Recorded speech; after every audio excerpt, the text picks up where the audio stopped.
Hello, hello. I am just making sure everything is what it's supposed. Why did that restart? I don't know why the timer restarted, but ignore it. All right. Probably crop this a bit better.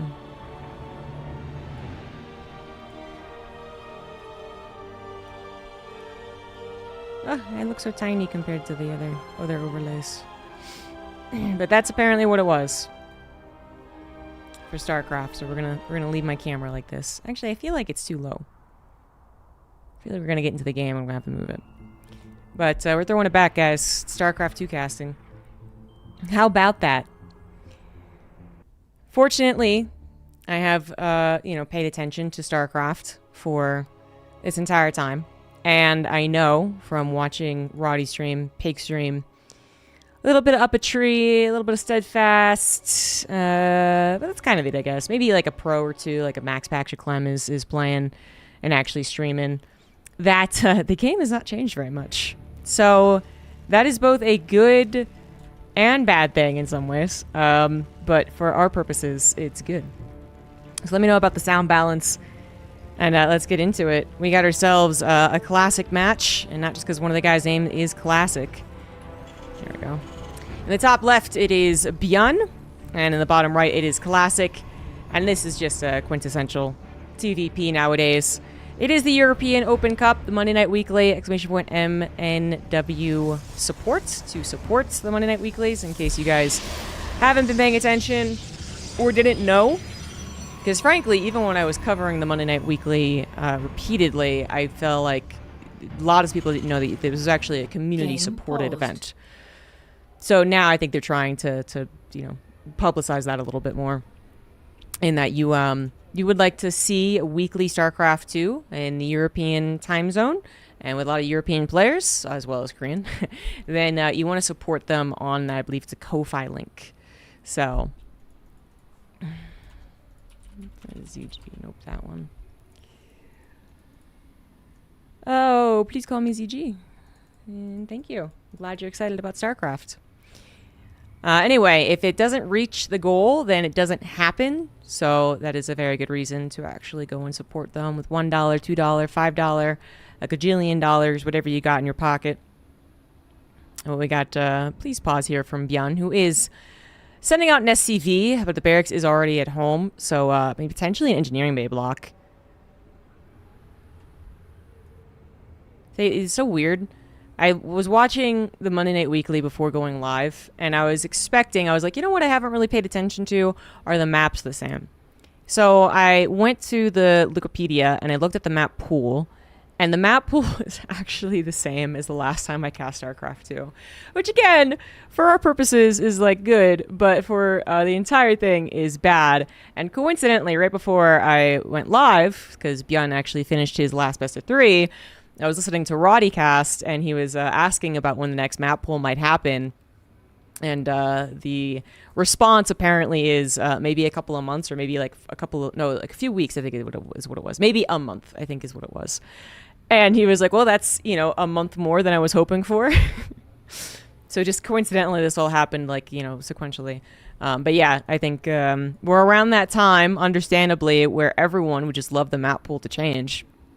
But the map pool changes don't happen in a scheduled manner anymore. That's going to happen whenever. It's a good thing that TLMC still does happen. They still are able to find sponsors to actually have some money to give out to map makers, so that they're consistently, motivated to do this. I would say consistently supported. Unfortunately, this is still very much a hobby for map makers, but there's at least the motivation to get some good maps going and refine them for the competition. So that is happening, and I'm guessing the voting process is not. I don't think it's underway actually, but I guess it will be. But yeah, if you're interested in getting new maps, you gotta go support that and actually vote when the opportunity arrives. That was just engineering bay block, which Classic was 100% on. I mean, done as far as... So I'm gonna say things that if you want to call me out for being incorrect, you actually can feel free to, because it has been about 4 months since I last cast, maybe longer. 5 months since I last cast StarCraft 2. As I said, I've been watching it, but not like honing in on, you know, minor strategy differences or necessarily watching the trends of players.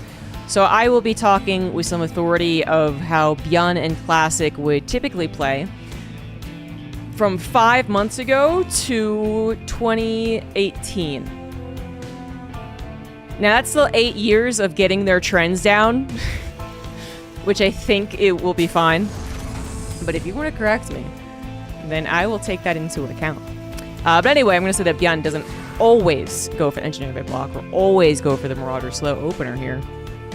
But obviously throwing things in, changing things up. Last time I cast Beyond, was not having a particularly fun time versus Protoss, considering there have been 0 balance changes and apparently 0 map changes. I'm going to go ahead and assume that's also still the case, which is that yes, we will win versus Protoss players of the caliber of Classic. Yeah, it happens all the time, but rather that it's not the most confident Protoss versus Terran, or versus that Terran versus Protoss that we see. Who has the most confident Terran versus Protoss right now? Well, that is a question I definitely cannot answer. I'm actually not really sure.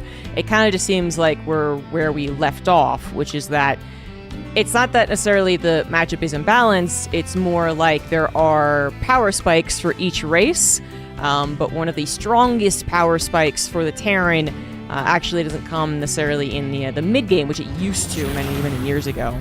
A little bit in the early game sometimes, like a 3 racks for instance, which can theoretically surprise Classic, who has not opened up with a Sentry for Hallucination. You know, that's going to give maybe something for Beyond, although it is a 3cc 3 racks. This actually isn't that fast. But let's say that was a 2 racks, 2 base 3 racks. Then maybe that could surprise you. Or maybe there's a Hellion drop, or maybe there's the Reaper Hellier opener. Like that's the stuff that could maybe give the Terran a little bit of an edge. Then mid-game kind of went back to Protoss, actually, and then it was the late game, and arguably like the late game, actually, that Terrans got a power spike in. And I believe that is still the case, as far as I have seen. But that mid-game domination that we would typically think of if we think back to the year of 2016, 2018, Wings of Liberty, Heart of the Swarm, yeah, that hasn't been the case. That hasn't been the case in a long time. So, Classic does not know what his opponent is doing. Marauder slow opener is all he's got details on. No idea with the 3cc. There could have been a bunch more bio units already prepared off of a 2 base 3 racks, right? Classic actually has no idea, but Classic is not doing something that is necessarily looking to respond and, go with the flow. Like, he is doing a build that says, I am taking control right now, which is the 4-gate. They got ourselves a 4-gate blink. Don't know how much more popular this has become lately, but we think back, it used to be, it was 2-gate if you wanted to expand, 3-gate if you were playing maybe safe / you did want some aggression, so as long as you got that War Prism, you would do some aggression, but you can kind of like play it both ways with the 3-gate, and the 4-gate, actually very dedicated. You do absolutely need to do damage with this. And against a 3cc, the dynamic is as such. The first blink that goes up has the potential to possibly even end the game, actually. If it does not, or deal a considerable amount of damage, then the 4-gate does not beat the 3cc. So this is the real rub here. This is the real talking point, actually, right now, as the Stalkers do find some amount of damage. 4 SCVs do go down, a single Marauder. That is it thus far. That's not going to be enough. Although 4 more Stalkers were just warped in. He's got the Blink plus the Warp Prism Micro. This is stimmed bio with a good number of Marauders still left over. SCV sacrifice for the greater good can be sacrificed because we have 3 CCs, but that's a lot of Stalkers and not a lot of bio, and it is done. Classic is able to overwhelm the amount of bio that was available. If he didn't do it there, then it was going to be a real struggle to do it the next time around, basically. If he was cut down to 6 Stalkers and all of them were injured, and he tries to blink back up, 2 more Marauders pop out, 2 more Marines pop out, more SCVs are pulled. The scale just, it bounces the other way very quickly. And that was what was happening whenever we saw 3cc building into 4-gate. The 4-gate, the very beginning of it, has a lot of potential when there's still no medevacs, there's no factory units, there's a limited number of bio units. And then if it didn't win, then it would fall off dramatically harder because the Terran has 3 CCs and all of its production done. But that was very important that Classic was able to win off of the 4-gate with the first 2 blink ups. Now we got ourselves game 2. Seems like 3cc is being done a lot, because I don't know, Humorn is doing all of that. All of his games are 3cc. Over on Roddy's channel.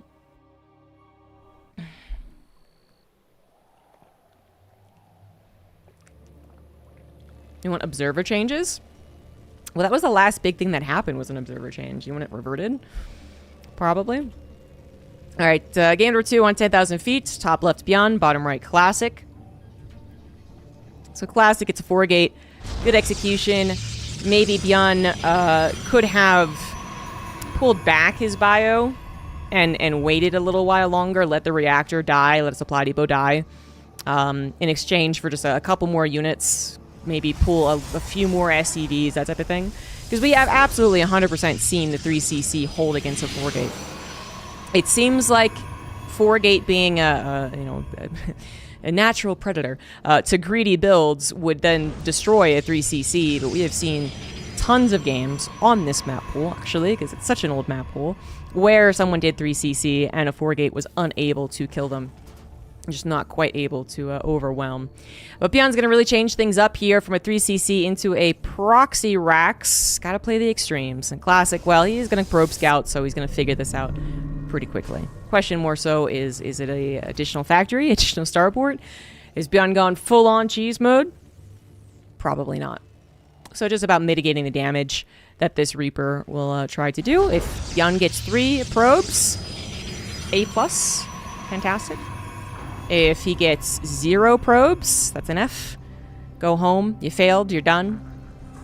Honestly, between 0 and 3 doesn't necessarily mean that one player or another is doomed to fail, actually. But typically, a really good Reaper proxy opener would be 3 probes killed.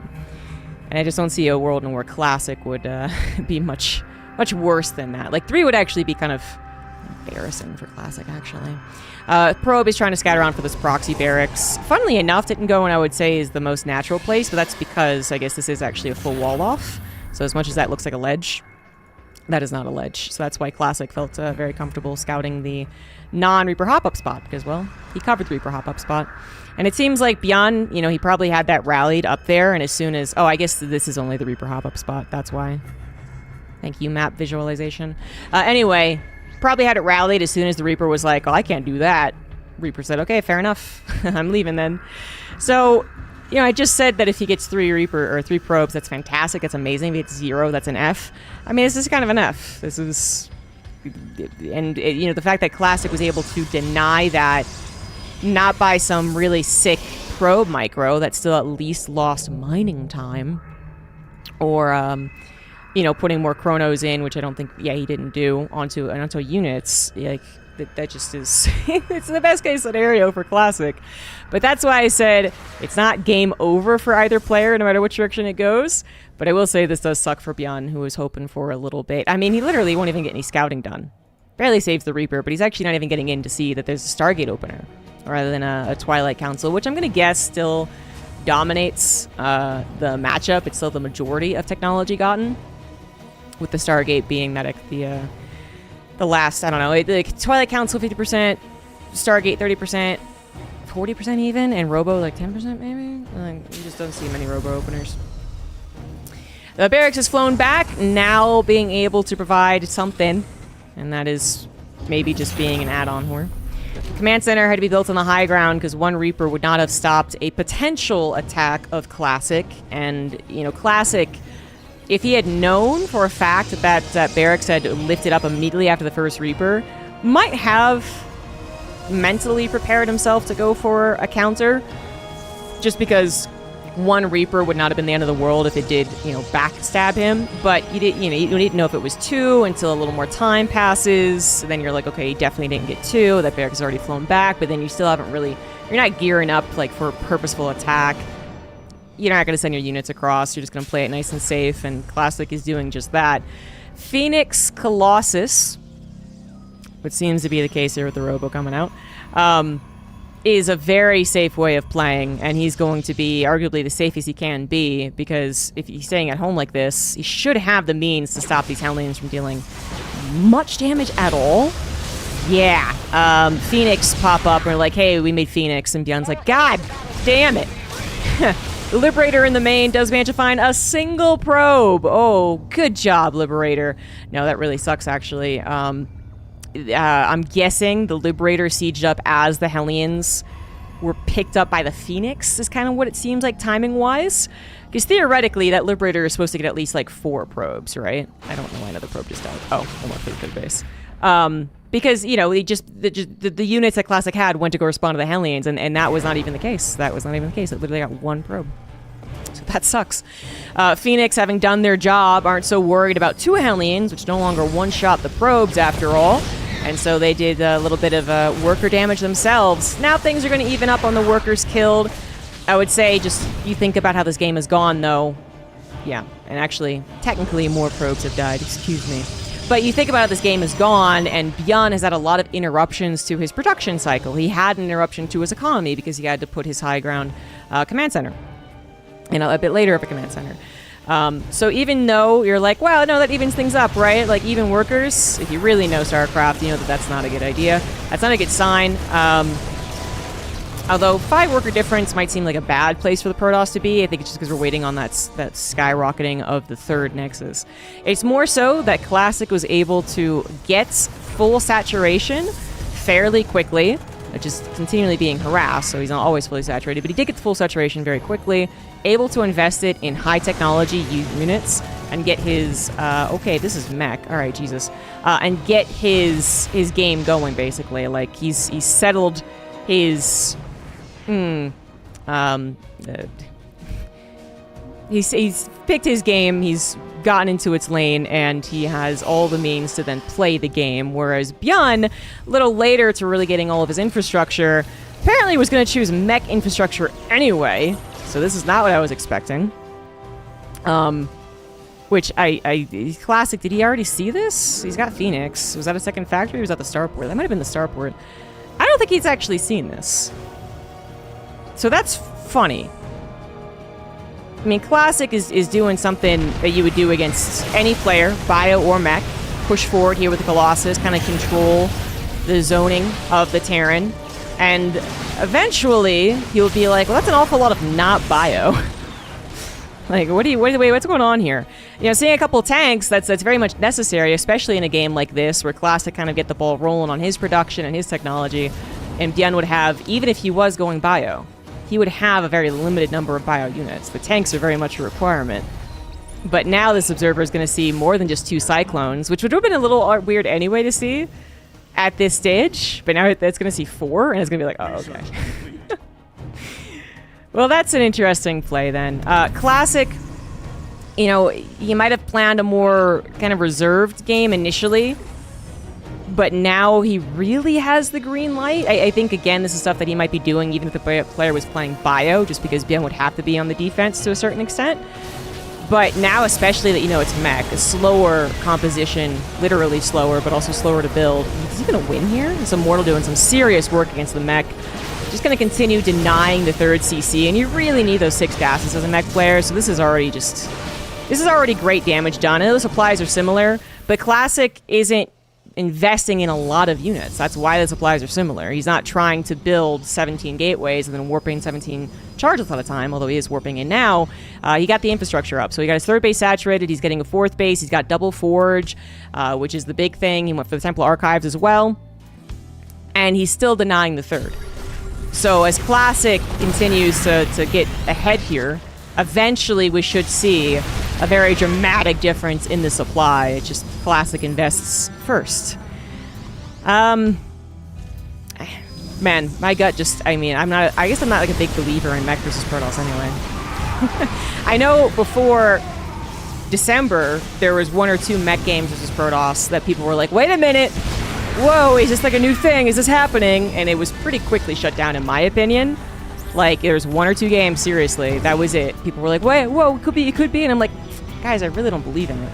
And I'm still guessing this is the case. This is still a gimmick. It's still something that only works if you've already hindered the Protoss to a certain extent. Like, when mech works, against Protoss, a lot of the time I would say it is because, one, it was scouted incredibly late. Like, they really don't realize because they are being insanely greedy or insanely defensive or something like that. Or, and more likely, it's because the Protoss lost a considerable amount of probes in the first 5 minutes of the game. There was a proxy Hellion, there was proxy Cloaked Banshees, there was something, you know? And then the Protoss is like kind of limping along, getting their infrastructure up and their bases up, while the Terran has all the time in the world. This game is the exact opposite of that. This is the game that I would say typically happens with TVP, Mech versus Protoss, which is, so Protoss is like not really injured, realizes at a decent time that it's Mech, and then says, I now will plan the next 10 to 15 minutes of the game. I'm not going to try and kill you right now, because I don't have to, and because that is a way that I could lose the game, is if I'm too gung-ho. But I'm going to plan all of these ways to kill you eventually. And so Classic now getting to a 5th base. He's also investing in some air upgrades for a possible eventual Stargate transition. There you go, 2nd Stargate Fleet Beacon. These now get 2 ways to try and kill Bjorn. The Denial in the 3rd did eventually stop, as we can see, so finally up to 6 gases. Bjorn is going to get maxed out, but don't mistake that for necessarily a great mech army. He has gone double armory, so I will say the upgrades being double is actually a pretty good sign. Like, this is good. But a lot of the supply right now is in, first of all, Hellions. Which, yeah, I mean, they're scary. Like, they can do a lot of damage. But not in a direct fight so much. And then, you know, we do still have some Cyclones here that may or may not be effective. I mean, he's still going into Cyclones, so, I mean, he seems to want to go into it. But actually, Classic's going to try and maybe not win right now. As much as he is dedicating to this engagement, he saw an opportunity to take down a decent number of tanks, I think, so far. And that is exactly what he's done. But rather that he is willing to trade out with the mech player. Did he want that engagement to go better? Probably. He probably thought those tanks were a little more vulnerable. He was probably hoping that the Hellions were still coming back from that appearance on the 6th base. Sure. But he, like, the Protoss player, when it comes to Protoss versus Mech, is now almost a Zerg-like player. Like, they're the ones that think that they're going to be able to take multiple engagements, and the Protoss player, who hopefully is stuck on 3 bases, will just eventually collapse. This is not going as smoothly, I feel like, as Classic is hoping for, but the greater ambition, the greater plans that I was laying out, that's the really important thing. Classic wasn't going for a balls-to-the-wall, billion gateways, billion charge lots, billion stalkers play. And so where that would have been maybe an okay trade if he had a Warp Prism reinforcing instantly, that wasn't what he wanted to do. He had all this investment into Stargates. So he's trying to get these carriers out now. They do have +1, but that is it. The Cyclone numbers that I was pointing out, I was like, yeah, maybe they're not going to be that good. Like, depending on, it's always depending on the engagement type with Cyclones, isn't it? Do they have room to kites, or don't they? And in that case, they came in like after the tank, so they were able to run and chase down units even. But versus the carriers, they're kind of like the first line of defense, I guess. You don't really want to go Cyclones versus Sky Toss because, you know, theoretically the Cyclones shouldn't get close enough to the capital ships. They'll kill the interceptors, of course, but that's not really what you want to be doing. But, you know, that also is really context-based. If the Cyclones do jump on top of carriers before they move the fuck out of the way, like, that can actually be okay. So if I say it's the first line of defense, you generally don't want to be going into a Protoss who is well-equipped, with everything on the ground as well, like Storms and Archons and Stalkers and whatnot. You want to be running into that army with Cyclones. But, I don't know. This is Classic has lost now 37 probes, the 4th base being decimated twice now. Is this me? This actually might be me. Oh, okay. It's not. Whew. I thought it was me because I got a restart on the Twitch chat too. Good shit. We're good. But Bjorn is going to go into Thors now. So Thors, the main problem with anything besides Vikings is that you're not going to be able to challenge the mobility. The wars are pretty slow and they're clunky, which adds to their slowness. And you're not going to be able to challenge the range quite as much. Like, Vikings' best attribute is one of the, you know, compared to the other like the Protoss and the Zerg anti-air, is that they're highly maneuverable, first of all, and they've been kind of buffed in that regard in some patches, but they also have huge range. The Thor absolutely has range, but it can get, you know, the problem then becomes getting all of the Thors to shoot at once. So the Vikings can stack on each other. Thors cannot. The big mothership recall into the main is not how I expected this game to play out, but here we go. Cyclone trying to get involved. They're not really locking onto the carrier so much. Thor's trying to get close enough as well, but they're going to be hindered by the ramp, and this is case in point. The Thors, maybe not all of them are shooting at the same time, is the concern. One carrier, I believe, is rather low, but none have gone down. This was quite the maneuver from Classic, and Beyond had no idea it was on the way. And he was only just getting into that full-on anti-air army, waiting for a handful more Thors, that last upgrade to finish, and of course, better positioning. Well, Classic was getting hammered on the economy. 64 probes were killed as he could not stop the Blue Flame Hellions. He had a master plan after all. Mothership recall into the main, abuse of the ramp, classic StarCraft. GG's.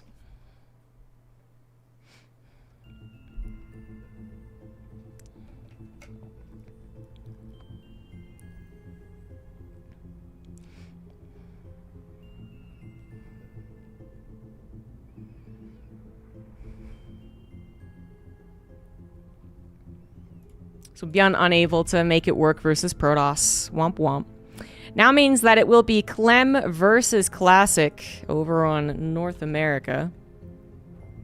Hero defeated Skillis, and Max Pax versus Geralt is still happening in the other quarterfinals.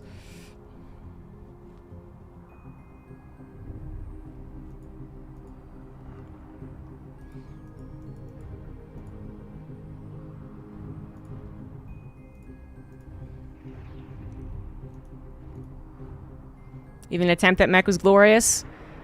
It's always nice to see some different stuff. But it always, to me, it always feels a little desperate from Beyond whatever he ends up doing.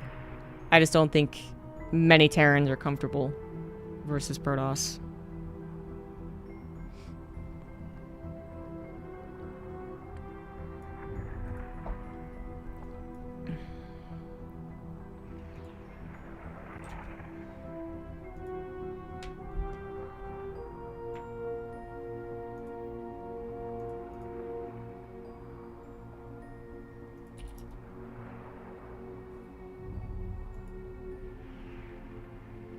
There's a lot of green. There is a lot of green on this bracket.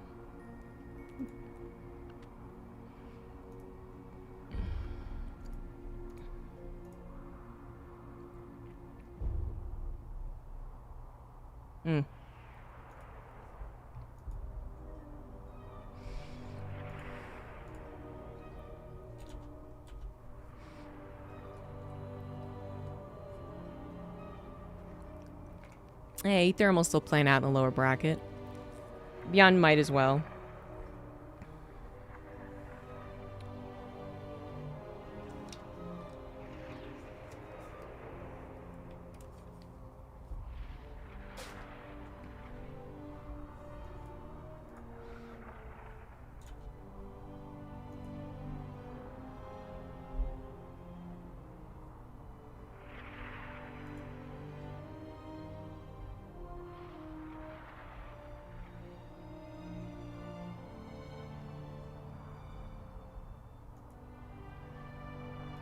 You know, everything stays the same, truly. Not only does the map pool stay the same, but the Reddit balance arguments stay the same, too.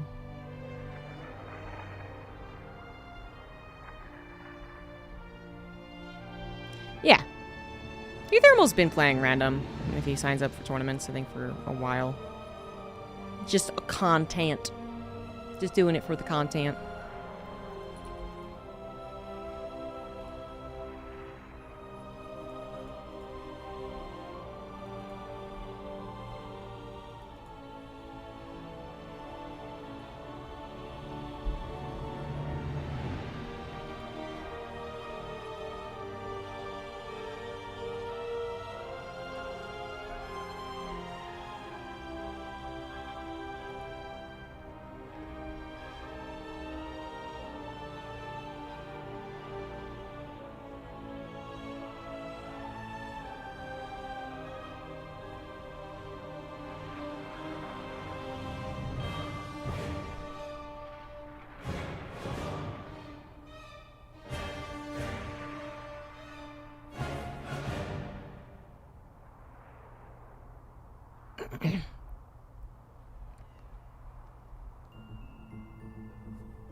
We had new bets.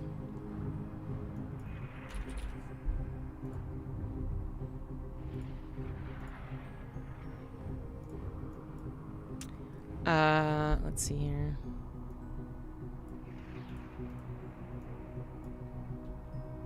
Who will win?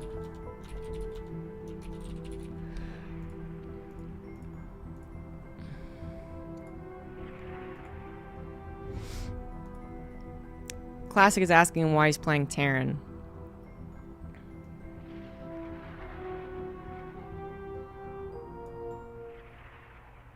Terran OP, Clem response. I'm sure he truly believes that.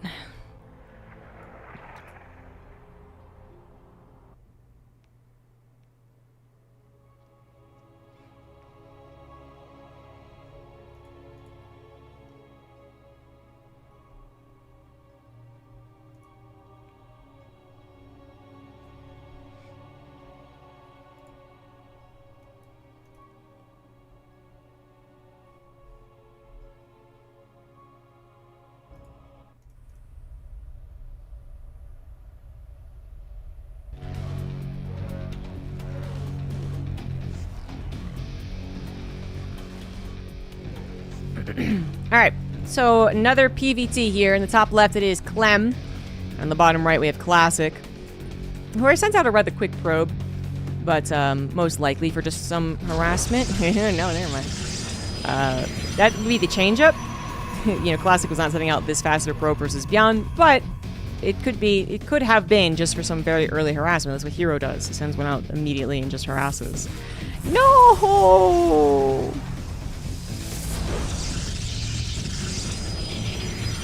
Unnecessary. Actually, Classic probably deemed it necessary because there was a chance, a very small chance, but there was a chance that the bug would have blocked the gateway. Oh, still unnecessary violence. Yeah, proxy gateway on Ruby Rock. Start things off versus Clem. That is a bold strategy. Classic being a little cheesy. I haven't checked out a League-a-Lack in a while. Oh, it's not white anymore. How about that? Clem. Classic.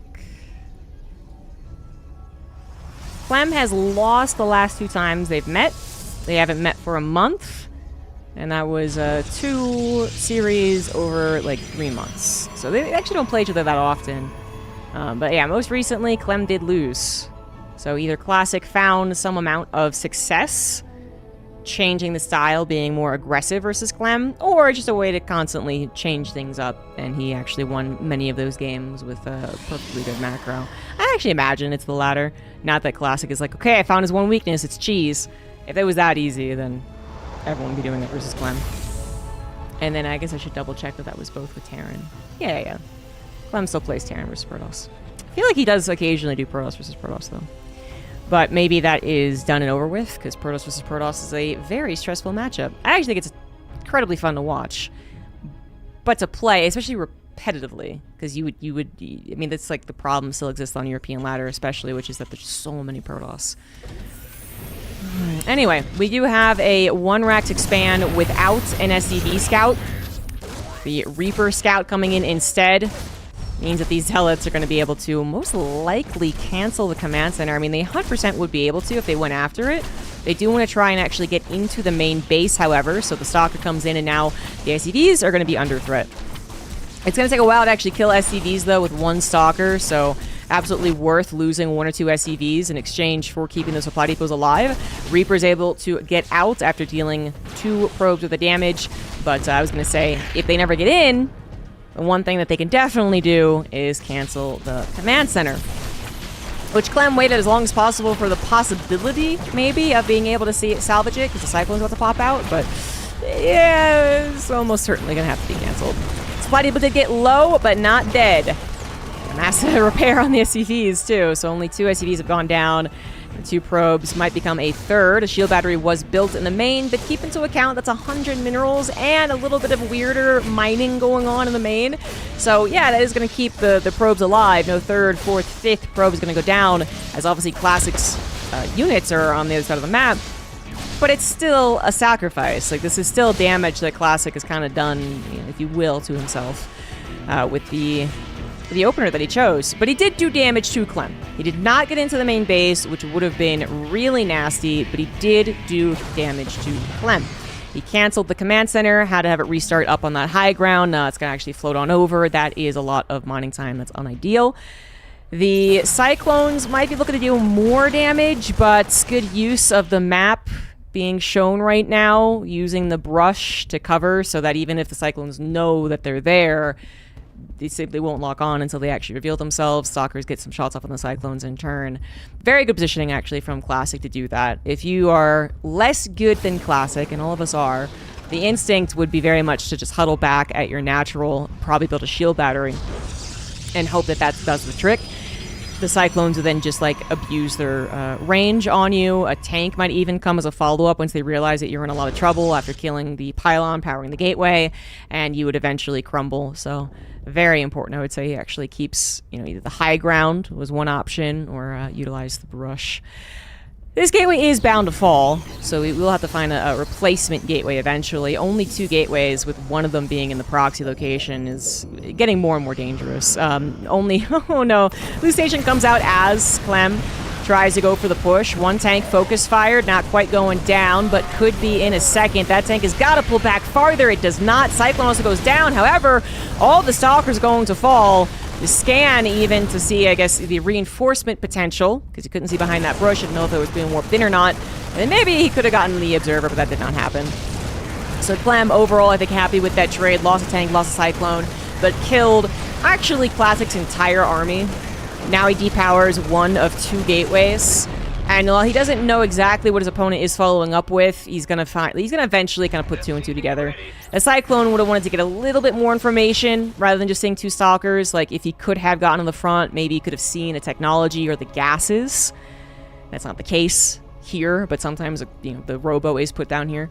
Or maybe he could have checked the 3rd to see just how greedy, I suppose, Classic could have been behind that. Unlikely the 3rd would come down with the amount of units Classic had shown, but you know, if there wasn't a robo, if there wasn't an immortal, actually. And I don't believe that the immortal has been shown as of yet. I think it's Cyclone skedaddled, so he doesn't actually know it's a robo follow-up. And a Twilight Council, of course. Twilight Council almost done with Charge first, actually. We're gonna get into Charge Storm by the looks of it. We are. Yep. Charge Storm. So Clem would definitely need to figure that one out. I don't know if he's going to use a scan. He doesn't really have to. Medivacs are on the way. The thing is, it could be Blink that's done.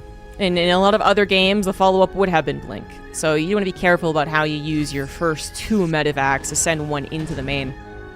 To, you know, get some harassment done, but then also scouting. So I would say that actually you don't do that most of the time. As we can see, Clem just going for a direct push. Apply directly to the forehead. Did he catch a glimpse of those High Templars? I'm not sure that he did. There, we definitely did there. There, definitely. He's still going to push forward. He might be banking on the fact that these do not have 75 energy. One of them didn't. Now he does. But then also that they are very... if they had Storm already, they would have tried to use it on the ramp, most likely. But you never know when Storm is going to finish. Very bold there from Clem, but he did get on the high ground, and then he did pre-spread. So I really like this attack from Clem. Probably the best that he could make it. However, I'm not sure he actually has enough units to make it work, and that ends up being more so the problem. Spreading out in anticipation of that Storm finally finishing as an upgrade definitely got to do it. You can't just clump up versus Storm. However, that does mean the tank wasn't so much protected. There's no, SimCity of bio units kind of protecting it. The Marauders were a little disjointed, so the Immortals got, like, the best possible shots off rather than wasting time on Marines. And, being disjointed like that is a negative in many respects. For Medivacs thinking about heading to the main base, decide not to, although there's very little in the way of anti-air. If you're not going to surprise them, they're going to be able to react fast enough. It's not really going to be worth the potential loss of Medivacs to, like, feedbacks, for instance, as these Medivacs do get lower, or that there are Stalkers being made in the main, right? Maybe they don't have Blink, but they're still going to be able to shoot down Medivacs. And for now, Classic is holding off on actually building a good number of Stalkers, literally just one right now. Gonna have as long as possible. He's got 7, just warped on the one end, 7 High Templars. That's a lot of Storms and feedbacks. So Clan won't really be able to find damage in a direct assault until he gets to those Ghosts. But kind of look over here while I attack over there. That's still very much in play as the Marines find 5 probes pretty damn quickly and head into the natural. Going to start taking advantage of the lack of anti-air. The Stalkers have not gotten Blink as of yet, and there's not a lot of them hanging around, but that number is steadily building. So this is unlikely to do a ton of damage. It can always catch Classic off guard. Clem providing this pressure is getting a 3rd CC on location, protected by a couple of Wood Mines, so that's very nice for him. Warp Prism, though, is ready to go into the main any second now. Upgrades favoring Clem with that +1 already done. Has yet to start up armor, a little short on the gas. 3rd base only just completed after all, so definitely not at 5 or 6 gases as of yet. And he's trying to afford Ghosts and Vikings. The Vikings might have just been for the Warp Prism, actually, or I mean both, I suppose. Might be coming out now because you do have 8 Medivacs. You don't necessarily need all that many more. It would have been lovely if they were out for this Warp Prism. They were 10 seconds off, unfortunately. So the Warp Prism deposits down. I think that was 6 Zealots. 8 SCVs already fallen. Some supply depots killed, actually. And then you got to pay attention to your main army so it's not stormed to death when you're not looking. So far as keeping that army alive. Yes, SCVs have fallen, but it's not like Classic is on the most amazing economy either. 3 bases is stable. It's steady. Not yet up to all 6 gases, and he has yet to start that transition over into Colossus, which is what I was going to talk about with the Vikings, which is that with 8 Medivacs, well, now 6, 2 of them have died, and 2 more could die. You want to have a good number of Medivacs. 4 is the bare minimum, but if you do get to a decent amount, you do want to be ahead of the curve. You want to be ahead of the Protoss player, anticipating that eventual Colossus transition, because frankly, you need to add on Colossus. Charge Storm only lasts so long, particularly if you do not have an amazing economy. Yes, we do occasionally see the likes of, like, Estrella would do this, where it's like 7 bases and nothing but Charge Storm. But that's not this game. You need those Colossi. You think more stable than the Storms, which just they get EMP'd. They sometimes whiff. And sometimes, yeah, they're just not in the right position. You start being pulled every which direction. Colossus will eventually be on the way. 2nd Robo coming down now with the Robotics Bay. Finally an upgrade for Classic 2, who really had to pick and choose what he invested into. Only on 1 forge now. Might take a while for him to catch up on that. Clem already building up that Viking count, though. He'll certainly have at least, like, 9 for these Colossus that will come out eventually. He did not know about the encroaching terror of Protoss army, and that is some bad news right there. Starting the fights a little awkwardly, but Clem does come in with the rest of his army. Will it be enough? Now a very good concave, still an upgrade lead, but so many storms still available. SCD's forced to pull into the fight, so many of them are going down here, and Clem, well, he was just caught totally unaware. That was not a fight that was meant to be taken for him at that time. Classic just literally moved through the middle of the map with this army and was like, hey, you're not prepared for this. Clem had 50% of his army around a command center where it would have no room to back up to, no preemptive EMPs to take out some of those storms. And then the rest of his army came in 25% on one side, 25% on the left, on the right. Again, sometimes the surround is amazing, and then other times it just kind of, thins out the army. It makes it very obvious and easy for the opponent to take the engagement. That was not supposed to end right there. That was absolutely not the way that Clem saw that going. Clem was, I think, actually in a pretty strong position if his entire army was together and he was aware of the Protoss army encroaching on his third CC. And then I think he takes a totally fine engagement. Totally fine. He's on top of the ramp. He gets the EMPs on both the High Templars as well as the charge lots. That was just one of the worst fights he could have possibly taken. A rare Clem blunder. Yeah, I would say so. I would say it's very rare for this level of play to die to a totally unseen army. Unseen harassment, unseen War Prism in the main. Yeah, okay. Yeah, that happens. But totally just not seeing the main Deathball army in the middle of the map. That's a hit your forehead and move on, hopefully, game. So anyway, that puts this guy now down one. It is Clem. And on the top left, it is Classic. I think Classic was actually going to be in more trouble. Like his transition to Colossus, which is a necessity. I know that game ended like it was easy peasy lemon squeezy, but it's not supposed to go that way. Was going to be as the Terran already had 8 Vikings. Like that's always a weird looking game.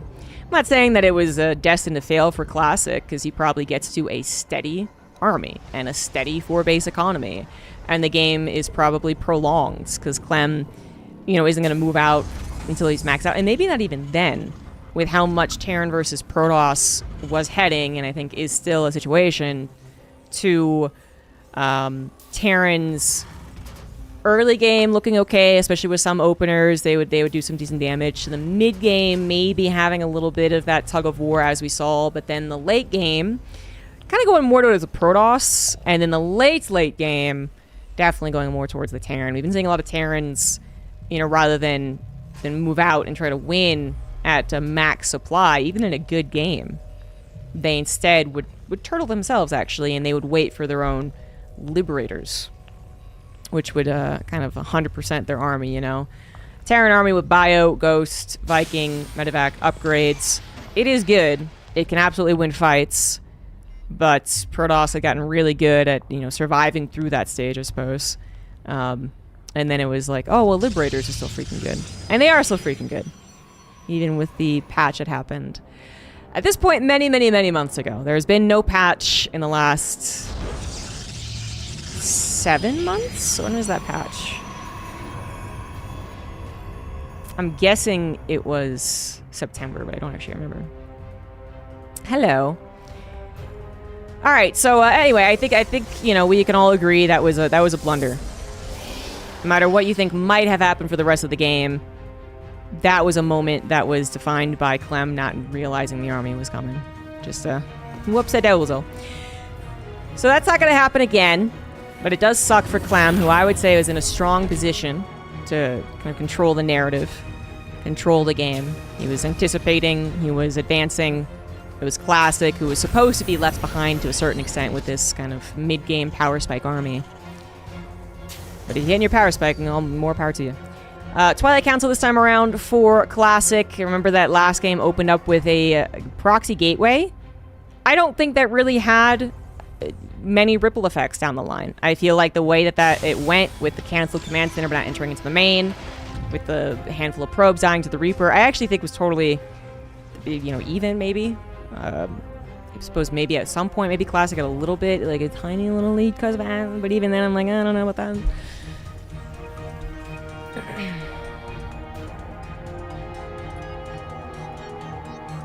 And now there are no proxies, no early game harassment. We are going into a 1-1-1 setup for Clem.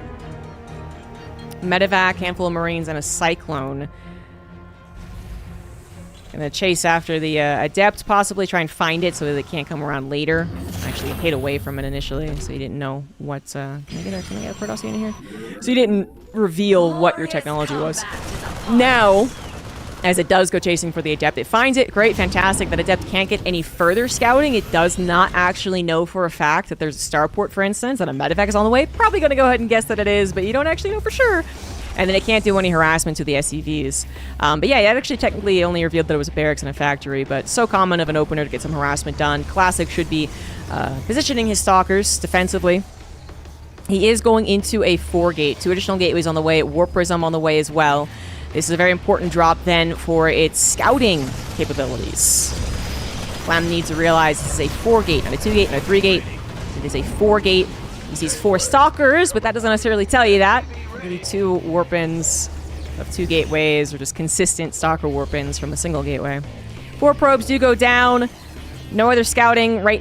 I should take that back, actually. The scouting right now is saying there's no 3rd nexus. And if it was a 3-gate or a 2-gate, there would already be either a nexus or at the very least a pylon and a probe, being like, hey, I'm definitely going into a nexus. So that is a scout. That is a scout. And the bunkers, as you can see, reflect that. He is building up bunkers in the natural. He's not getting one in the main base, but he has some decent sim cities, so that tank goes around here, and then hopefully he's not jumped upon. Maybe deposit some units around it as well. And then you don't have to worry so much about being tugged both ways. You know, the bunkers should hold in the natural, as long as you're at any speed whatsoever of repairing them. 4 stalkers head into the main. It seems like Classic, kind of as he was scouted, honestly, added on that Templar Archives, but already acknowledged that this is not going to work as a 4-gate attack. So instead, cutting his losses and just using the Warp Prism and 4 stalkers for what they do best, which is one-shotting Marines, one-shotting SCVs, if they're lucky, finding that Cyclone. But that is going to be it, and that is already information for Clem to say, hey, he's not 4-gating me. He might have been 4-gating me. I'm almost certainly he was 4-gating me, but he's not actually attacking me with it. And then he can salvage a bunker, which is exactly what he does. He might even be able to move out. And that is what he's doing here.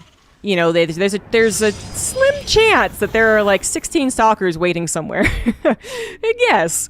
But it is probably more likely that Classic is trying to move on from this. And if he's moving on from it, he's not getting army. He's getting technology. He's getting a nexus. He's getting probes. He's trying to fill that gap that was made because he was 4-gating first and foremost. And Clem is looking to hit that gap of army production that we got going on right now.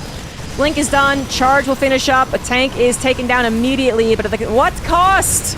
But at what cost? I haven't used that classic pastorism in a while. Pretty good storm. That's a lot of injured Marines, but still so many stalkers have fallen. Tank still arrives on the front and gets sieged up. Cyclone still very useful. Could even target that Warp Prism potentially. It is only 1 medevac and no combat shields, so these Marines, you know, they're not healthy. They're not healthy. They're going to get surrounded. They are going to die, but will they get the Nexus? They go after a Stalker first, then they go after the Nexus, and with the last 2 Marines, the Nexus does indeed fall. That move over to the weakened Stalker almost kept the Nexus alive. And that would have been a bummer. Instead, Clem gets everything that he wants and more. So there's a bunker up in case he did throw away his army and has 2 medics worth of army not at home.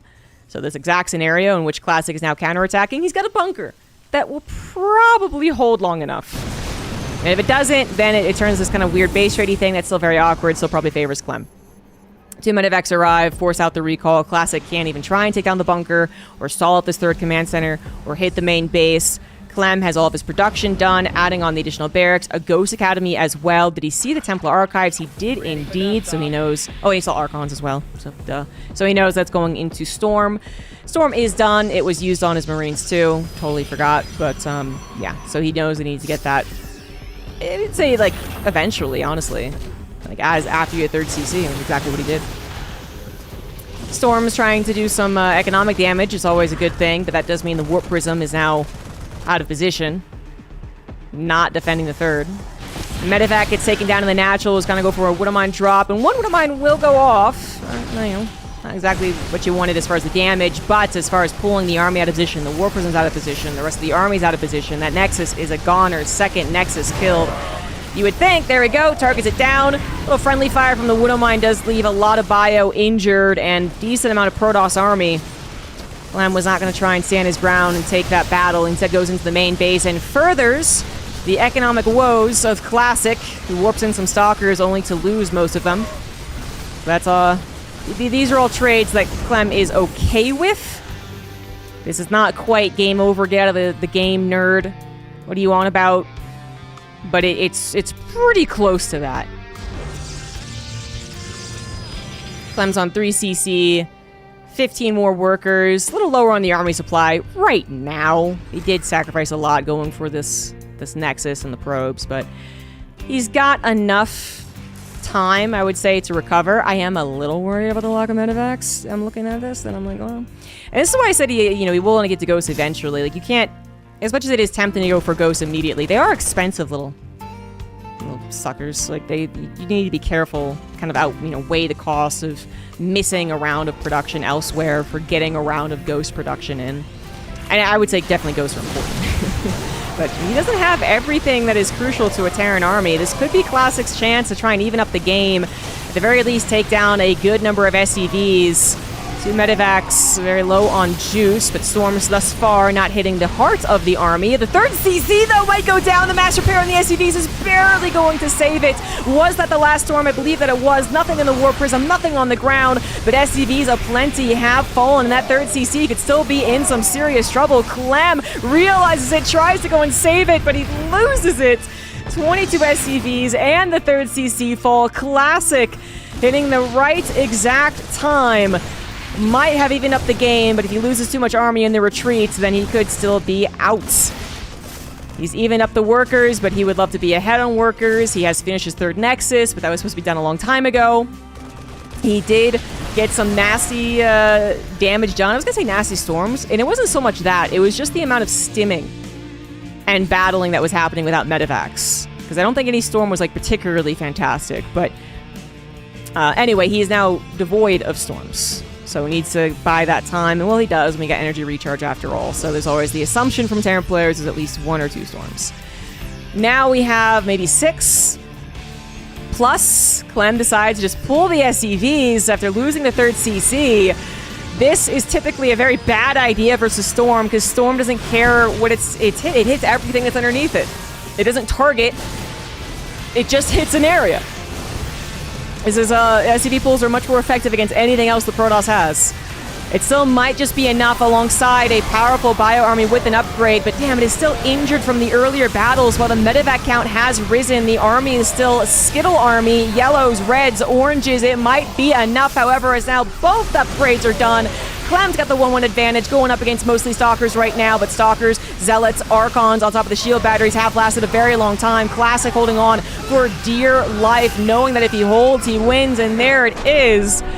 Oh my god, Classic 2-0's Clem, and that second game was not his to win either, really. I mean, the first game was easier than it should have been, and the second game was not his to win. That 3rd CC could have been lifted faster. Hindsight 2020. It could have been lifted immediately.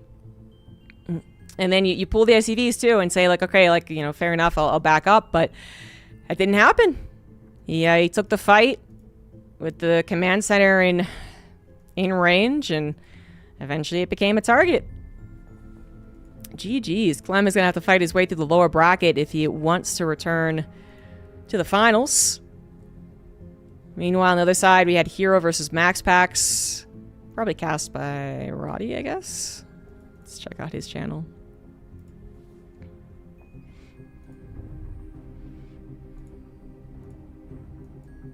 A lot of people losing points right now. I was gonna say Roddy does like to go into the lower brackets, so I'm not sure who was casting that PvP.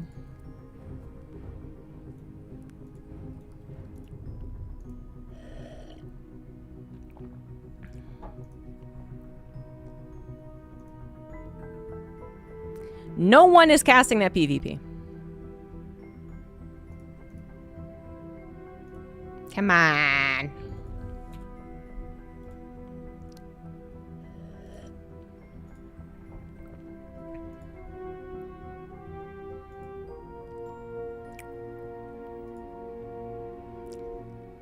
So we're just waiting for what is 100% of PvP, in case that isn't clear to people.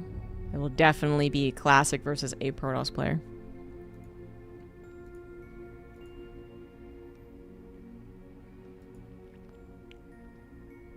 I guess I can go... Well, we're already on NA, so we'll just wait here.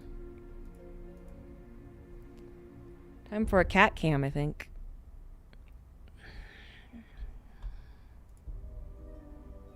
You guys can watch Dimitri being cute. Is it me? What'd you say my name for? Do you have something delicious? No, you already got your treats. We can listen to some tunes while we wait.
All right.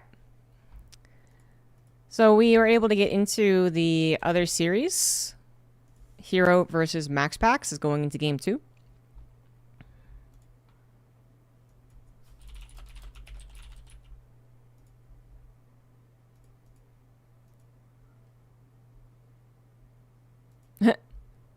Somehow Indy got the score wrong.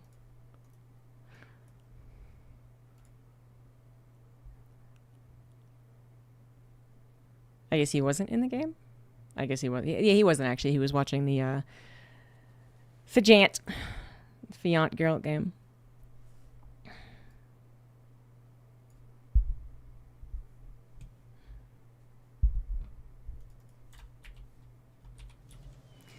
So Max Pax is up 1. In the bottom right, down game, it is the blue Protoss Hero. And in the top left, we have the red Protoss, Max Pax, who is still on Psystorm, and I think, as far as I know, Hero is still on T1. I gotta imagine that's another contract that was mostly based around EWC happening, so I think the contract's probably just running its course. Not to be too much of a Debbie Downer. But I was just, while we were waiting and doing nothing, looking at some Reddit threads, because of course, what else do I do? What else do I do? And people were talking about Mono leaving Team Liquid, or Team Liquid letting Mono go. Team Liquid is going through like a super big, what's the word? They're turtling. Yeah, they're turtling. So they see this year as being a downturn in esports, and then next year being a lot better. So they've gotten rid of a lot of people actually in their organization. And unfortunately, yeah, team manager for StarCraft 2 just isn't necessarily that much of a coveted position. So, but inevitably, this starts discussion about esports as a whole and how it's going and whatnot, which I think is an interesting discussion, but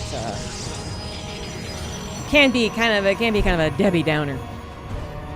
We got both players opening with a high ground 2 gateway. I know Max Pax was doing more of this before I stopped casting, but I gotta imagine it's still something that he like mixes in along with the occasional 1 gate expand, either on the high ground or on the front.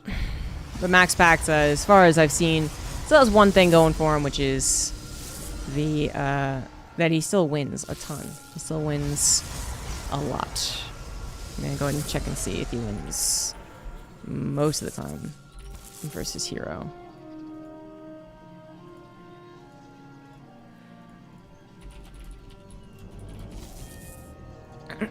Max Pax, wow, really does not. By the way, the new Aligulek website needs to maybe change their fonts a little bit. I don't know. Like, it's obvious, like, when I look at both, I can see that Hero won 3 times in a row.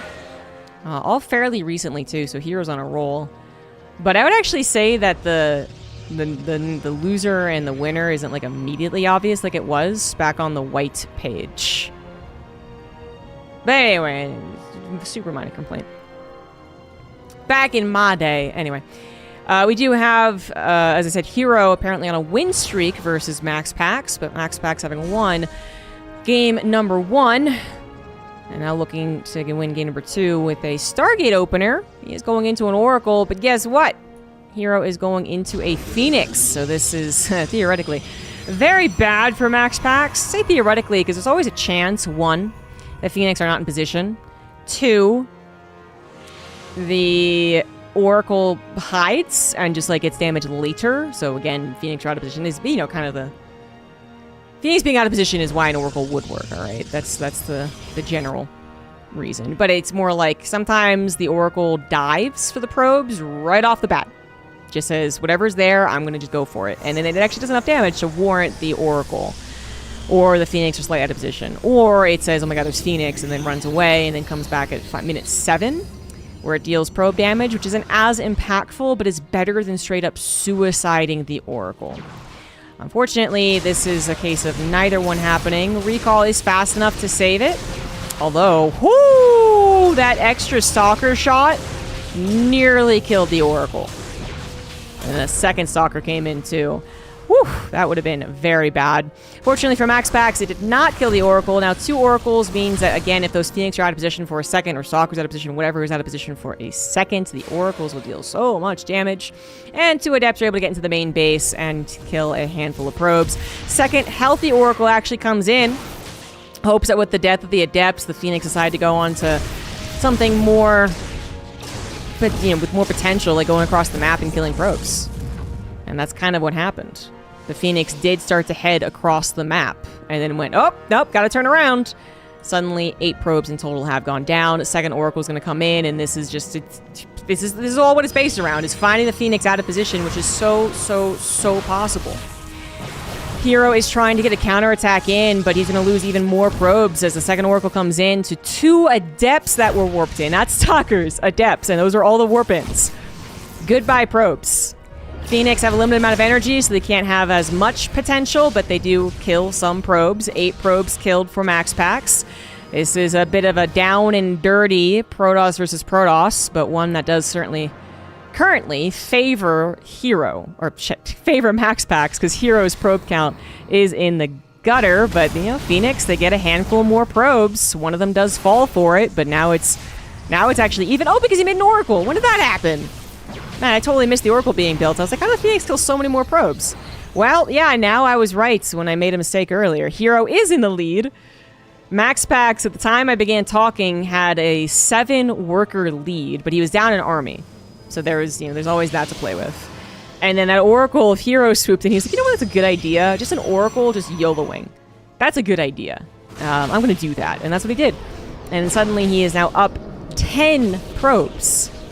I do not believe Max Pax will be getting the win here, although he does find an odd number of units all by their lonesome. Kills a Sentry and a Stalker, looking for the second Stalker as well, but the Oracle comes back in, kills 4 more probes. Just making sure that Max Pax is really all in at this point. I mean, he's got 1 base of saturation, which is enough to work with to build an army, but it's not enough to work with as in, to win the game. Hero has 36 probes, but he does not have a lot of production. So this is what Max Pax is banking on, just trying to put everything that he has into army. He doesn't have that much production. So it's actually kind of like a reason not to stop producing probes in case he kills a lot of probes with this attack. But we can see that the army supplies really weren't all that different, and now even favoring Hero. The Phoenix are able to get at least 1 lift apiece back up in energy. Max Pax's going to try and out-micro here. He's got Blink finished after all, but it's just not enough of a unit difference. Yeah, Stalkers and Max Pax are very, very low. Void Ray comes in, and that should seal the deal. Max Pax did not even force the probes to be pulled off the line, which would have been the bare minimum. Yeah. Hero strikes back with a vengeance. It is funny, though. It is like Max Pax did all, the sneaky things. He was a villain twirling his mustache with the Oracles, and then Hero was like, that's a good idea. And it did the exact same thing, and that's how he wins the game. I'm just going to build an Oracle and YOLO it. This is good PvP. But Hero certainly, I mean, he's won. I'm actually a little surprised Max Pax didn't tap out once he was pushed back to his pylon. I don't... the only thing he has is Blink. But even with Blink against an almost equal number of units, I guess, without Blink, he still wasn't able to win. And now there's 2 Void Rays. Which, to be fair, the Void Rays, they're vulnerable. They're glass cannons. But you did lose so many Stalkers trying to win that initial battle that you don't have that snipeable amount of Stalkers. The 12 Stalkers that jump forward and kill 1 Void Ray, kill the shield battery, and then kill the second Void Ray kind of thing. Yeah. Hey, 1 Void Ray goes down for the cost of, I think that was 0 Stalkers, right? This poor Sentry's on the wrong side of town, and so is that Stalker, which didn't have to die, so that is unfortunate. But the Void Ray did fall. And, Hero might not be respecting this enough. There is that possibility. Yeah, I say that, and I still am not convinced by my own words. Work account has evened up, but take into account that Hero is already invested into a Nexus that is over halfway done. He's already invested into Charge, which, while he just is completely foregoing Blink, will probably pay off. I do say probably, because, they're... it is Max Pax, and it is Blink Stalkers, those are the 2 things that they work together, and they do make miracles happen. Apparently Hero made yet another Oracle to try and get some surprise damage done. Also some scouting, as there's a chance there's going to be a follow-up Dark Shrine. Stalker count is kind of scary now. 17 Stalkers from Max Packs. Might just one-shot that Void Ray. Not going to dive into this one, not with the charge lots still around, but that's always a possibility. If they see an opportunity where the army's like not looking the right direction and the Void Ray is just a little on the edge, you know? Like that Void Ray could go down. The Zealot count isn't high enough to actually... Okay, yeah. Didn't one-shot it because of the shield battery, but there you go. Two-shot it there. And then the Zealots can be kited. That is definitely the main problem of going into charge first, or, you know, in general, I guess, in these low unit situations, is that the charge lots, when there's 20 of them, will do fantastic. They will take too long for the Stalkers to kill. They'll get a lot of swipes in before they die. But when there's only 4 of them, suddenly Stalkers are really good. Hero actually built a good number of Stalkers himself, despite not having Blink, you know, knowing that that was a weakness of the Zealots, but the Zealots ideally are tanking enough that his own Stalkers without Blink can do the job. Max Packs once again losing workers, but he's trying to win on the army front, and he's dangerously close to doing so. This is Hero's last life in the upper bracket. He was supposed to win this game after bringing up a 10 worker difference, of which that was never recovered from Max Packs, just that Max Packs actually was able to build an army. Oracle tries to come in for a Stasis Trap to help out, and it technically does. Hero building up more Stalkers because the charge lots simply aren't working. We have 3 Oracles for Hero. What in the world? You're just building Oracles. I don't know if that's the best thing he could have gotten in the last few minutes here, but it's what he's got. Now he's pulling the probe, so he's also losing out on his economic advantage. He still has 3 Nexus, though, so if he holds, that'll be good enough. He's looking at +1 finishing in 5 seconds. Oracles come in for a little bit of Pulsar Beam damage. Better than nothing. More Zealots warped in. Hero micring, focus firing, letting the Zealots come in. It looks like Max Packs is not going to win right here. If he doesn't win right here, how does he win? He does not have a 3rd Nexus. This is a 2-base all-in from Max Packs. He got dangerously close to overwhelming Hero's Blinkless Stalkers. But close is not going to be good enough, and now an Immortal is on the way, and the Immortal is going to do absolute wonders. That is the real missing ingredients of this Blinkless Hero army.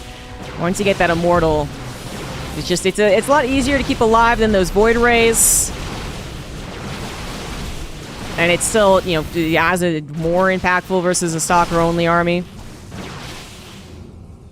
3rd base, you know, trying to move around natural to 3rd, trying to catch Hero a little out of position, fair enough. As 2 Adepts do get into the main base to kill just 3 more probes, 4 more probes. Every little bit counts, I suppose. But Max Packs is actually running out of minerals in his main, and there, finally, he will tap out. But damn! He really made that a game. More than I was expecting, but it's the secret duo that is Max Packs and Blink Stalkers. It's not secret, it's the amazing duo. It's the magnificent Max Packs Stalkers.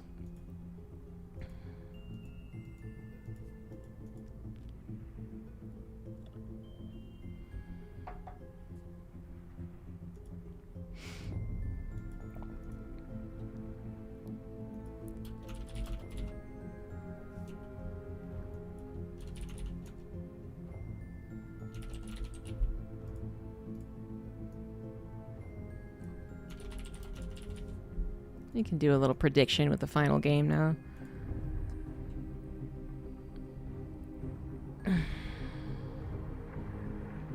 Checking accessibility on your comment about Ligulac. Contrast in winner loser render text is 198 to 1. Which actually doesn't meet accessibility standards. Oh. You know, it never occurred to me, but it makes total sense that there would be like a mathematical way of figuring out how accessible something was. Very interesting. So I had a point. I mean, like I said, it's not like it's impossible to figure it out with my vision, which isn't impaired, but it is less clear than Ligulac used to be. Scout C Justice, what is up, my dude? Tier 3 for the StarCraft 2 cast. Thank you for the 52 months as well. Oh, we are in the final game here, guys. Get your bets in while you can. Max Packs 1, Hero 1. In the top right of Old Republic, it is Hero. In the bottom left, it is Max Packs.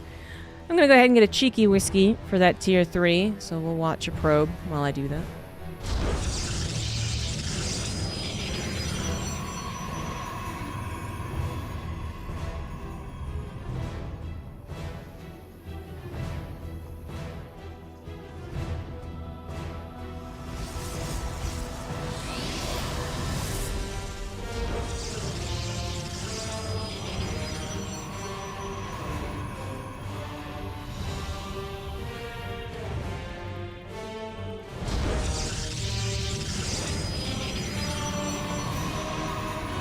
Haven't done a whiskey for a tier 3 in a while.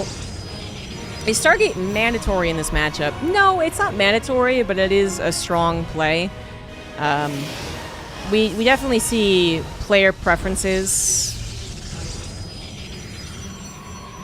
I feel like it's not even meta dictating player preferences. It's actually kind of the opposite, where it's just like particular players prove to be very good in the matchup for an extended period of time, and they include more Stargates on average, and thus other people start to include more Stargates on average, but then said person stops doing it, and then it goes back to not doing any Stargates.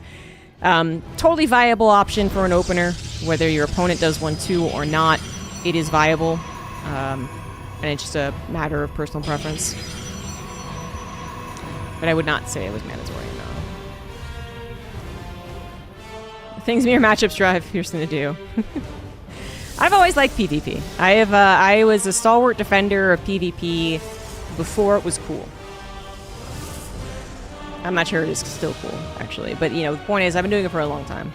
I think it's actually been the most interesting, funnest matchup for years. I love me some TVT, but let's put it this way. If Protoss didn't dominate the numbers across the board,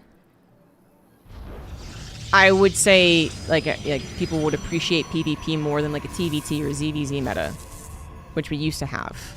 The problem is that not only do we have a PvP meta, we have just a Protoss like everywhere situation, and that I think makes people inherently dislike a mirror matchup because they already see so many Protosses. Anyway. We do have a proxy pylon up for Hero, but as you can see, it was not used for anything. However, one base, 2 gateways, and a robo are on the way. For Max Packs, actually it was Ditto. So they both were able to get that scout. And I'm guessing based off of that, be like, okay, how about we don't both robo all in each other? And we just expand. Well, actually, I guess that's what Hero was saying, but Max Packs is not. Max Packs has added on an additional gateway, no Nexus, a War Prism is being chronoed out, and he has found a proxy pylon, which, I mean, I don't think would have come into big play, but, you know, was probably going to be used if this did turn into a 1-base all-in. Hero decided to transition, but also could have been used for proxy adepts, if that's it seemed like there was an opportunity to do so. So that is nice to find and get rid of. Plus, you got to replace the pylon. And we're very early on in a game where 100 minerals absolutely matters. Hero, of course, had a robo. So this is not a surprise to Max Packs, who was able to scout that. Oh, no. I thought he did. I thought he got back in there. He didn't. He only scouted the Nexus. Well, he did scout the Nexus timing, so it would actually make sense he would expect an Immortal still. But expecting it can only do so much. Now he's microing against it and actually manages to kill it, but he does lose every last Stalker. Not quite the Sentry. 3 Adepts do get into the main base because Hero did not wall off. And this is now a big problem for him. Probes trying to be pulled so they can't do any further damage. Trying to make sure the Stalkers can actually kill them, but that's 2 Adepts still alive, so you cancel the Shade and say, yeah, whatever, man, I'm going to kill 4 or 5 extra probes because of that. 8 probes in total do go down, but Hero, he's got 2 Nexus. He's got another Immortal on the way. He did push away the Warp Prism, but I gotta say, to actually move your army out of position is a bit dangerous considering the Warp Prism's alive. It could be coming back in with 4 Stalkers, it could be coming back in with just a couple of Adepts, and the latter is true. I guess there's some army here alongside the Immortal that just popped, but it's, it does seem dangerous to me. Now, that instead of 2 armies potentially defending both bases, you know, the Adepts can try and find 1 base undefended. They do get 4 more probes. And Hero's little counter here, I guess, was hoping to stall out a Nexus. Or confirm that the Nexus wasn't there. In this case, the Nexus is not there. Is that MaxPax being a little reserved, knowing that our army was missing? Or is that him furthering an all-in? I actually cannot tell. I feel like this is a Nexus. He's got 500 minerals, and the probe is clearly trying to get down, but then he's moving out, so maybe he's changing his mind. It is hard to say. Speaking of War Prisms, though, Hero also managed to grab one, now sending 3 Stalkers and a Sentry across the map. This is going to get weird. This is going to get weird. MaxPax is not getting that Nexus. He is going for all the Warp-ins. He's going for the all-in, betting it all on the 1 base. No, he does grab a Nexus! What the fuck, MaxPax? Anyways, no. That's still a lot of army that he built up before grabbing that Nexus. I would have been a lot more time for Hero to actually mine from his own Nexus if he had enough probes. But he wasn't building probes himself, and he was losing them as well. Now we got some probe damage on this side, gonna force a recall. But I don't think you have to recall the entire army. Exactly. Force field still doing work. Recall Ditto from Hero just to get his army on the low ground to compete with the leftover army of MaxPax. Everyone's Nexus are fine. Just to get that out of the way. Probes, 19 for Hero, 21 for MaxPax. But MaxPax had his Nexus canceled. I don't know why. I don't think it was because something was killing it. I think he just decided that he didn't actually want a Nexus. That he was maybe winning with his attack, so he canceled the Nexus in exchange to warp in. But now he just has 500 minerals in his pocket. So I don't know. Hero not walling off properly. Well, this isn't a proper thing. This was very intentionally not walling off. The Sim City here is actually, I would say, what typically Protoss players do as well to try and combat Adepts. He just didn't have anything, you know, blocking it, maybe, as he would have. Anyway. This Nexus is now not fine. Nexus finally goes down. Wasn't really ever mined from, to be honest with you. Hero never got to more than like 1 base saturation worth of probes, except he lost just the right amount to not be saturating another base. Now purely defensive, up on the high ground. War Prism Juggle comes into effect. Double Guardian Shields, because why not? Both of them supply blocks, by the way. And MaxPax's army is just disintegrating for our very eyes. He is also dealing with an attack over on his home base, and that is it. Hero wins that overwhelmingly, one-sidedly, and now will win the overall series. So he is going to be in the winners finals, the actual championship. I forget what we call it. GG's. The grand final. Okay, yeah. So that was the upper bracket. Wait, no. Oh my god, that was the semifinals. I actually forgot. We got in there for game 2. But yeah, that was the semifinals. So Hero is moving on to face Classic in the upper bracket finals. We're not at the grand final yet. Which would then have the upper bracket winner versus whoever comes through the lower bracket, which is a little farther behind. They're all best of ones in the lower bracket, but Beyond versus Thermal is still going on, and Fiance versus Skillis is still going on.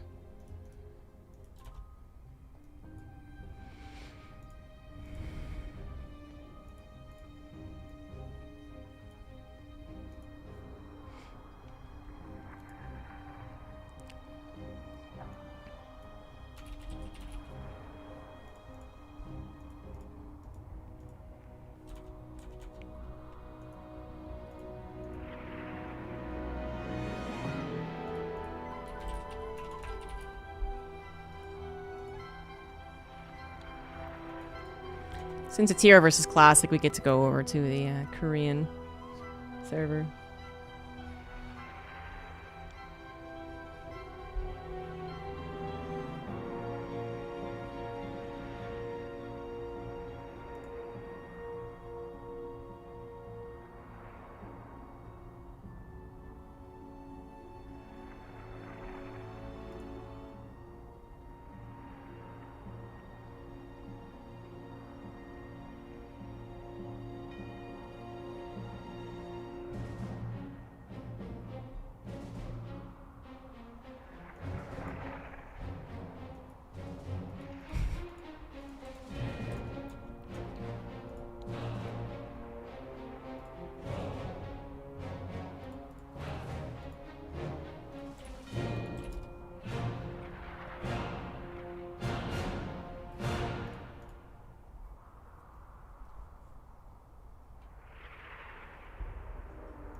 Some cat cam while we wait for Classic to stop being AFK.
Usually they're so fast at making a lobby.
Do cats ever bite their cheek or tongue? He just beers. Probably not.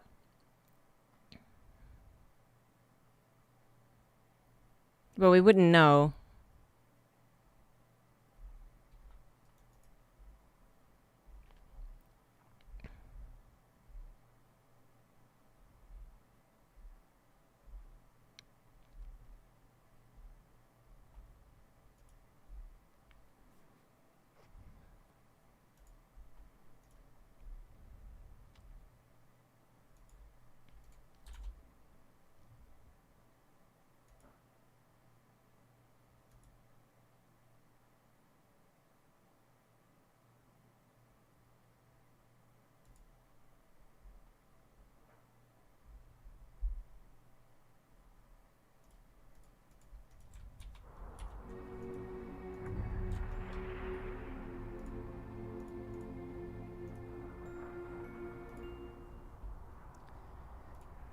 We're ready to go.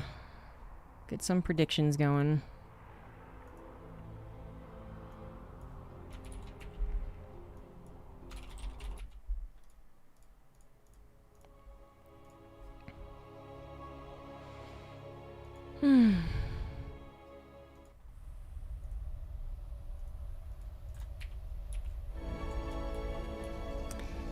It's the upper bracket finals for our best of 3 PvP. On the top left, it is Hero. And on the bottom right, it is Classic, playing on the Korean server. So no blaming the ping on this one. Although ping was not a problem, Classic defeated MaxPax. Sorry, Hero defeated MaxPax 2-1. Classic defeated Yun. And then Clem. 2-0-2-0. Classic's been pretty good lately, apparently. Yeah. Classic's also favored versus Hero. He did win the last 2 times they faced off very recently, but last time it was 2-3 in Classic's favor, so pretty darn close. And then they kind of trade 2 or 3 wins at a time.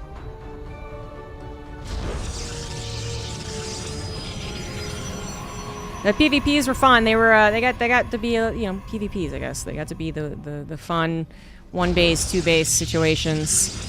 Haven't gotten our super macro PvP as of yet. And I don't think it would happen here, but yeah, every now and again. Korean PvP actually extends beyond 8-10 minutes. Double gateways for both players. A little bit of a sus-looking probe here from Hero, but then again, it's kind of looking like it's trying to suss out something. Well, now it's stopped, and now it looks very sus. Hello, probe.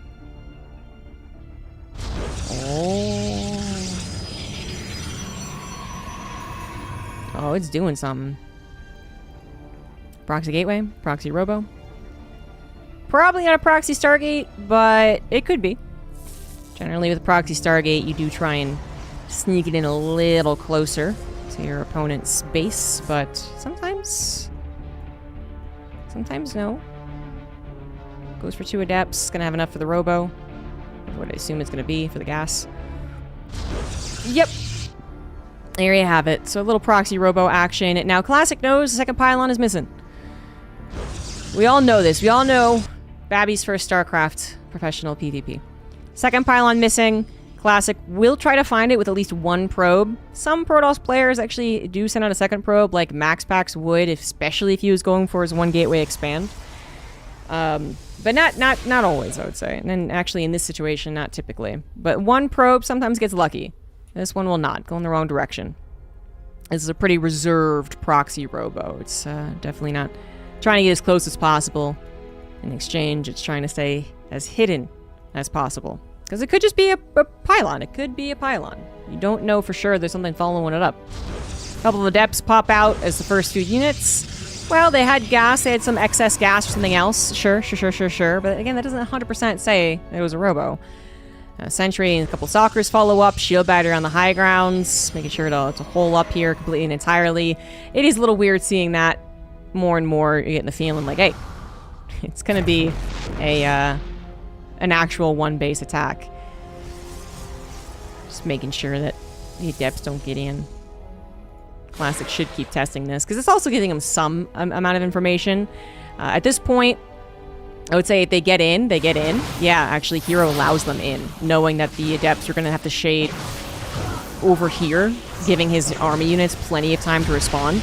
Could have probably even saved a probe, but that's nitpicking. The point is, the adepts get in, they see, hey, there's not much else going on here. You probably got that proxy somewhere. It's probably a robo.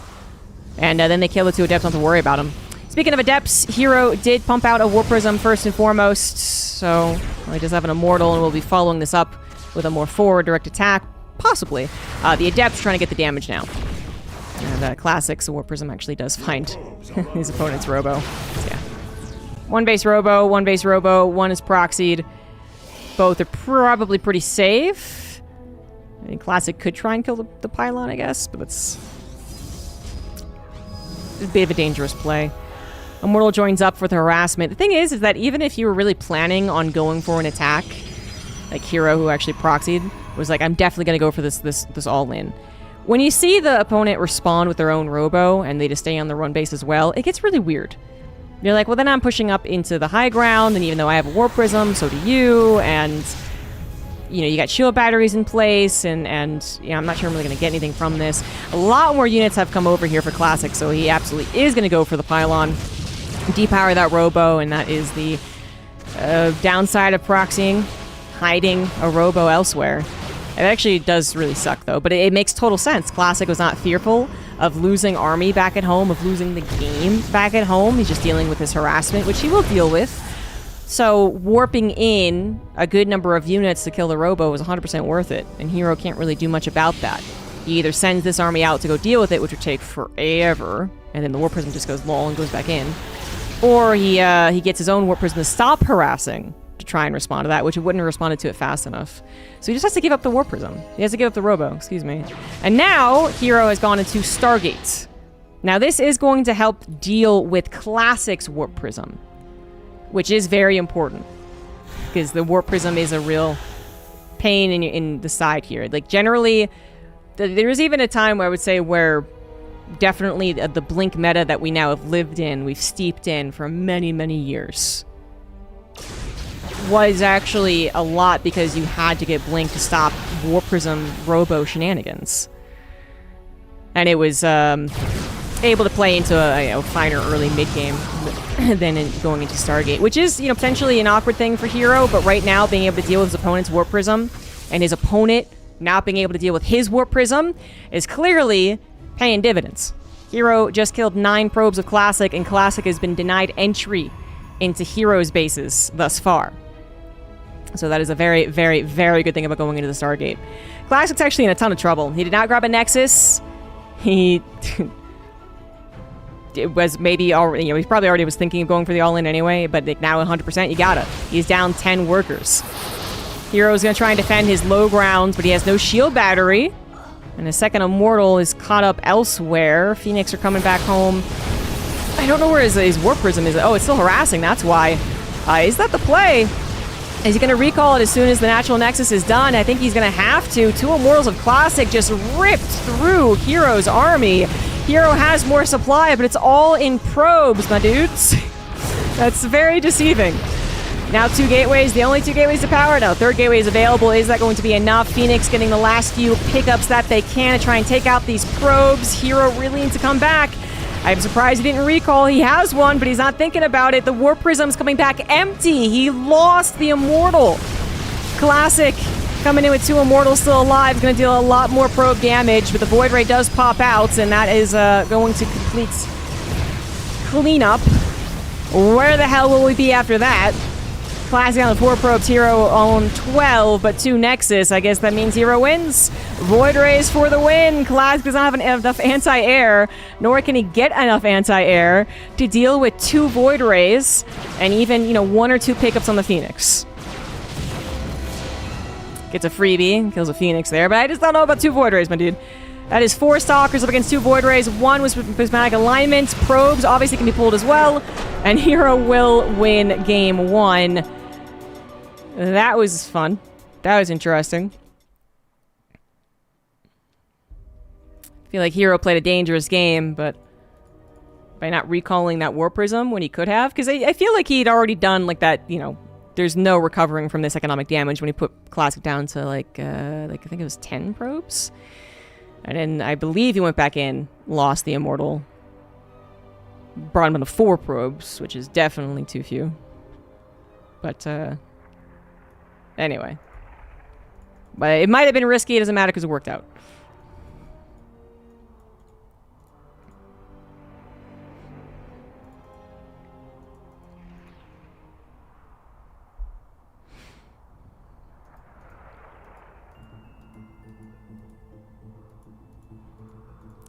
They had a good chat about, I'm not sure what. I think Hero was talking about not having a robo. Scaring him. From my limited Korean.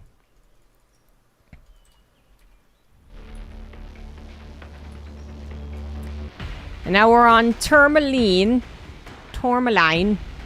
The top right it is Hero, and the bottom left it is Classic. Hero getting that W. But that was a tumultuous PvP. Good move from him to go into that Stargate.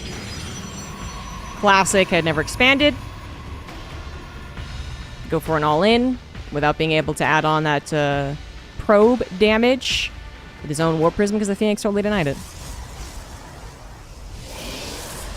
Do I actually know some Korean? I do, yes.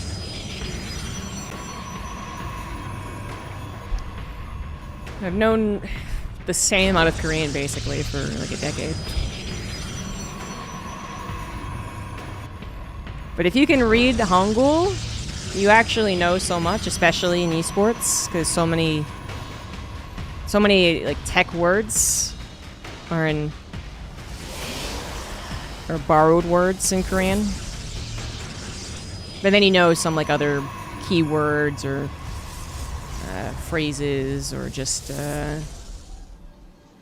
you can kind of figure out some of the slang, even if they don't type the full word. Like earlier on, Jamshi was being said by Byan or Classic, whichever one, which isn't the full way you would say like a moment please, but you know, you're like, okay, it's the casual, friendly way of saying just a moment.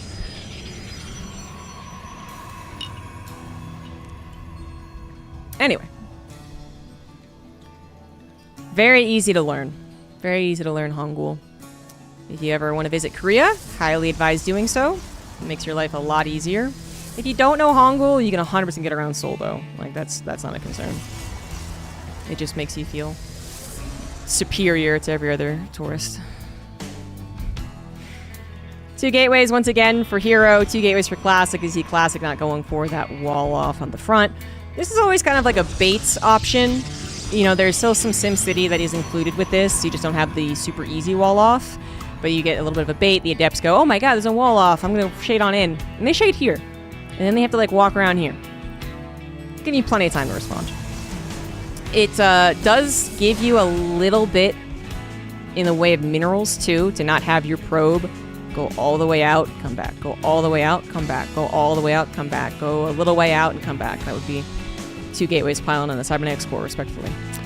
So, there is that. And then the other chance that can happen with those 4 gateways is that they are vulnerable to especially weird 1-base versus 1-base PvPs, which we've seen a lot of today, where you both, 3-gate robo. Either you both are doing the all-in, or you both, found each other doing the all-in, so you're responding to each other, whatever. Then suddenly those gateways aren't vulnerable. But if they were really pushing the adept issue, I mean, you do not have a way of blocking that. So, it's not without some of its own drawbacks, I suppose. Classic had kind of hidden a robo in the back. He managed to get a robo. I said hidden because I didn't see it, but actually Hero very much did. Gets a warp prism, which would be the expected here. Hero's nexus is already done. Hero went 2 gateway nexus for real, legit. No hidden buildings. And is going into a Twilight Council. So yeah, definitely expecting with the nexus as he just confirms that nexus that this is not going to be an all-in. But that this warp prism is certainly on its way to do some harassment, and he had some stalkers prepared. Does not get into the hull damage. There we go. Little bit of hull damage on the warp prism. Most importantly, no one lost any units. Classic will have this to be annoying with for however long it takes for Blink to finish. No, I'm not going to guess the timing. For the next minute and a half. There you go. But then when Blink is done, it becomes so dangerous to use your Warp Prism. Hero's already up 10 workers, though, so you really do gotta use that Warp Prism and try and find some amount of probe damage. Observer is out, giving Classic a little bit of an insight into where he can push the issue. Maybe now he can get into the main base. There's only 2 stalkers there, after all. Hero should know that he has quite the worker advantage with how much faster his Nexus was, and he actually manages to slip a probe out without being seen by the encroaching army to start up a 3rd Nexus. Classic has brought his Immortal to the front line. A lot of potential force fields. Pushes them away from the shield battery. Now, no shield battery available for Hero, and Blink is not yet done either. Some shield batteries on the side of Hero go down as well, trying to push that Immortal away, but that Immortal is getting nice, close, and comfy against those Stalkers. Probe trying to be pulled in, but they are confused by those force fields, and while Classic just made this look easy, freaking peasy. Hero... he's dead? Just dead? He's not going to defeat the Immortal, which should be juggled. Okay, I take that back. It did die. Blink is good. But still, he should not defeat the rest of the Stalkers, and whatever Warpins Classic can come in here with, and he has, of course, lost all of his probes. GG's Classic. I know there was a lot of force field usage, but it kind of felt like he just walked in there.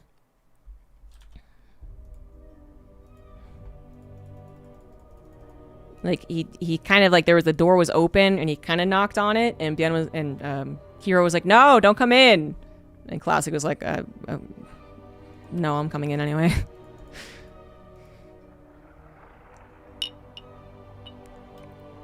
Oh, very cool. Maybe I helped someone. Well, you helped someone. Maybe we've helped someone.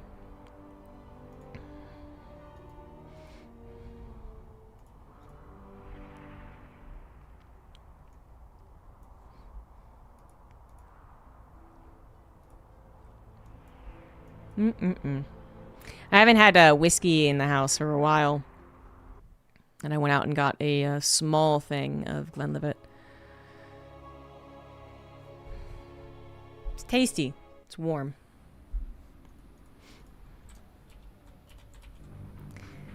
And now this is tied up. The winner will advance to the grand final. The loser will go to the final stage of the lower bracket, which is all best of ones. In the bottom right, it is Hero. Top left, it is Classic on Winter Madness. Am I Glen loving it? For those of you who don't know, Glen is basically is the word for lake. Scottish word for lake. So it's just like Lake Livette or Lake Fittich or whatever. There's a lot of Glen blank whiskeys, scotches. This is a scotch. I can be again superior to everyone else because I've taken many a whiskey tasting and learning experience having done my travels. No. I did figure out eventually, though, that, like, as much as there are a variety of plenty of different whiskeys, there's a variety of Japanese whiskeys, Scottish whiskeys, Irish whiskeys, American whiskeys. Generally, I like Scottish whiskeys. Like, I'll go to tastings, and they'll be like, well, here's some from Scotland, here's some from Ireland, here's a collection of, you know, bourbons from America, whatever. And as much as there's a variety, you know, from super peaty to not at all whatever, I almost always pick the Scotch as being to my taste. Don't know exactly why. I don't, I'm not deconstructing every single whiskey, but just generally what happens. So we got 2 gateways for both parties once again. The Classic did once again have to notice, hey, there's no second pylon. What's up with that? In the first game, Hero did use this to proxy, and I would say it didn't work out, but then it did. I mean, he did win that first game, but it was back and forth. Second game, I thought Hero was in a good position, but not actually able to take on Classic's army. I mean, that was just so one-sided. Possible things that he could have changed, right? He could have probably pulled his army back more instead of taking the fight when he was force-fielded. But then by the time he did pull his army back, it was very, you know, the concave was like too large. Maybe he could have pulled probes faster. Definitely could have had 1 or 2 extra shield batteries. I'm thinking that's really the most basic thing that he could have done, because if he had more shield batteries, not only are they going to survive, because there's just more of them, you can't target fire every single one, they probably would have been placed further back. And I'm guessing that's just a bit of an overconfidence issue, which I was totally there with him. I saw Hero setting up to defend his 1 shield battery, and I was like, yeah, I guess that's good enough. And we were wrong. Some scuffles going down here. Probes even getting pulled. I believe a probe just got into the main base of Classic, so it's scouting. It is a Stargate from Classic, and that was not seen. So this Oracle could be a big damage. Hero's gone for 2 gateway expand. So despite, you know, kind of tricking a little bit of a heart attack given to Classic about that pylon situation, well, it's very clear, okay, that's not actually being used. It could be offensively placed, like over here, I guess, and, you know, still warp into depths, but it's not a robo. Hallucination from Hero is going to get a scout on the Stargate only after the first Oracle is about halfway across. Okie dokie. Okay, well, you're supposed to actually scout that. All right, never mind. Oracle decides to get involved in the main fight anyway, which actually is probably not the best use of it. You definitely see what Classic was thinking right there, but good target fire, good priority from Hero. Right, there's only a few units, so target firing is not that big of a deal. But the fact that he did prioritize that Oracle was definitely the right call. Not only was it potentially going to add a lot of damage to the main fight, I guess, like go after the Sentry, for instance, definitely, then it could have also been like, wait a minute, I can go after probes now, which arguably would have been a better use of it. It dies instead. Second Oracle is here, but, you know, this could have been 2 Oracles, could have been 4 probes on top of 3 probes. And now we even have a little bit of a counter. Hero realizing, hey, I got more Stalkers and more health. Probes are going to have to be pulled into this, although only temporarily. Yeah, not even going to lose the probes here. And a recall is used to get those stalkers back to help out against the Oracle. You know, trying to play around using your slightly healthier stalkers or just trying to get the probes to pull into you. In that situation, it just wouldn't be worth the potential of the Oracle finding a slot to deal damage. Adepts join the fun. Add a couple extra probe kills. Hero, though, still ahead by 3. So even though he's lost more probes, he's still ahead. Faster Nexus and all that. One thing that Classic might have picked up on, however, is that, hey, you're probably going for a Twilight Council. Doesn't know that for a fact, but hey, there's been no Immortal. I haven't seen an Observer shimmering around here. There's definitely no Phoenix responding. And with a Twilight Council opener being still a very common PvP opener, you know that there's a possibility that they're really holding off on a Robo and thus detection. Yeah? Yeah? That's where you get a Dark Shrine. And there is that timing. There is absolutely that timing. Like, Hero, honestly, is getting a rather safe Robo. This can be pushed... This is almost kind of a thing that you want to push up as long as possible. So we'll see games where if they're very, you know, standard PvPers in general, maybe some more like European games, let's be real, then, you know, they'll actually even hold off on building a Robo until after their 3rd Nexus. And then, yes, they are susceptible to a Dark Shrine, but they, you know, depend on other factors to make sure they don't die to it. If this was one of those games, Hero would have died to a Dark Shrine. Unfortunately for him, it's not. Like, he went for a safely timed Robo. It's going to give an Observer in case it is Dark Templar, which he doesn't know about. Doesn't even know that Classic got a Twilight Council. But it also would be something he could use to get an Immortal in case Classic was following up with something aggressive, maybe 2-base Blink, sure. With like a proxy gateway somewhere. Speaking of, actually. With a proxy gateway somewhere. There you go. Proxy Pylon, slow warping, but still better than warping across the map. But the CT is not going to find a tremendous amount of damage. It'll find some. It's the tester DT. Like, did you actually get a Robo? As soon as it sees a Robo, well, it might die because the Observer's right there, but... Did Hero see that? I don't think Hero saw that. He's paying attention. He's trying to cancel his 3rd Nexus, which he absolutely will, but the DT sneaks on into the main base. And the 2nd DT, well, that actually goes right up to the Observer, so that, well, but the point is, 1 DT in every base, even if you have an Observer, that is where it finds good damage. Fortunately, the probe pulls are going to be good enough, and that 2nd DT really did just rock right into the Stalkers. I mean, that was the worst possible thing it could have done. And still, a 3rd DT comes in as the 3rd pull probes were pulled / mining away and comes in to complete the probe kill count to maybe 12? One more? Should have gotten one more. Just saying. No. 13, though, still, as the Oracle comes back in. He's like, hey, forget about me. I did forget about you. And it doesn't even die. Hero now has fallen by 10 on the probe count. Although his 3rd Nexus is faster, Classic's is still about halfway done. That's still a pretty good result there from Classic, who has finished up his own Blink. He is now falling behind on the upgrades. No Forge in sight. But he'll always have access to a potential DT, so this is something that Hero has to invest resources into. So a Cannon is coming down, maybe a 2nd Observer. Already got it. Take that into account. And then, what else was I going to say? Shoot. Oh, Archons. There you go. And then he could also get Archons if it really called for it. He could get an Archon to help him. Not sure it's going to call for it. In fact, you know, the lack of Forge with the amount of gateways being added and the fact that he actually bothered to add a proxy gateway, it kind of... I know he's still building probes, and I do wonder here if he's going to go for a 3-base attack. Fairly dedicated. You know, he's going to be very, very far behind in the upgrade. And that is the biggest thing he'll be behind on, as both of them are actually saturating their 3rd bases. They're kind of going to get to the same amount of mining right now. So you can see there's been a couple of spikes. Most recent one obviously in favor of Classic, but we're going to settle, and then it's going to be down to, like, you have an upgrade and I don't. But hopefully I have a couple of Archons, and maybe just that little bit of an army spike, because I did get that economic spike right here. We're going to find out. Hero does not realize that an army is on the way. He had no idea about a proxy gateway. I figured there was proxy pylon almost for sure, but didn't worry about a gateway. Doesn't know that his opponent has skipped out in the Forge and is about to hit him. I could say the same for Classic, though. Classic also didn't realize Hero's army was moving across the map, and now what does Hero do? Because Hero, obviously the one attacked first, has to make the decision. Does he go for the base raid? Does he return home? 4 very awkward Stalkers cannot do anything at all. He's going to have to sacrifice this base. Hero is going to try and go for the throat. Classic went for the gut. Third base will 100% fall, but he's not on top of the production. He's on top of the gateways. That is what Hero's trying to do. Hero's trying to get to the production, to the technology.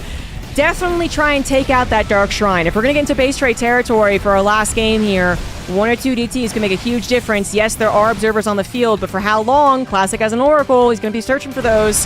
Are they going to be in the right place at the right time? So on and so forth. This is a full-on base trade, though. I mean, we have 0 response here from Classic to try and hold on to his base. Ditto on the way of Hero. No one tried to recall. Full-on destruction. Who is going to have the last building? I have no idea. Classic does have a bigger army supply with those Archons involved as well, but Hero does have the upgrade. 20 stocks is 16, so a little bit more mobility on the side of Hero as well. Plus two Immortals. I mean, they will pack a punch. Actually, a lot of what Classic's army is made up of is 16 Zealots, which you can micro against. They'll be chased. They'll be dragged. There we go. Dragged away from like the Archons, for instance, and then the Stalkers will have a field day. Even blinking into the Zealots, trying to get every little last one before the rest of the army can come together. Hero, I believe, will bridge this gap. With those 2 things in mind, I actually really do give this to Hero in a final battle, but things can happen.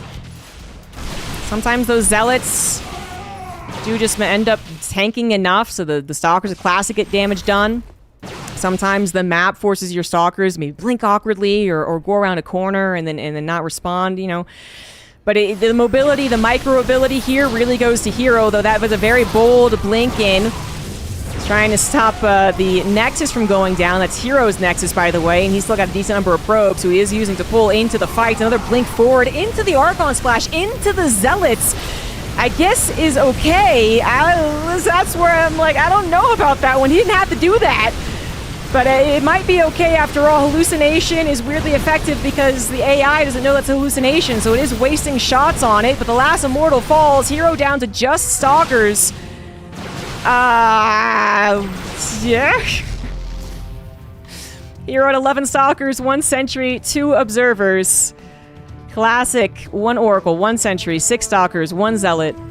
Nexus having been built in the bottom left. 2 probes mining for Classic, 0 probes for Hero.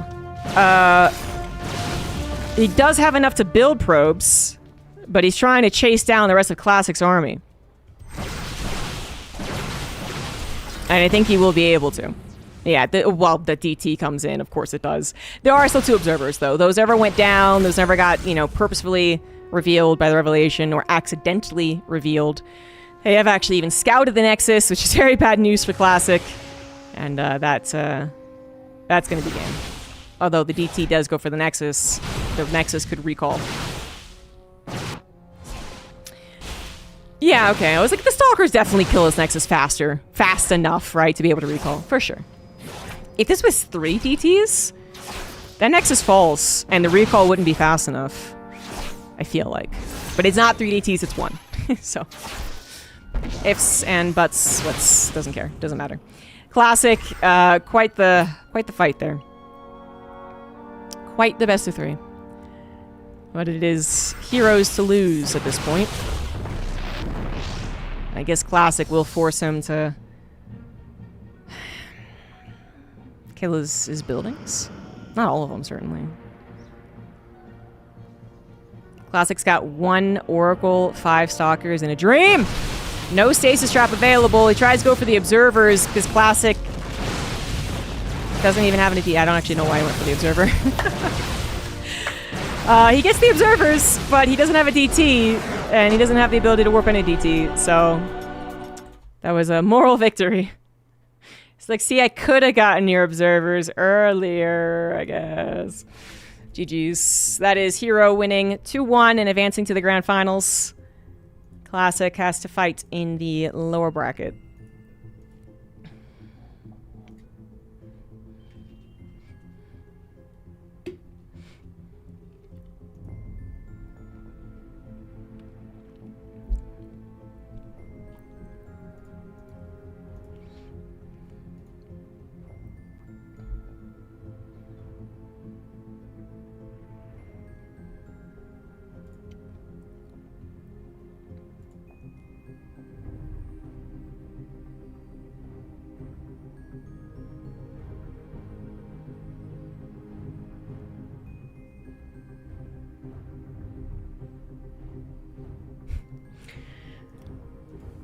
So who are we waiting on then? Beyond defeated Max Pax, and then Skillus defeated Clem.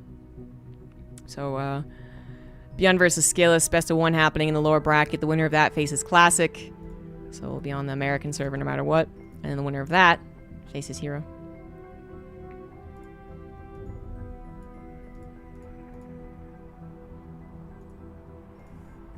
But it's now time for your favorite part of the stream.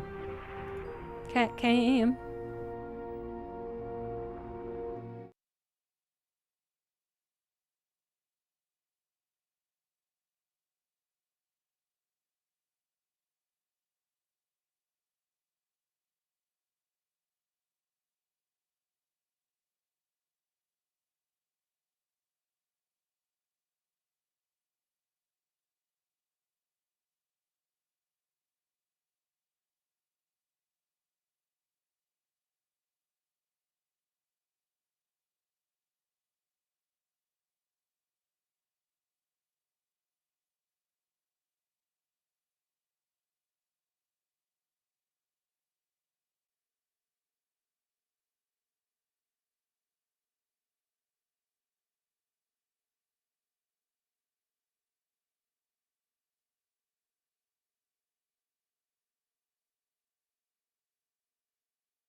Almost perfectly timed. We do have the results. Beyond defeated Skillis, 1-0, and so it will be Beyond vs. Classic again.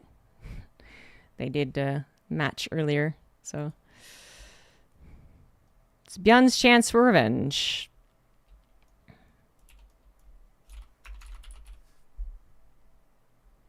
They're just talking and deciding on the map, I guess. It used to be that the map was predetermined for lower bracket, but maybe they changed that.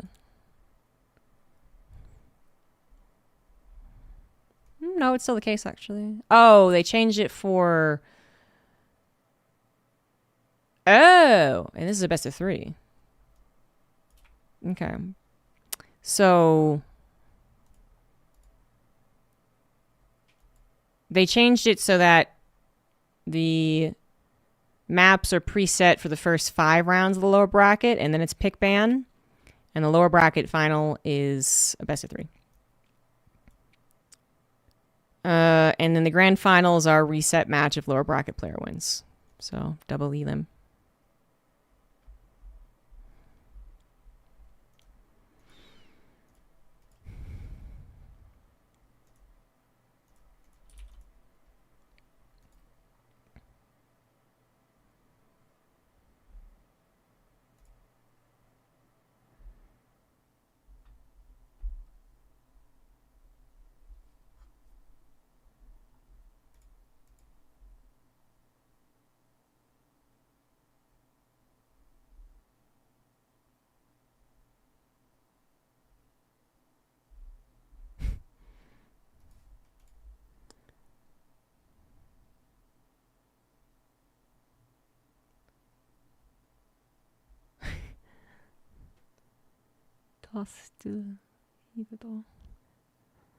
I'm getting the impression that Björn is complaining about the amount of tosses.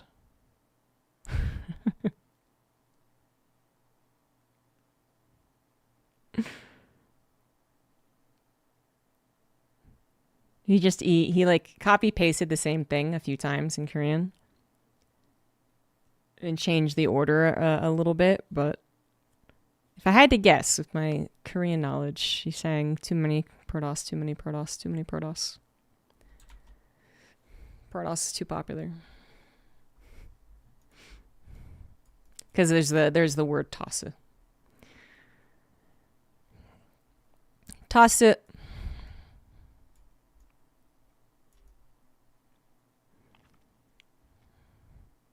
It's one thing I got over all these other streamers streaming this Open Cup.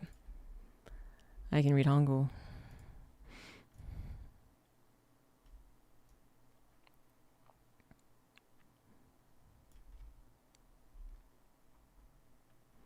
Beyond to kill Skillis and Max Pax and Ethermal, who random could have been Protoss, and Sebedus.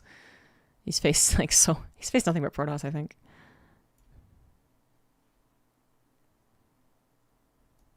Protoss is easy to play, but not good. Well, there's a lot of people who disagree with you on that one.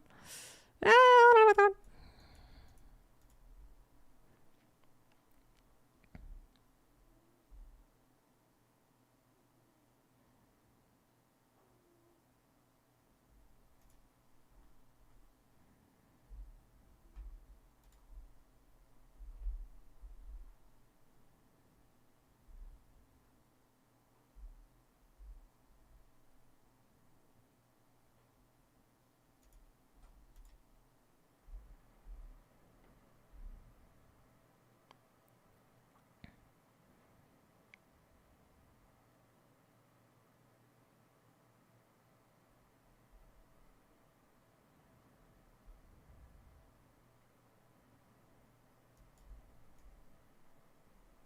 Classics AFK, so that's what we're waiting on.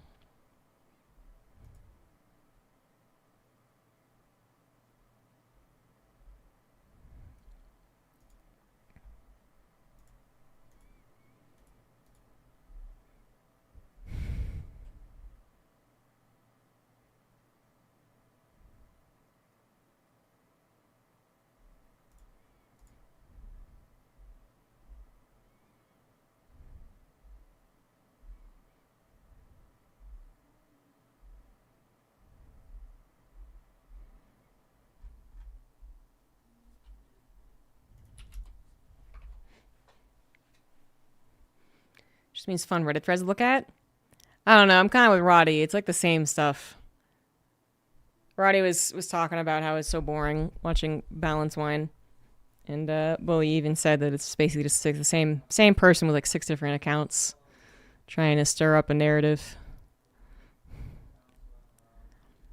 Like, as soon as you are, like, you know, zero, what's the word? Not influence.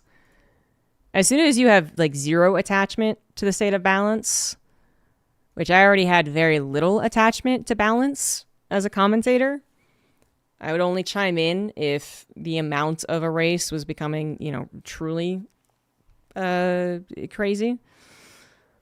Or if, you know, the community sentiment really had been for a long time, you know, one thing or another. But I've always tried to stay away from true balance discussions. But once you really step away from it and you just see the same comments again and again and again, it is the same exact shit. You're just like, oh man, it's actually kind of sad.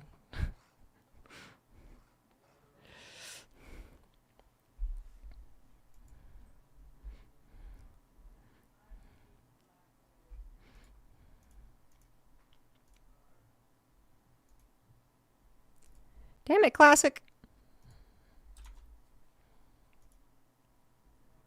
He went to go take a nap.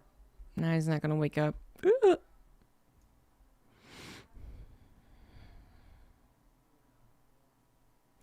So apparently, officially, there is no one working on Stormgate at this point in time. It's now official. Even Gobsmack no longer works at Frost Giant.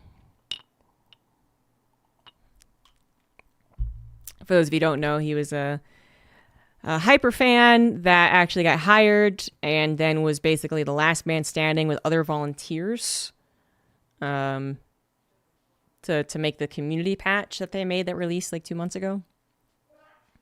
So I don't think he's actually been paid by Frost Giant for some time, but now he's officially not a part of it anymore. I had like when I was preparing to cast Stormgate at EWC, like we played a decent amount of it. The problem even then though was the Celestials. Like I could have some fun playing it, but more and more it was like the Celestials are just badly designed. What is happening here? And then, you know, we had to cast those that show match that they did 2 years ago when they forgot to get a Vanguard player in a invite tournament. Kind of judging you guys for that one. JK42, thank you for the Prime sub. I appreciate that. Now, how many people are doing the Prime subs? Stormgate will get in nothing mode. Stormgate will die. Stormgate's already no longer going to have a multiplayer option. Servers are offline.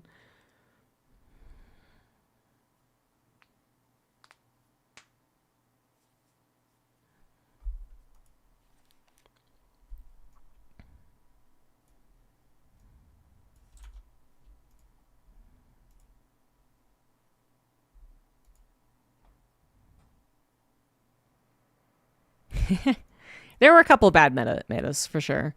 Shortly after the EWC, or kind of during it, actually, there was a dog meta. Or maybe that was last year, actually. I think. Or no, that was 2 years ago. Yeah, I'm right. Yeah.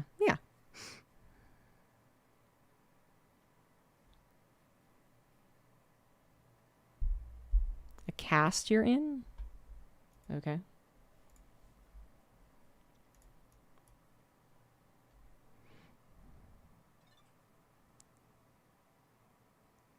Well, I think one of the last things he did was made it playable offline, but I'm not sure. I mean, 10 people will be very sad. I know there's a lot more people who don't play any Stormgate whatsoever. Who I'm gonna cancel this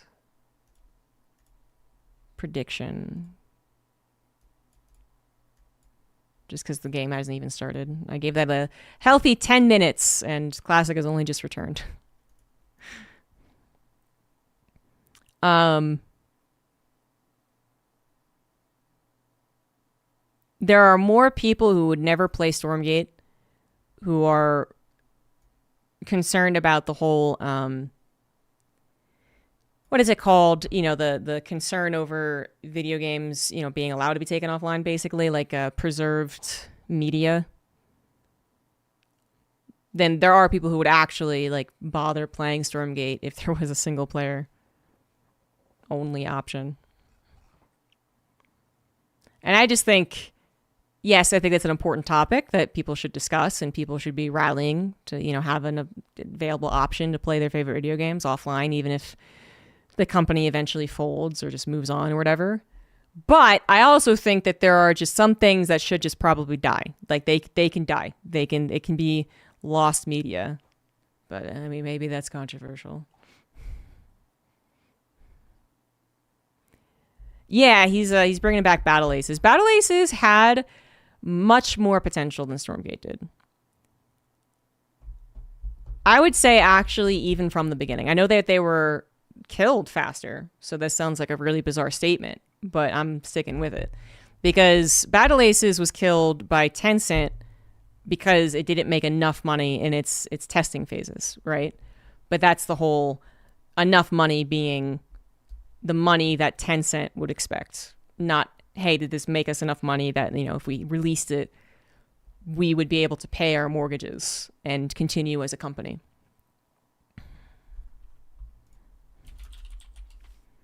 So that's not really fair. Like, Stormgate got to do whatever the fuck they want, including considering to get loans that they would never be able to repay, despite anyone telling them, you know, don't do that. And so him bringing it back, I think, is a very bold move on his part. And now they are a company that could continue, you know, investing poorly. If it ends up being, you know, very poorly received, they could. But no one's going to cut them off before they even get to release. And I think it has more potential as a game. It felt better than Stormgate. I always thought Battle Aces felt very good. I didn't really care for the game style, but I know a lot of other people did, and I could see the potential of a lot more people liking it. So, I believe. But it's just a tough market out there.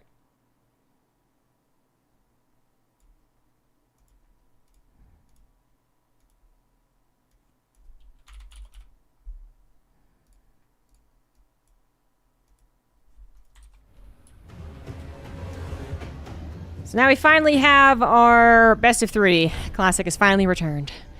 It is the lower bracket finals, which are now best of 3s, the Monday Night Weekly.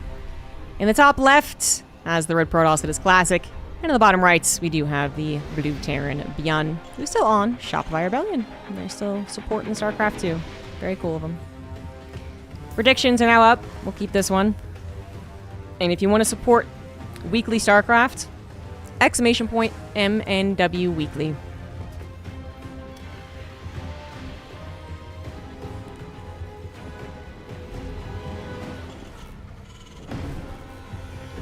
Well, I don't know much about Battlefield 6, but that sounds like it could easily just be a bloated product.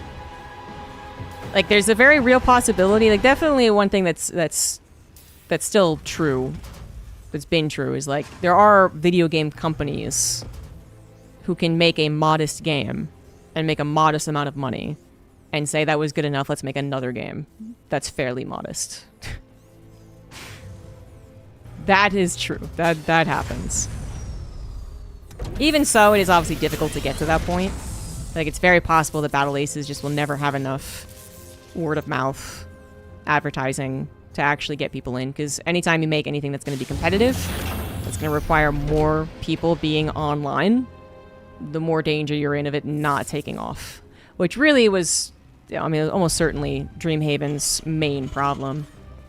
Some people will argue that Dreamhaven didn't make the right games, or didn't make good games, or didn't capitalize on some of the initial success. I don't know. But to me, It was just that they made the wrong type of games, which was games that you need people to actually be online for.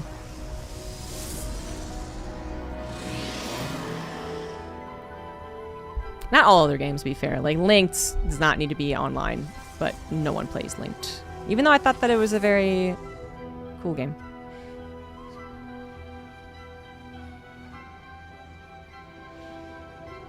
So Björn already lost a classic, 0-2, earlier. He tried a game that... What was the first game? I don't even remember. Doesn't matter, he lost it. In the second game, he tried Mech, and he lost that one too. Oh, he lost to a 4-gate. I remember now. Yeah, he 3CC'd, and then the 4-gate actually did kill him, which isn't always a guarantee with the 4-gate, but it did work that time. So, Björn, you know, he's shown 2 different ways of playing. Will be a third way that he shows here. He's had to play a lot of Protosses. I do believe he was kind of jokingly complaining about it to us while waiting for Classic. There's too many Protoss, too many Protoss. Now he's gone for a high ground command center, unprompted. It's not something that was forced by Classic. And then has gone into a 1-1-1, so medevac should be on the way out. One Stalker, just courageously running across the map here. Doesn't even care. Figures there's no Reaper, nothing has arrived on his side of the map. I mean, he's right about that. It was Reactor first, wasn't it? Or no, Reactor after 1 Marine.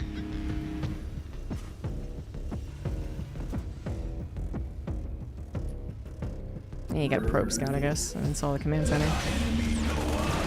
Cyclone should be enough with the Marines, and the high ground especially. But, you know, it's always a little concerning. Björn has 0 information as of right now. Thought it was going to be a medevac for something similar to what Clem did, but actually a Tech Lab was added and is going into a Banshee. Not enough gas for Cloak, though. So this could just be a single cloakless Banshee, which is not something that Björn has, you know, not done before. Like, he has included this. I know there was a time where he was also going for the speed, which was an interesting time. I don't know if that stuck. If 2 Banshees with speed over Cloak is something that actually stuck. I don't think that it really did. Maybe just something that you can throw out to change it up. It's another 4-gate from Classic. He seems to be liking the 4-gates today. And they have been successful. Yeah, so the 1 4-gate worked against Björn, definitely. The 4-gate worked. Second time he 4-gated, he did end up having to transition, but he won that game. It was versus Clem. So, kind of, if it ain't broke, don't fix it, I suppose. Like, if it works, it works. Especially if it works in a way that, 1, wins the game immediately. More power to you. But, you know, there's all lanes and cheeses that do that all the time, but there's, you know, a chance that it completely fails and you have no way of recovery. If the 4-gate is also working in a way that says, okay, I can kind of recover from this, or I can kind of, you know, maneuver over into a macro game, then I further encourage to try and do it. This seems like it's going to be a real dedicated 4-gate, though. He didn't just warp in 4 Stalkers and say, yep, not going to work. He is actually going to try and win the game with this. Got some good SimCity, the tank well positioned with the minor amount of extra units. Gotta say, though, that Tech Lab, yep, definitely ripe for the picking. Does get canceled. That was maybe 25 seconds in, so not too far into the stim. But still a delay, like an important delay as it becomes clearer and clearer that Classic is not going to straight up win with this 4-gate. 2 tanks are too well protected. The Stalkers have all been injured by multiple tank shots. Some have even gone down. 4 of them have gone down, actually. Yeah, this isn't going to work. It's not going to give up on pressuring. He's got a War Prism. He's going to get into charge. Templar Archives on the way. 3rd Nexus should follow, too. I think there was like a Marine bullying away one of the probe attempts. It was cleared up, and then the game will continue on. So Björn, not going to die to a 4-gate today. That is this best of 3. He did die to a 4-gate today. Loses a tank. He might even lose 2. Oh my god. No. There was a surround. Woo! There was a surround of the tank, and I was like, yeah, just repair it now. But he actually tried to start using them to kill the zealots. Almost lost 2 tanks. That would have really sucked. Nice little zealot bomb right there from Classic. To even grab 1 is fantastic. The second tank also repositions, opening up an opportunity for the Stalkers to grab Stim yet again. War Prism barely lives, and oh no. No, this went from like, okay, I did the thing, I defended the 4-gate, to just starting, you're like mumbling and grumbling about Protoss. You're like, it's cool Protoss, and it's cool Warp Prism, this kills the stone, it's super cool. Still not the end of the world for Bjorn. And, you know, like, arguably this is still not really recovering Classic from being on 2 bases for so long. And losing a good number of stalkers. 5, actually, is not too bad. But still, you know, investing so much into the attack. And, there's that. That's what you console yourself with when you have 2 things like that happen. Lose the tank, lose the stim a second time. The first time is almost a gimme. Like, that's like, fair enough. The second time, that's the real painful one. And he hasn't even restarted it as of yet. Okay. Just double checking my own sanity that, you know, I did actually get canceled. Yeah, that's a significant delay. And with that significant delay, he's certainly missing any timing to attack before Storm. Hello, there's already Storm killing 8 SCVs. So he certainly won't be attacking pre-Storm, obviously. Even if he did move out when Stim was supposed to be done, it would have been a questionable timing. But he's also not attacking when Storm was available, but then maybe there's not a lot of army. You know, that's one of the things that can't happen when you have to dive directly towards Storm, is it, you know, there's half as many Stalkers and half as many Zealots, and you arrive with Stim bio. Can't do that now. Not without Stim. And then Stim's so delayed, there's even a chance Classic takes the opportunity to already start to transition. He's not, but I'm just throwing it out there. I'm trying to say that Classic, by denying Stim that second time, made the world his oyster. The Terran is completely powerless without Stim. There's been a couple of Terrans that I can remember that actually still push despite not having Stim almost stubbornly, and it actually did work a couple of those times. But it lacks teeth. So beyond, you know, his best bet is to kind of turtle. Oh my god, those 2 Storms were already really freaking good. Oh god. Oh god. Forced to back away from them, of course, leaving those tanks open to the Zealots, which now jump onto the Stalkers. Another Storm is available. That is the last Storm. So that should be it. And the SCV has managed to avoid being stormed to death. But this is no doubt very frustrating. Vikings looking for that very weak Warp Prism, and they will not get it. 1 shot away, always, for eternity. The Warp Prism will never die. These are just gut punches. These are like nipple twisters, okay? Like, it's not actually killing you, but it is very disturbing, and you hate it. You're like, God fucking damn it. What? Why? These are just painful things. The Warp Prism should have been dead twice over. Now Classic has a 4th base, double forge. There's the Colossus transition I was talking about. Byun, I already said it, just to reinforce it, his best bet is Turtle. His best bet is to be like, well, fuck my mid game. And then just, yeah, 4th base, build up a maxed out army, gets a Liberators +2. Because he's not, you know, there's already kind of like this whole question of, is there really a power spike for Terran in the mid game? In some games I would still say yes there is, but like not as clear cut as it once was a decade ago. And then ditto on the late game. You know, there are arguably more opportunities for the Protoss to kind of invest super hard one direction or another, kind of a la Zerg, to kind of supercharge them into a late game, even if their early game wasn't the absolute best. Not trying to bring balance into it, just the ebb and flow of TVP. But that has meant that there's a lot of games, especially when a Terran isn't particularly great at TVP or particularly confident or just, you know, says, yeah, I can't kill him now. There's like a 60% chance I could, but it's not a big enough chance for me, so I'm not going to do it. I'm just going to go to Liberators. And so a lot of games that if they do go past the 10-11 minute mark are going to be Terrans just waiting for Liberators. And you know, certainly that's what Byun is doing at this point. And Classic has picked up on that without even really doing a lot of scouting. Like, I think he's like, well, Sam was late a long time.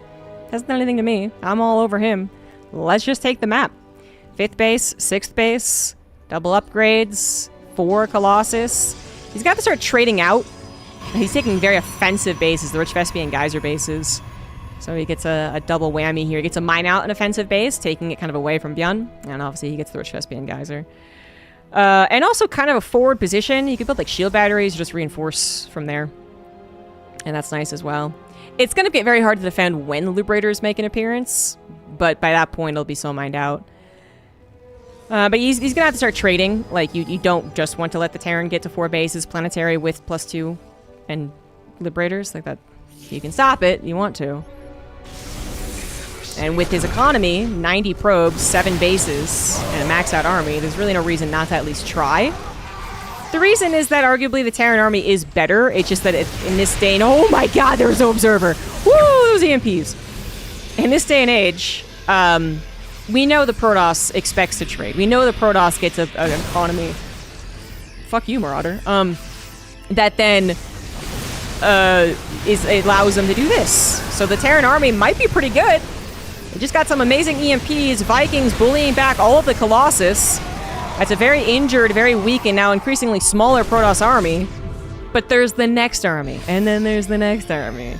So even though the Terran is maybe already taking efficient trades, sure enough, they need to take even more efficient trades, and that's again where Liberators will come in. Planetary is set up during that engagement. Medevacs are all out of juice, but maybe that's okay as the Planetary is up. Maybe, as I said, maybe. It's actually kind of not okay. The army was not healed up to 100%. We need to replace the Vikings that dove after the Colossus that didn't actually end up dying. And Classic's not... oh, he is replacing them. Okay. I thought he wasn't going to replace them. 3's a pretty good number of Colossus, but he decides to go up to 5. And he gets extra Robos. And that I definitely like. You should get as many gateways as you can and as many Robos as you can, especially if you're not trying to make any type of air transition, which some Protosses do, but for the most part isn't truly recommended. This could be a good fight for the Terran. This is not a bad concave. 2-2-1 against 2-1 as well. The Viking counts at 9, which is actually pretty good. It is 4 Colossus. He must have lost another one, right? That math isn't that bad. But I think 9's okay. Yep, and so many of them were already injured as well, so we've lost almost all of the AoE as the last storm is the only thing protecting the Terran, the Protoss army from being chased. But Bjorn, he is on a problem, and that problem is Medevacs, actually. I would love to see Caduceus Reactor, actually. This is, at times I feel like this is one of those meme upgrades. It's really not. I think it hasn't been for years. Particularly the last 2 or 3 years of StarCraft. So basically when it was like reintroduced. But still. Like, and if you're gonna already playing very defensive, if you're not going straight to Liberators, you're not getting Lib range. Caduceus, like the Medevac energy regen is a very important point as you continually take battles against a Protoss who just remaxes, remaxes, remaxes. And hopefully that saves you from feeling like you need to build more Medevacs. Because 6 could probably do the job if they had enough energy, right? And you don't want to build more Medevacs in exchange of the Vikings or, again, Liberators, which I'm kind of surprised. The more I'm talking about this, the more I'm like, why don't we have a Fusion Core and upgrades on the way? Either beyond... I mean, you think he has money to do it. He doesn't want to. I mean, it's not necessarily about money, but it's about the supply that goes into the budding Liberator army. So maybe you think that he can't do it, because then he'll be steamrolled as soon as he tries. He's gonna get steamrolled anyway. The Bio army did not match up against all those Colossus. Still 4 left alive, although now some of them are fallen. Here come the charged reinforcements. That was Classic hitting at a 3-2 upgrade advantage. And Classic winning game number 1.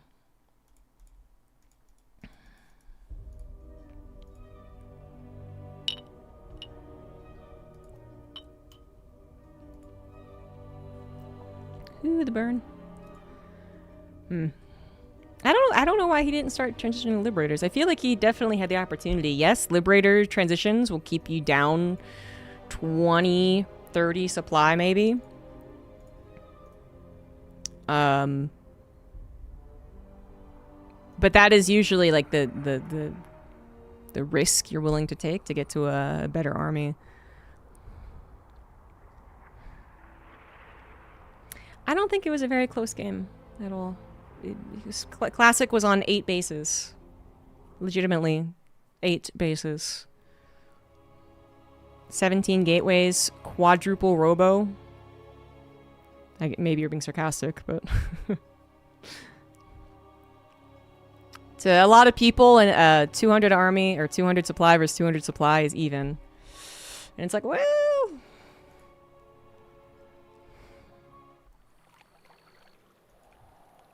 Could have had the cat the entire time. In the bottom right, we have Classic, who is up now 1-0. And in the top left, it is Bjorn on 10,000 feet. That looks like a ladder game versus Smurf toss. Oof, ouchies. But not totally incorrect. That was painful. It's incredibly painful for a Terran player to lose stim that late in the game. I would say it's like doubly more painful for Bjorn in particular, who I think still... The way that I feel like Bjorn would want to play StarCraft is the way that he played it in 2016. And that is to say, for versus Protoss, it's when early game was whatever, but mid-game was the Terrans' territory. That's when they got their medevacs, that's when they flew around, that's when they were doing multi-pronged attacks, and they were having all types of fun. And even at some point, you know, even thinking back to like 2014 or something, maybe the Protoss army was very scary, but then suddenly you got these Terrans who were like, we'll just drop a bunch of Marauders on them. And that was pretty sick, and that was pretty cool, and that I think also is something that Bjorn loved to do. But you hit a time, which has been years now, but still, in which the Protoss, I don't know, you'd say like wins the mid-game straight out, but wins the late game, I would say, a lot. And the mid-game doesn't feel as much in control for the Terran. Yeah, a guy like Bjorn just feels like he's gotten the wind out of his sails. There's very few points in which I feel like Bjorn gets to do his Terran thing in this matchup. He still gets to do it in TVT, he still gets to do it in TVZ. But it's not as effective in TVP. This hyper-active, multi-pronged, microable, sometimes even marine, you know, parade type of Terran. Did they nerf Marauders since then? Then they nerfed Marauders for Legacy of the Void because they changed their shot from 1 shot to 2, which meant that armor applied double. And then I don't remember if they reverted that.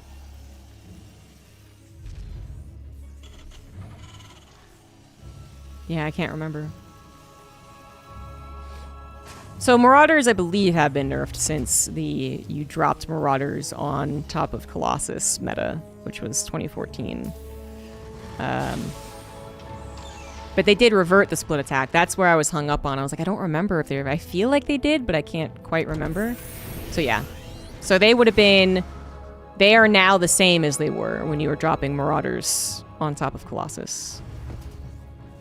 It's a 3 racks, by the way, guys. So the 2-base 3 racks, which is not really seen as that great of a build in the upper leagues. It's totally a fair build to do anywhere else. 3 racks to your heart's content. The split attack Marauder was so awful, and it was so dumb when you also realize that this is a fact, you guys, okay? Some people don't believe me. It is a literal fact. Zerg's got nothing but buffs for Legacy of the Void. Isn't that insane? It's insane. And then they also split the Marauder attack in 2. Just for kicks. And people downplay Bjorn's dominance of that year. It infuriates me. Anyway. 4-gate's on the way. Did I see that right? I did see that right. 4-gate is on the way for Classic. He is going up against a 3 racks. Not a 3cc 3 racks, which is what happened in their previous best of 3 and Classic won with it. But an honest-to-God 2-base 3 racks.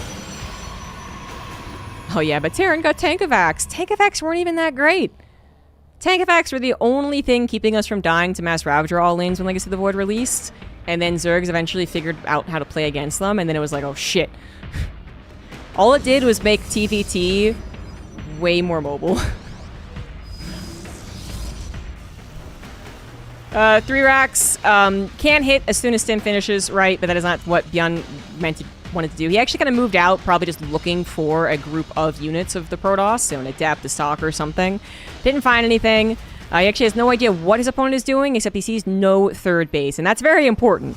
No 3rd base at this time means he's 4-gating me. So Bjorn, you know, maybe he did think about maybe pushing out, decided not to. Could still have an opportunity. No, definitely not, because he's forward-getting me. Builds a bunker in the natural, nothing in the main, and there goes combat shields. That's combat shields, not stim. So they're going to stop to use the stim to try and bully back these stalkers, but they're going to get blinked, they're going to get warp prismed, and they're going to survive, and they're going to come back later when you still do not have a medevac, so you really got to kill these suckers. Unfortunately, a decent number of stalkers did go down. 6 of them fell. I think that's maybe a good enough number.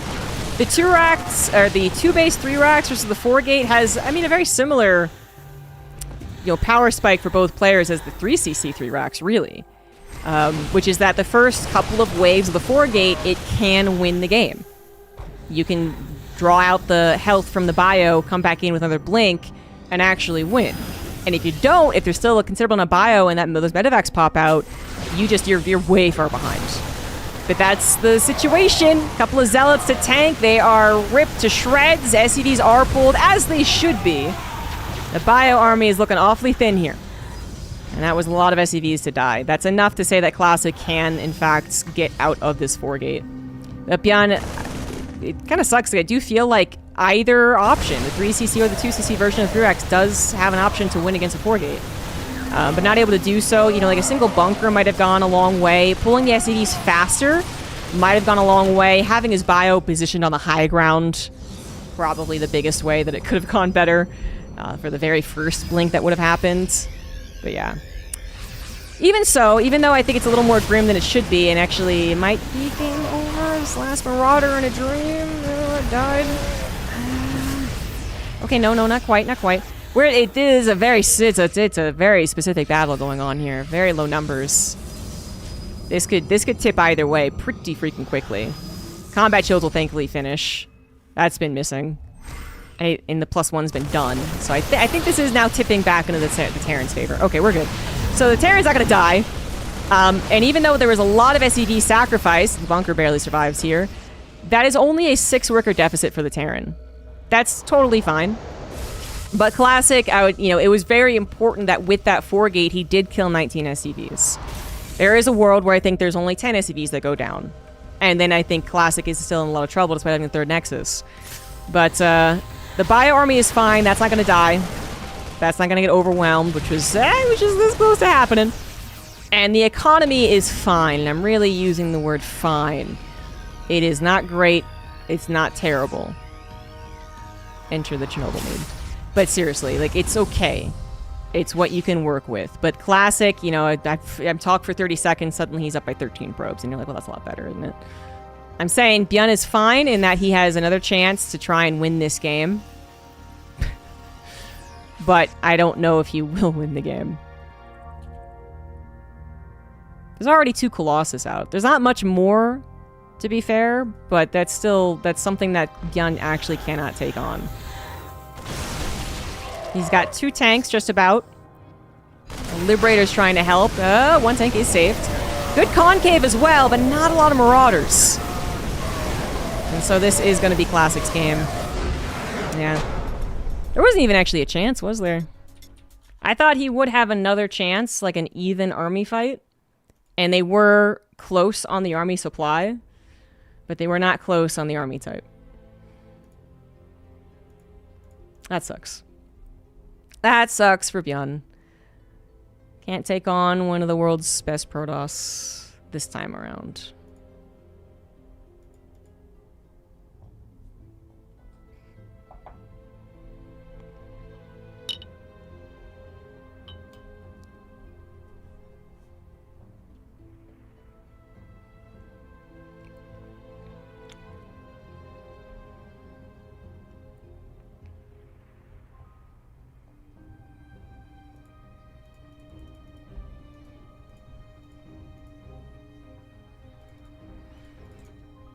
What does that mean? It means we're going into the grand final. PvP.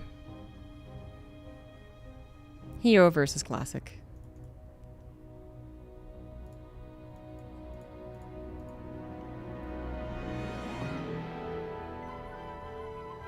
Tank Vextros in beta? No. They were alive. I love Tank Vex. It's one of my hot takes.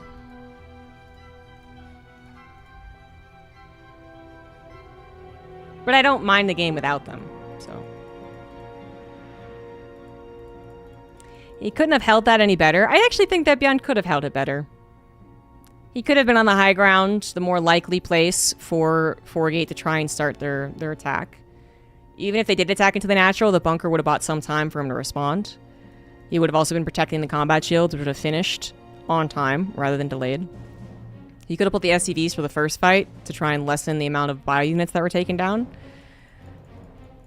Which I guess he did, but I mean, I guess he could have done faster. I guess that goes back into being on the high ground first, actually. He could have built a bunker on the high ground, too. He could have... If he was already going to let combat shields die, he could have let maybe more damage done on the infrastructure before pulling and trying to shoo the stalkers away.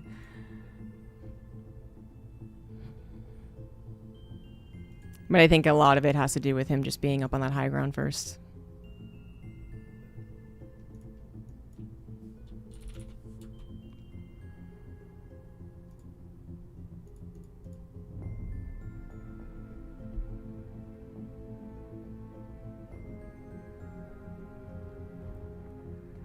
If a medevac picks up a tank while it's getting abducted.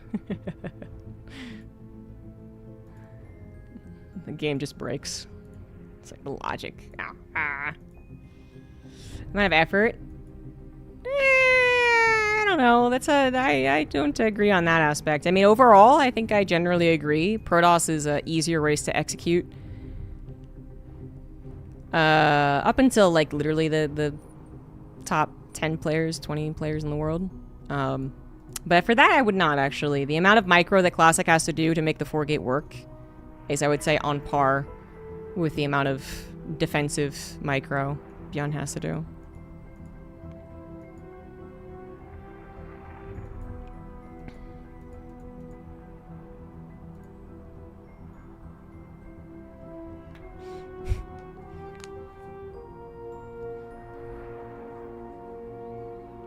There are other situations. I think there are other games today in which we saw Protoss execution a little bit easier than the Terran, but anyway. I don't think that was one of them.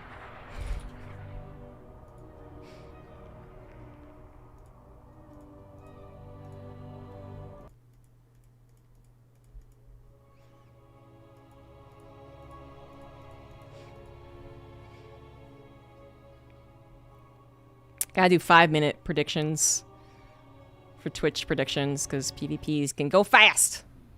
Ain't giving any of y'all a chance to cheat. See who wins the first game. Winter Madness for game 1 of this grand finals. In the top left, he is Hero. In the bottom right, we have Classic. This is a rematch. Hero defeated Classic 2-1. And some pretty fun PvPs. They're fun. But he did, and thus he has the advantage. Classic would need to win 2. Duh. That's French for 2. Best of 3s to actually win this tournament. As that is how this double elimination bracket works. That's not how all StarCraft 2 double elimination brackets work. But it is how Monday Night Weeklies have done it for a while. And some people say that's God's intention for double brackets. I don't agree.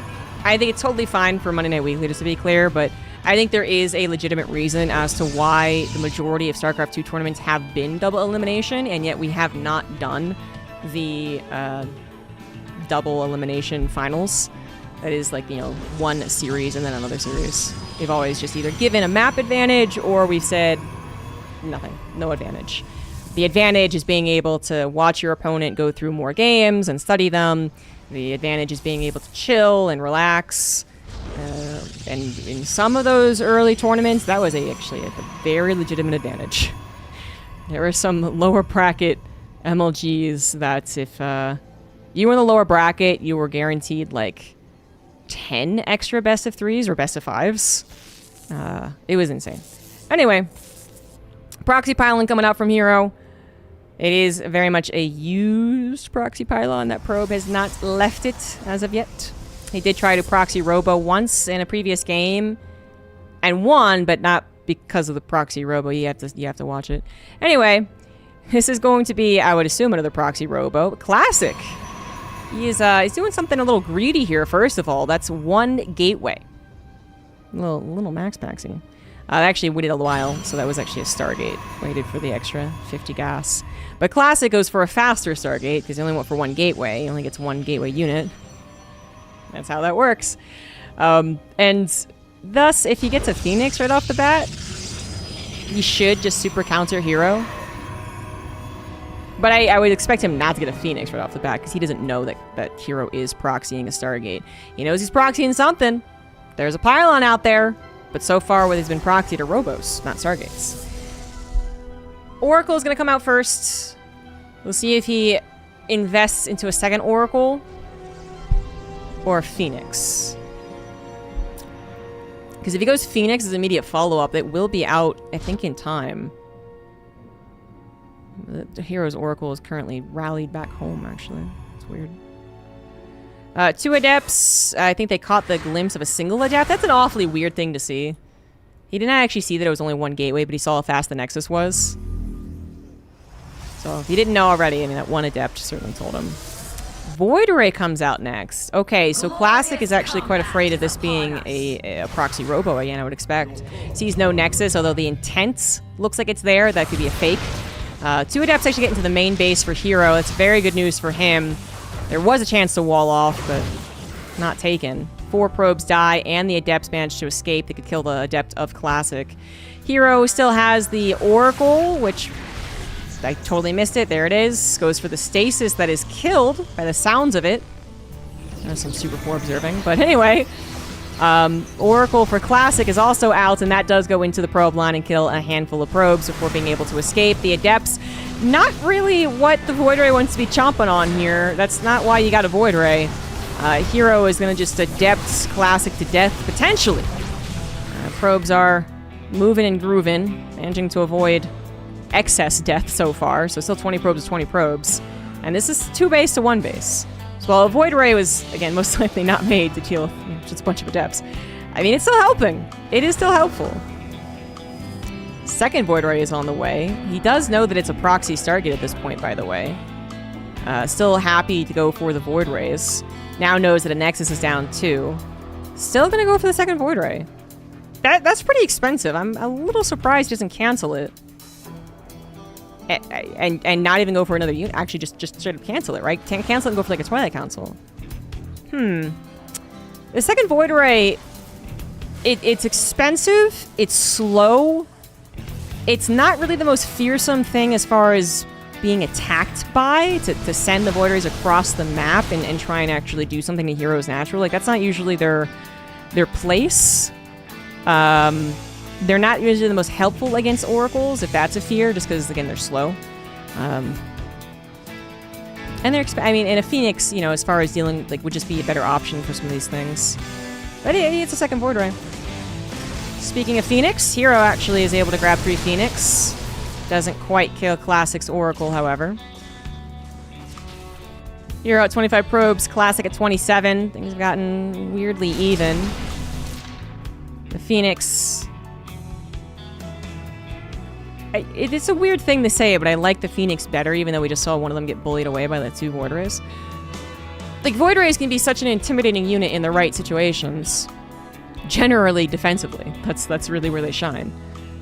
Offensively, and a cheese, of course, for anyone who's been personally offended by Protoss proxy Void Raying you.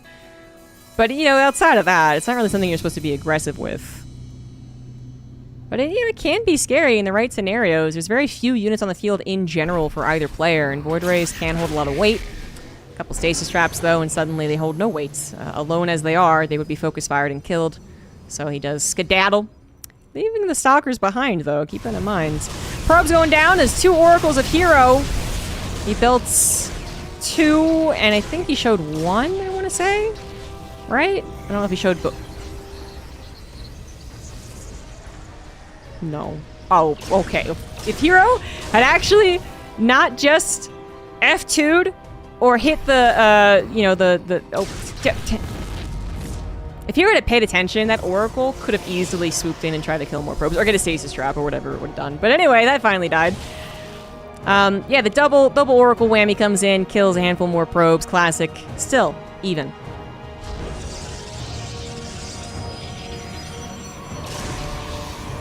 Yeah, shield battery is very helpful. Kind of a weird looking fight, isn't it?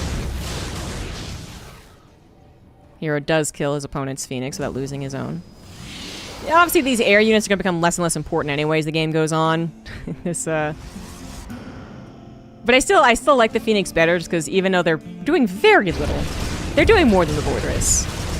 Void Rays are not going to come in and kill 7 probes. They should never do that at this point in time. Don't make me a liar, Classic. Please don't somehow sneak the Void Rays into the main base and kill 7 probes. But the 2 Void Rays are like, I'm gonna prove you wrong. I'm gonna go for a throat. I'm gonna go for this Nexus. Well, are you? Are you sure? That's a decent number of Stalkers here for Hero. And some more do join in for Classic though, and those Void Rays do get automatically aligned. That Nexus is gonna have to be canceled. The Phoenix prioritized dealing with the Oracle rather than trying to take on the Void Rays alongside with the Stalkers. And that Nexus cancel is pretty big. Nexus a Classic now halfway done. Heroes has to restart. And finally getting rid of one of those Void Ray headaches. Would love to get rid of the second one. His blink is faster after all. It's about to finish here for Classic in like 10 seconds though, and more Stalkers are reinforcing, so you don't want to over-dedicate. Damn. Good job, Void Rays. Phoenix are like, we're still cool though. We're gonna kill 6 additional probes. They settle on 4. They don't have enough energy for 6.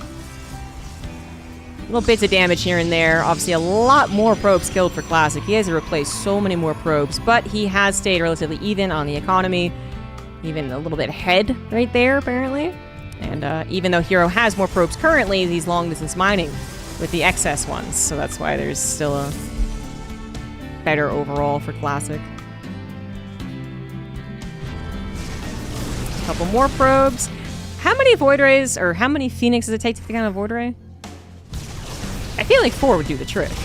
1 was injured, so 1 dies. But if it wasn't, 4 would definitely have done it. Maybe 3?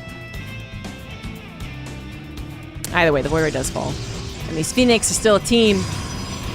Still buddies. It's gonna come in and kill 1 or 2 probes at a time. It's gonna be glorious.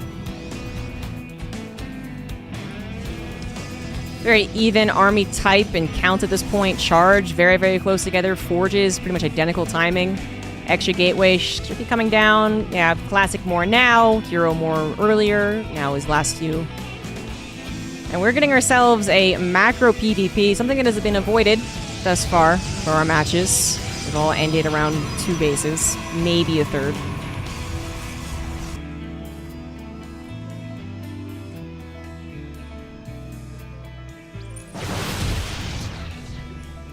Could even get another weird base trade. No Dark Shrine this time for that, but if they both pass each other in the night again, that was this map, I believe.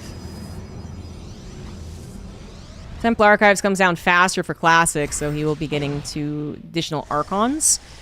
He has gotten up all 6 gases immediately. Hero has actually just not bothered with his 6th gas or his 4th. There we go. But neither is Classic, to be fair. It's 1 more gas for Classic is the point. But that's a couple more Archons, but then also a handful more Zealots for Hero. So that's what he's focusing on. Engaging here while Classic's a little awkwardly spread out. Some Stalkers on the wrong side of town.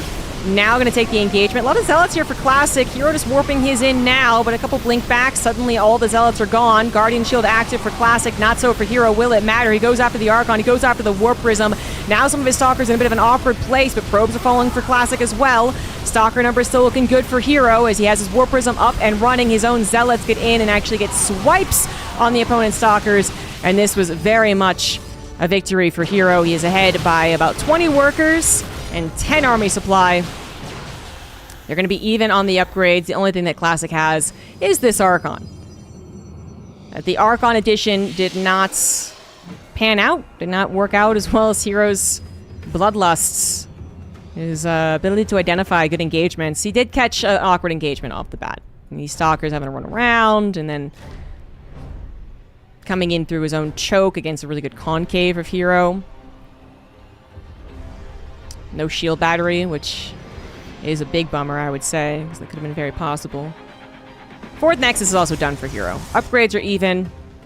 Classic is in a ton of trouble. Hero just needs to finish us up.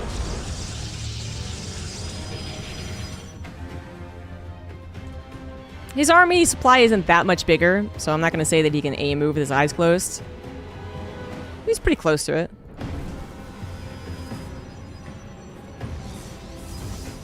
He's got so many Zealots. 16 Zealots to 2 Archons, 5 Zealots a Classic. You can focus fire down the Archons. Goes for the War Prism first. Not focus firing the Archons, that's fine. Classic does take out the War Prism of Hero, so he's giving himself another chance. Nope. 2 Archons available for Hero, an Immortal as well. The War Prism was a good shot there for Classic, of course. And you can see that is why this is ending up being a really weird, very close endgame battle, but it is 4 bases to 3, and Classic does tap out. GG's. Patch for StarCraft 2 are officially over? No, that's not actually true. We have no idea. There's no official word, but we figured they were over 7 months ago, and then they gave us that patch that was Blizzard founded. So they could do that again. They like to keep us on our toes.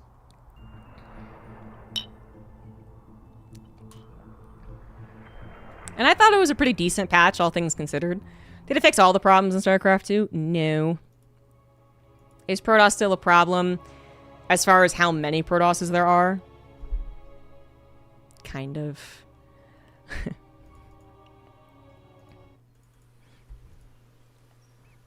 But I don't think a patch is going to easily fix that anyway.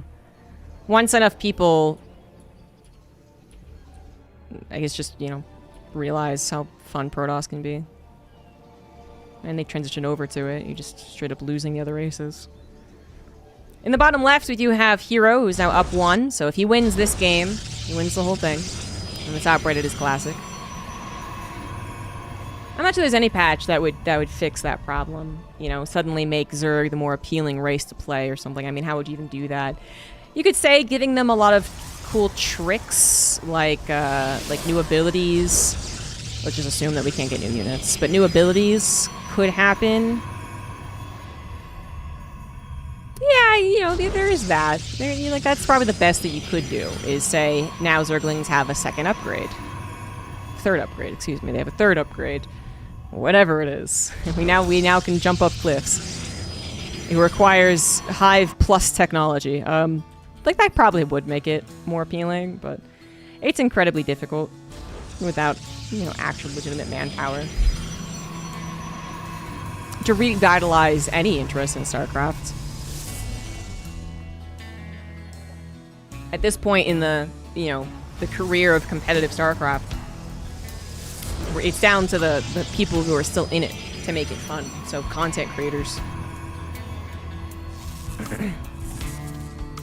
Which is proving challenging. We have popular content creators, but we haven't really created that ecosystem that, for instance, Brood War has, which there's no comparison to what Brood War has. Or even what I would say, like Age of Empires has. Or maybe even Smash. So on and so forth. I'm sure StarCraft 3 will have it figured out. There is one more thing that could revitalize interest in StarCraft, and it's not StarCraft 3, because we all, that ain't happening. But it is the StarCraft shooter, which is almost certainly a legitimate thing that is actually going to be announced eventually. 50-50, it's announced at BlizzCon, in my opinion. But there's enough rumors, there's enough... I mean, it is mostly rumors, right? But still, I feel like there's enough rumors that I am saying they're gonna make it. And the thing is, it's not just that it's like copium, or that they've already tried twice, so third time's the charm. It's not that. It's that it makes a fuck ton of sense. They might, of course, say RTS is not a profitable region for us over here. And fine. whatever. But anyone who says that StarCraft wouldn't marry a shooter of some type extremely well would just be stupid. I mean, it does work. It could make them a lot of money if the shooter is well done and the IP of StarCraft is slapped on it. 100% possible. Anyway, moving on. We got Classic going for a Proxy Stargate. Hero has gone for a 1-base, 3-gate Robo.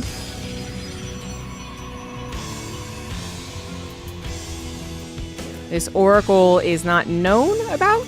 Hero just saw, very regular setup. Missing second pylon, I suppose, but still. But it's a chance, and so he leaves the Stalkers in the high ground while he waits for the Warp Prism anyway. But anyway, I think that anything that is StarCraft branded will get some amount of people interested in anything branded that thing. You know what I mean? Like, I'm not going to say that a StarCraft shooter, like a shooter fan plays the StarCraft shooter and says, this makes me want to play the RTS. More likely not. But there will be some people who want to. Especially if it continues on any story. There will always be people who are like, well, yeah, no, I'll check this other thing now. And especially if they do bother to put any amount of effort into cross marketing, whatever. Like, if they fucking give anything to StarCraft 2 RTS from the shooter and vice versa, it take them such a minimal effort. And they only might do it. I don't trust them. Anyway. So that Oracle was not so hot. Classic is the one that's actually lost more probes, so he's down 3 workers. Both of them going to grab Nexus, despite a somewhat aggressive opener, a very aggressive opener, potentially from Hero, but this is actually kind of par for the course between these two.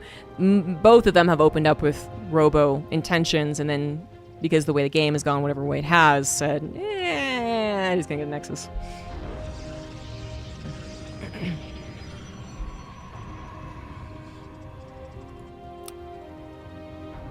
Classic still has 2 Oracles, so that really cannot be forgotten about. They could kill 12 workers. Later on, sure, but they could still kill 12 workers, and that would be considerable. 2 Adepts head into the main base for a bit more of a distraction. There are some units still there, however. Or Adepts in the main, Oracles in the natural, army waiting up front. That's a lot of ways to potentially pull Hero apart, but it's also army units that aren't involved in Classic's, direct assaults. And there are 2 Immortals here for Hero, so as Classic's like, oh, this guy didn't realize I was outside, it doesn't matter. Hero's army just straight up beat Classic's.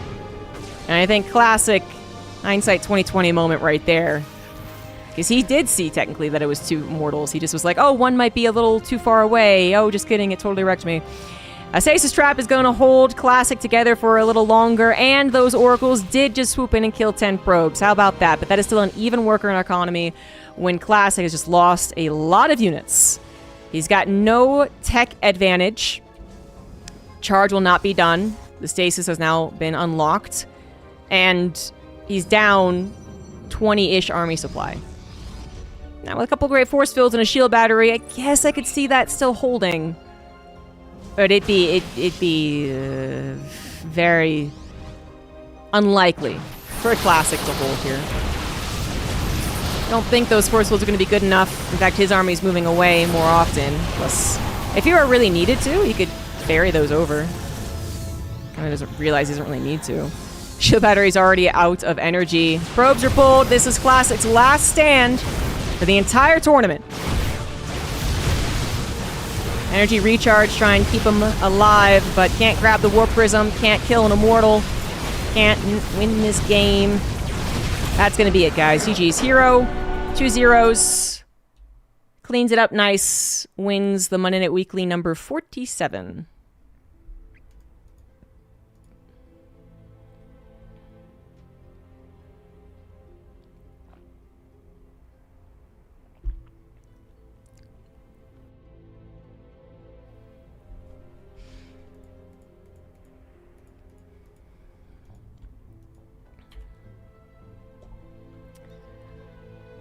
That was a nice little throwback, huh?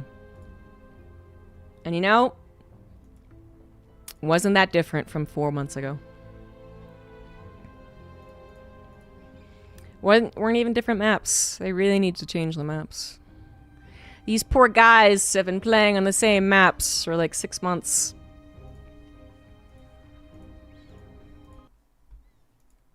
I can imagine they're pretty tired of it.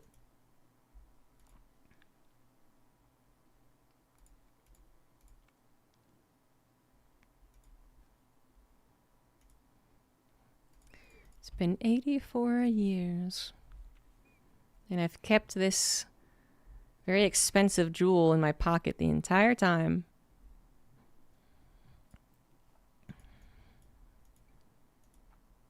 That bitch made her kids survive the Great Depression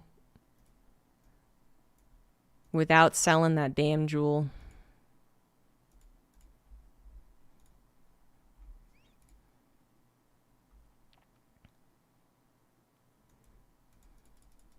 Even Shark 2 is exactly the same. It is exactly the same. I did not feel like I was out of touch.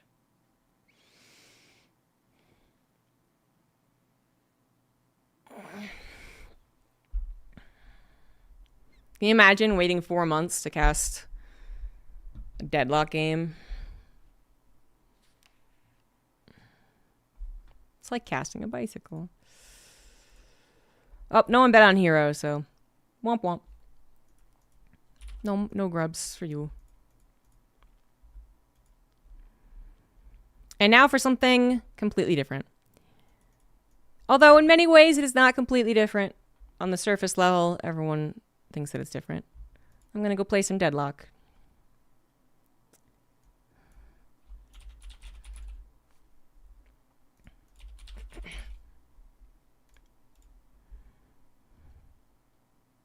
Lovecraftian Days Steam sale.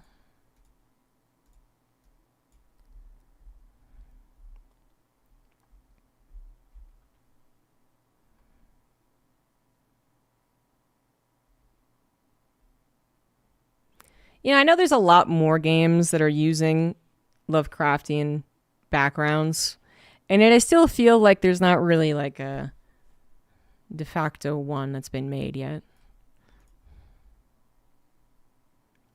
Most of them I feel like are kind of, they're just like not my game, or they're not that good. Or they are, you know, just tangentially, tangent.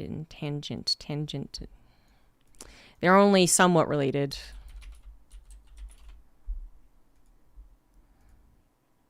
Tangentially related.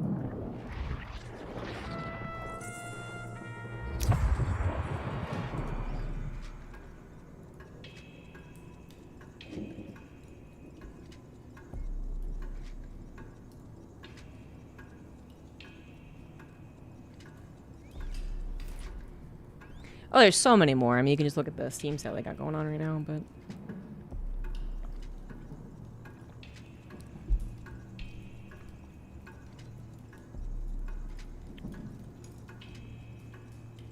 What?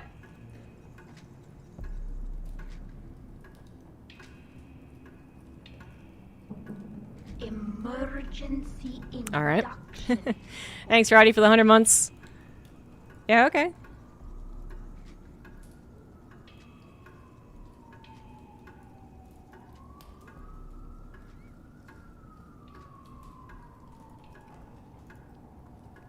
Nice.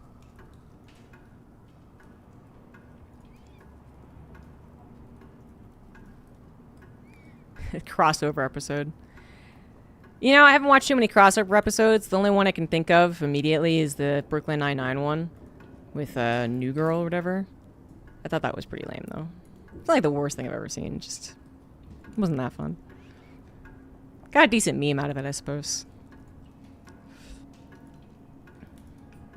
You know, that's on me. I set the bar too low.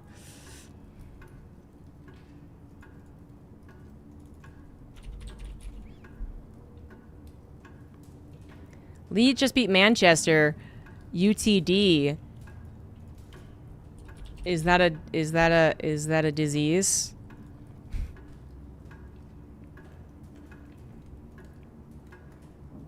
I'm joking, because, you know, I'm American and I don't care about soccer.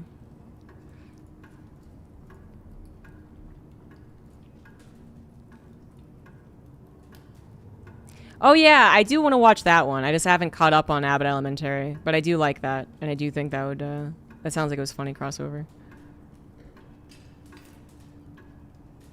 I saw that earlier, Vengitron. Here's my sensible chuckle.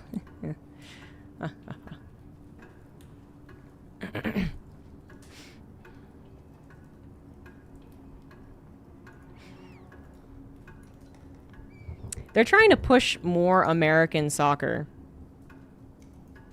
I don't know if it's because Colorado just likes sports in general, but I feel like I've seen a lot more advertisements for them. Billboards, cross-promotion, commercials.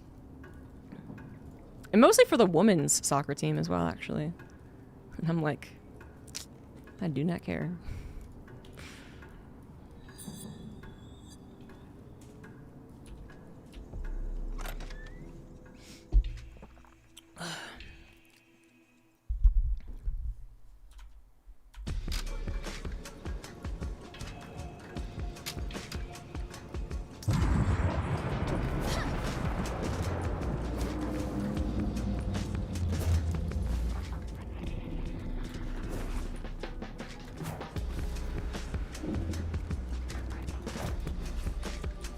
I wonder if we're gonna get Europe or NA.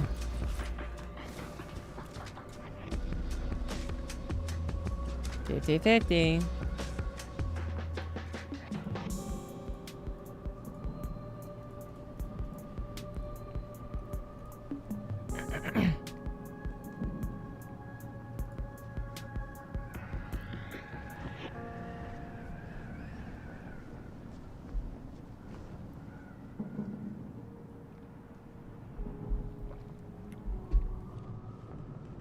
I'm drinking my protein. I'm getting swole. Absolutely not. But I am getting my fiber. And that's more important.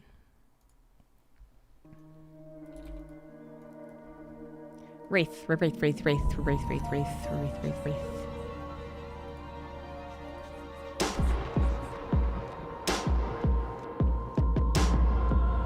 Oh, cool. So we're getting outside viewing for our home playoff games. You're insufferable. I'm undeniable, baby.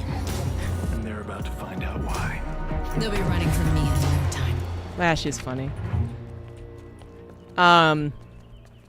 Anyways, so that means like they're like shutting down like a portion of the city to accommodate for like a large screen and viewing experience outside, which I was able to do with the Mavs 2 years ago.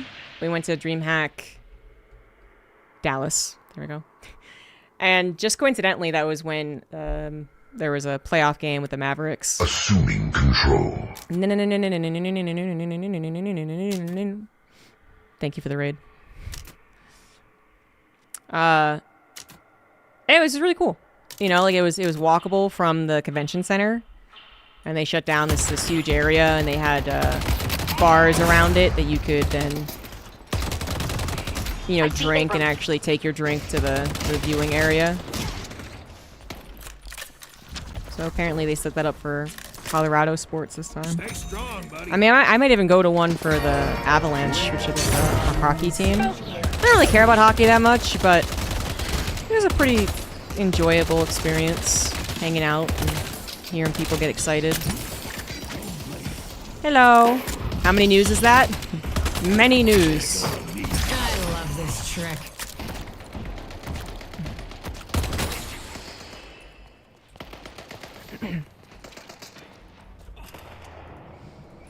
I don't know if I said the correct amount of news, but I thought got close.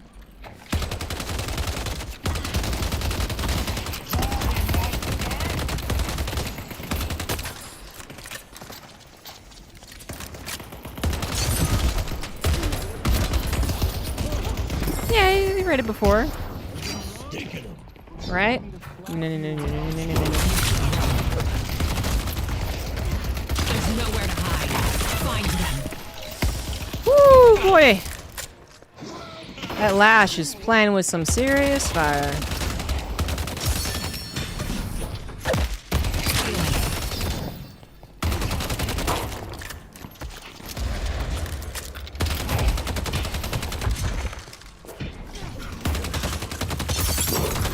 Death comes in many forms. That was very confusing. I feel like he messed up multiple times, and then I was like, well, surely he's gonna leave. Because how embarrassing was that? And then he didn't. Hope you win whatever fight you're The about to wolf start. preys on our enemies.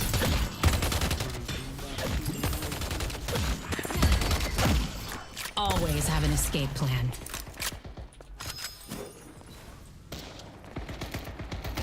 Cards out.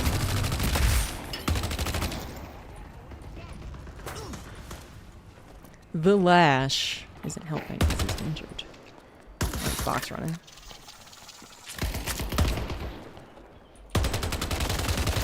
There's two, well, there's multiple ways to get money. But ideally, truly, like if you're really tryhards in Deadlock, what you want to do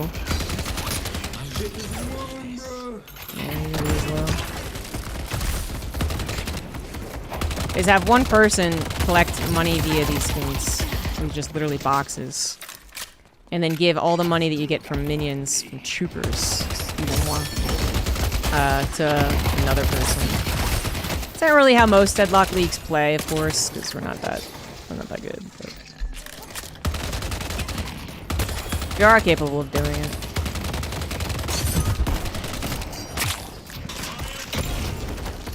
And that's how you can maximize your advantage early on.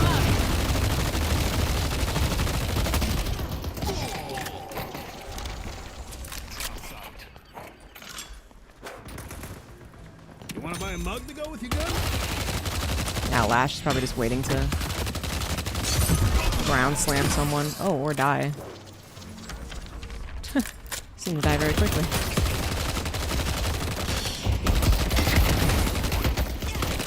Probably thought that Shiv was one shot and he wasn't.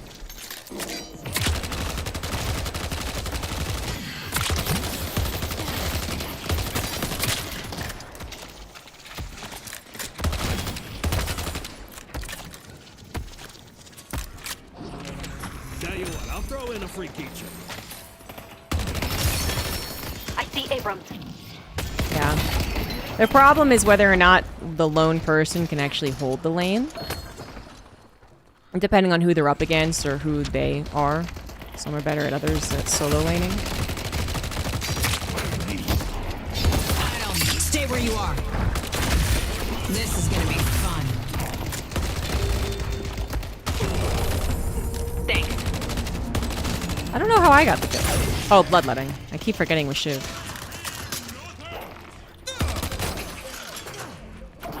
Shiv delays damage and can get rid of some of it, but not all of it. No, I really need a health man. La la la la la la la.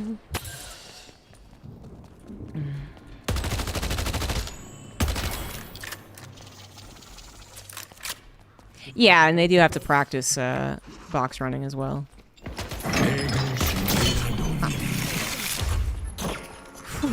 I'm lucky I got out in one piece.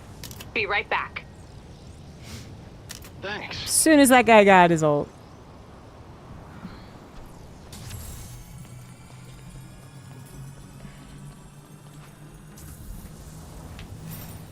Headed to blue. I don't think I need to zip.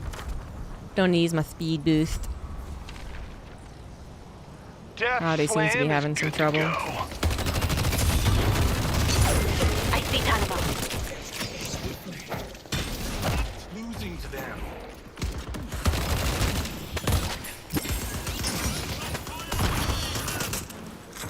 It's brutal out there, huh? You have earned the Archmother's favor. Shiv knives are so easy. You're impressed by how often he's getting his knife on me. Don't be. It's very generous.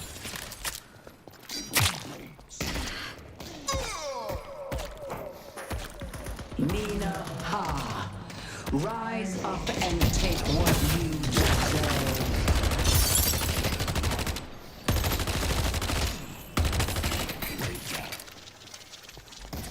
I'm speeding towards the lane.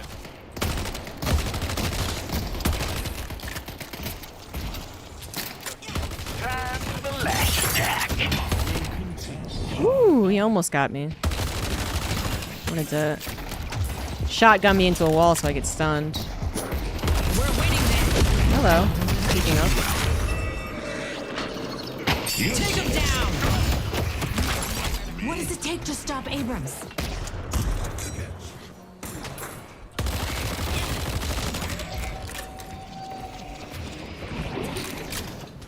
Animal's coming in, he has all okay.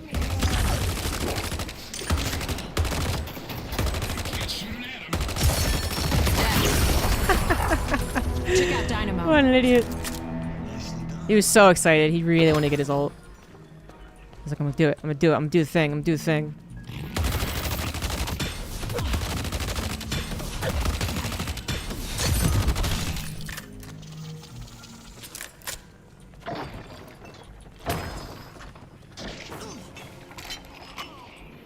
I see Dynamo. I don't miss.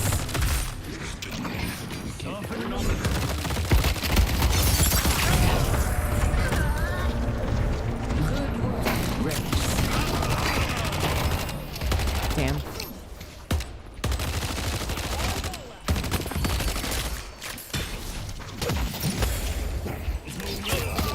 Nice, Silver. That overall favored us. Headed to yellow.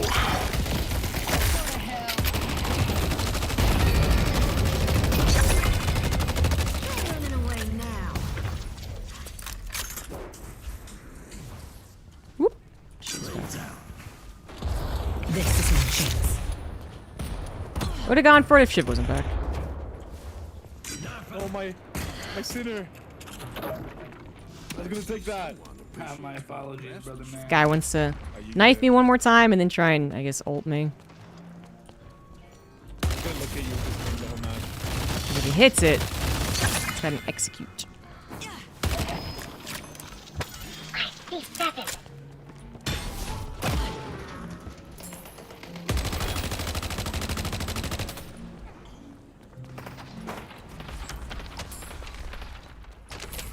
Yeah, let's go Tesla first. I would like to get healthy enough that I can get the Simmers without fear, or I think Lash is taking it. Either one of us. Mid-boss has arrived. Let's grab the gun. That was payback. Guessing Silver can help them push down the Guardian.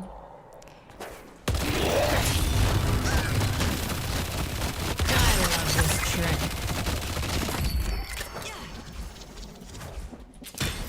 Sometimes there's things to be said for brute force. The spirit urn waiting to be claimed. Oh, Venator. I see Venator. Let's go, let's go, let's go, let's go, let's go. Yeah, he's I just see the helping out. enemy. I'm in my lane.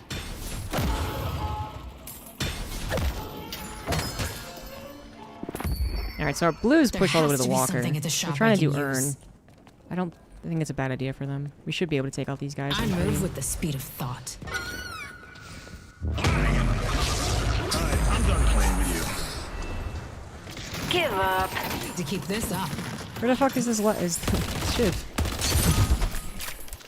Blue. Blue needs You can help. stand there and I can try and catch it. Nah, I'm speeding up. I think I have time. Yeah, Abrams. Back the fuck away.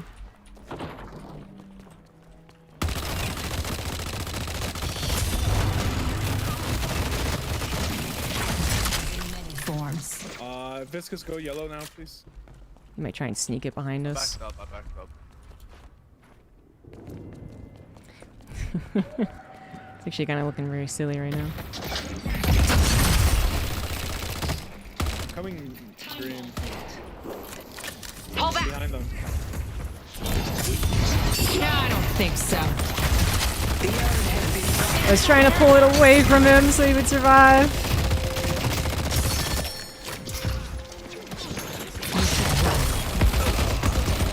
Good job. And the Archmother is grateful. Our blue guardian has the urn? been defeated. Don't get caught. Look. The spirit urn is waiting to be claimed. Shiv's mad at Silver. Really?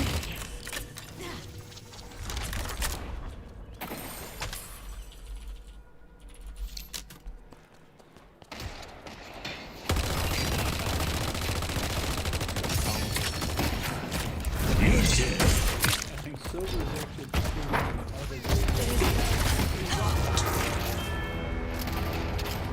This is about to get messy. She kills him.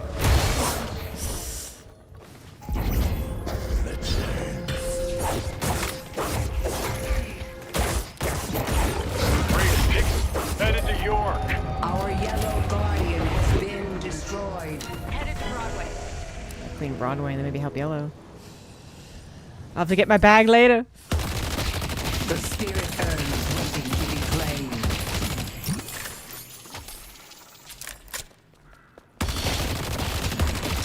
Come back up. Got enough bullets for everyone. What rank is this? I don't know. I'm Oracle, but I'm partied with the streamer playing Paradox, and I don't know what that put us in.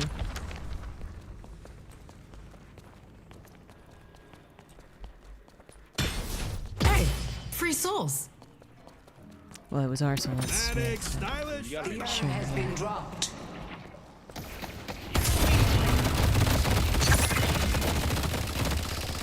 Right there. Nice up that wave.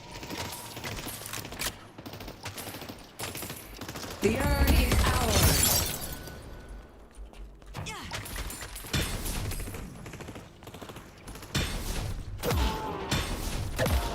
Silver's gonna take that fight. I would have joined. Maybe she's taking the fight.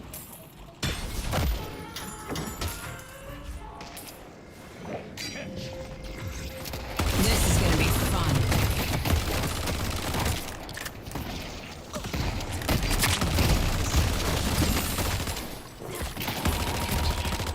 Yeah, see with the the enemy. dynamo.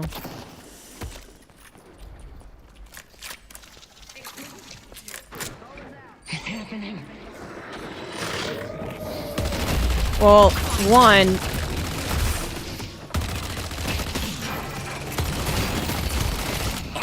Our team is doing well. Light 'em up. Hold it. I love this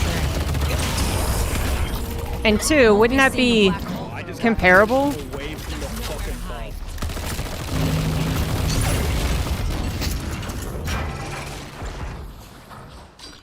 Like, if a Gold League StarCraft player is having a really good game, or is playing well, and you're like, why do my matches look so hard? And it's like, well, A little protection goes a long way. because you're probably having difficulty. But I'm not. You know what I mean? Like, what about this looks different from your game? Our blue walker is under attack.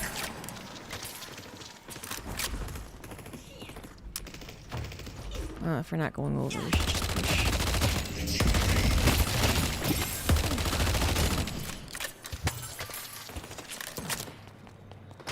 They delivered the urn. Healing. I love this trick.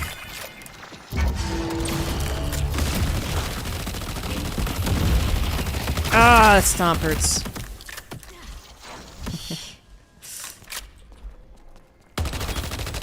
Our yellow walker is under attack. Not stomp me!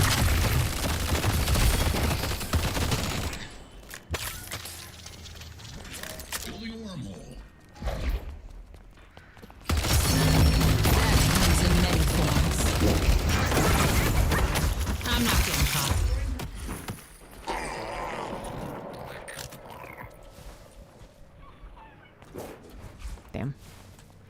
They didn't get the walker, and I guess they got their own.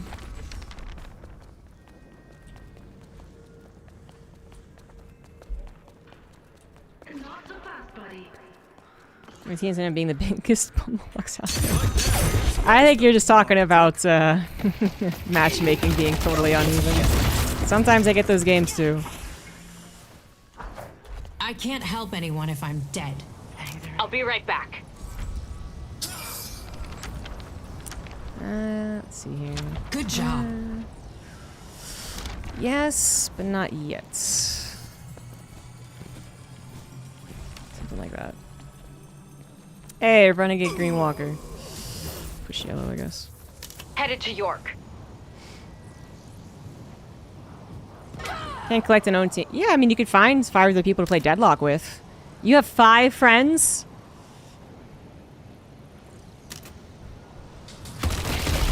Not having trouble is probably doing Wraith. Wraith is not nearly as easy as she was. Especially after the patch. That was pretty good.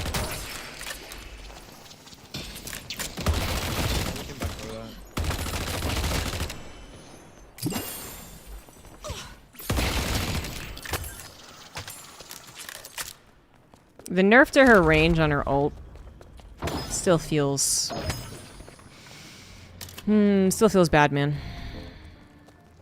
They have no ults. We can honestly fight this.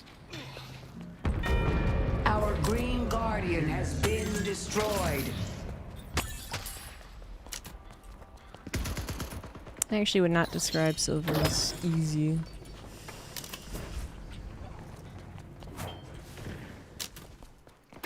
We're winning this.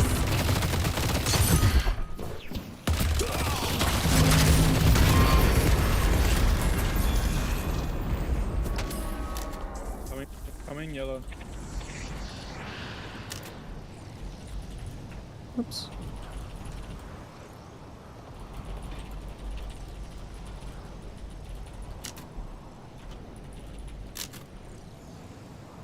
Big fan of your operation, Wraith.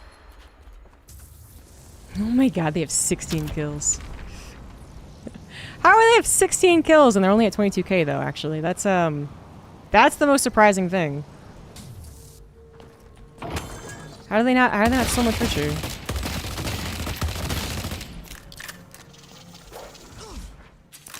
On me.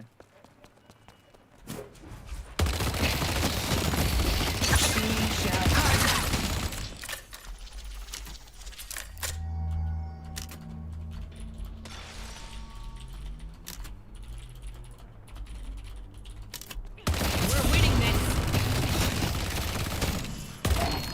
If something's stationary, it won't last.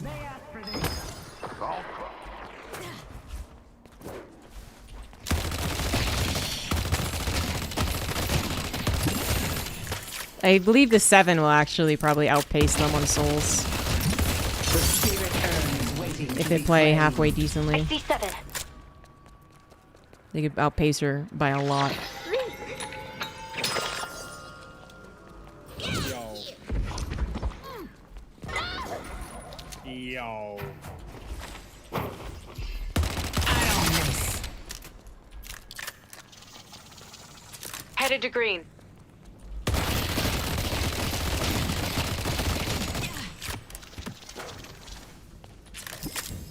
Yo, this is supposed to be. Do you do anything?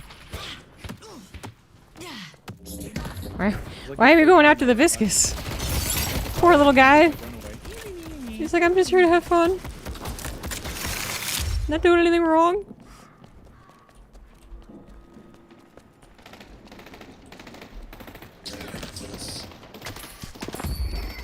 They're about to feel helpless.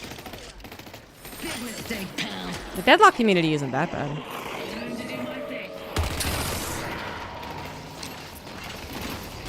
Good job. Apparently Europe is much worse, so there is that.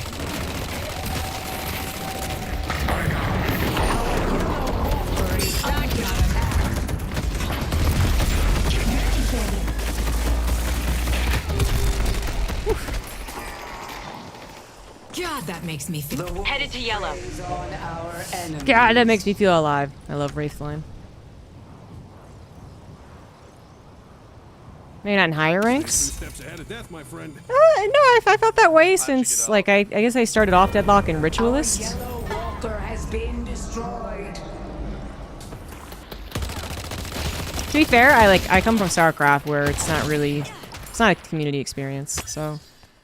But from what I've heard, League of Legends and Dota, and I did play one game of Dota, and immediately devolved into yelling at me, so.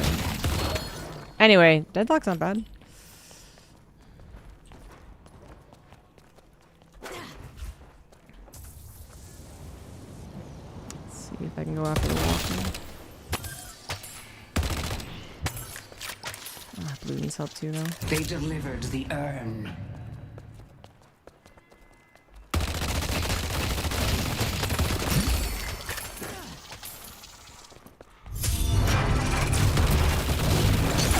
I'm fucking Wraith. I got infinity bullets. I'm fucking Wraith. The Archmother's strength is your strength. They can. Our Green Walker is under attack.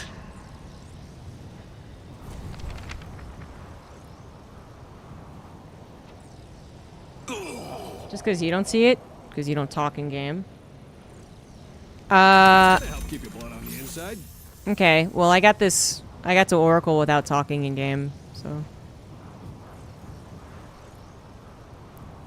I mean, not that you're blaming that on your problem, but I also feel like I have talked because other women have talked. And so that makes me feel better about talking. And yeah, it just very few games where I've met like really toxic people. I think generally the community sentiment is that it is better than many other MOBAs. It's not to say that it's perfect. And they're obviously not banning people. Locking him down. I'm not low.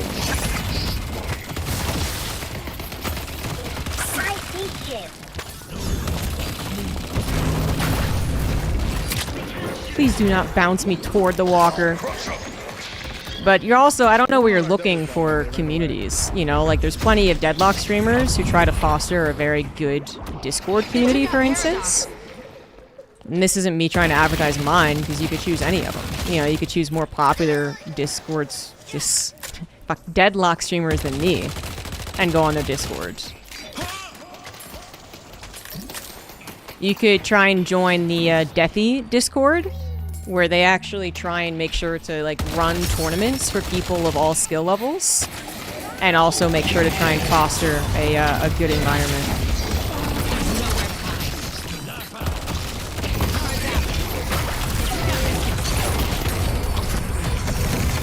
Professor.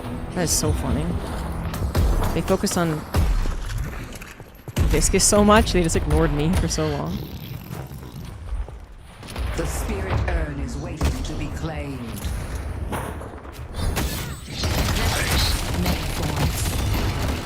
Our Green Walker is under attack.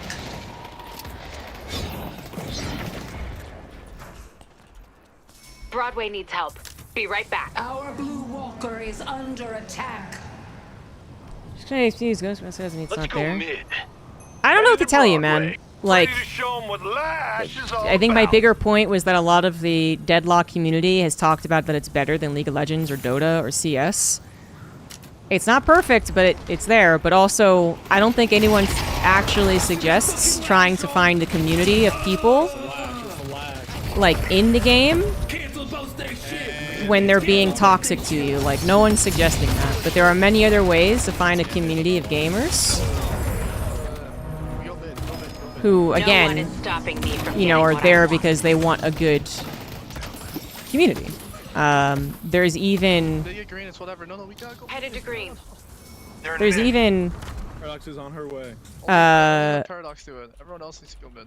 like a not a woman's only, but there's a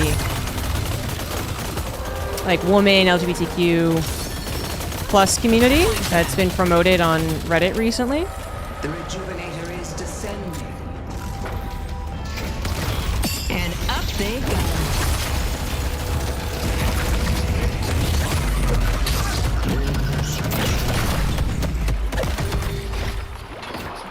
to have a real Hopefully someone else can use the, Oh, death slams Headed to almost York. ready. the rejuve. You need to make a stand and stop them!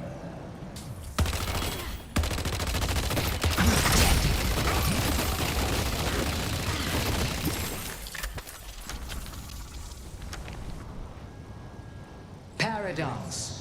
You work well with others. Death brings I don't know what you want from me. Take out 7. I see 7. Look at 7 behind us. You're I you're see just 7. very intent on saying how disgusting the community is, and I'm just like, well, there's other things you could do, and you're just like, but the fucking community. And I'm like, okay, yeah, that sucks that it sucked for you. It's not been too bad for me. But you should probably look at other avenues then. And you're just like, the fucking community. I'm like, what are we? This isn't a discussion. This is a soapbox for your rants at this point.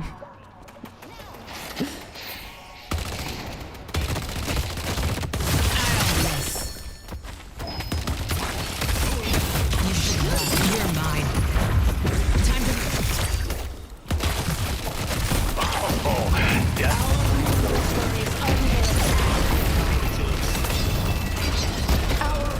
Walker has been defeated. There's so many people there though.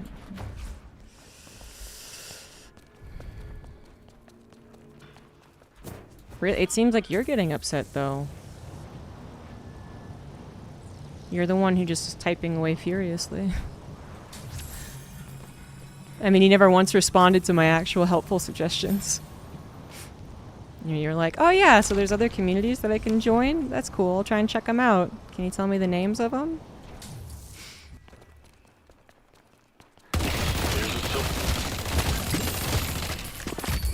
Your mind will be honed. We're winning this.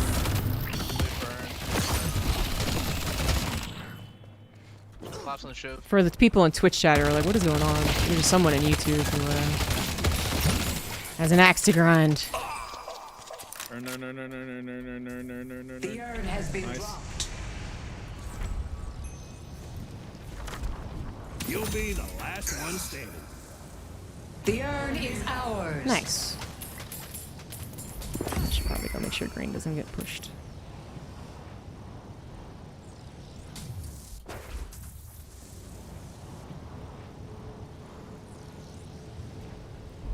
Are you ready to watch perfection in action?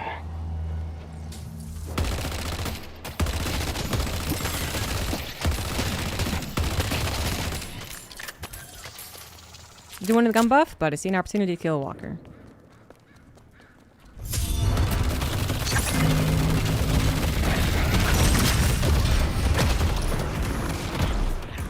Vanishing. These guys don't want to get slow next. The spirit urn is waiting to be claimed.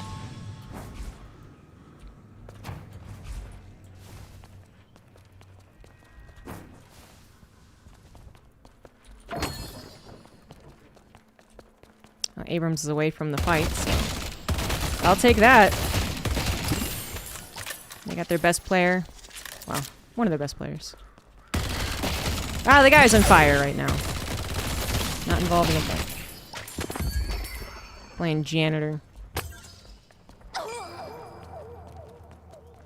The wolf preys on our enemies.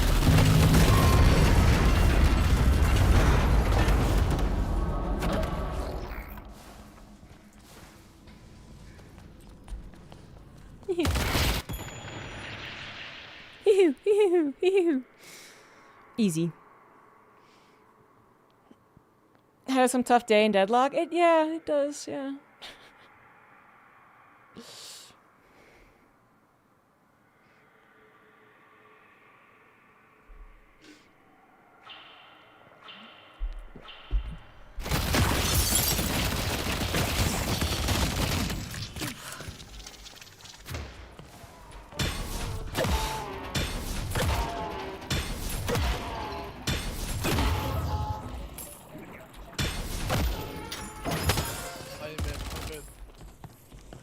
Headed to Broadway. I would like to buy. I gotta help.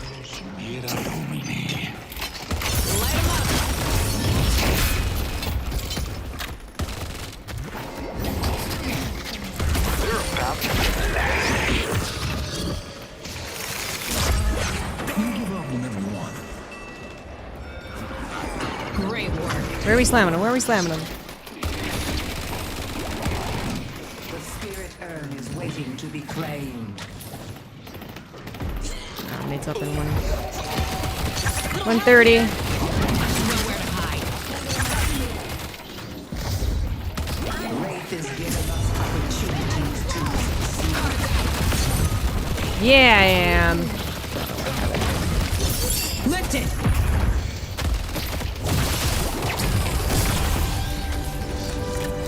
Feel free to give up anytime. Try and drop. Try and drop.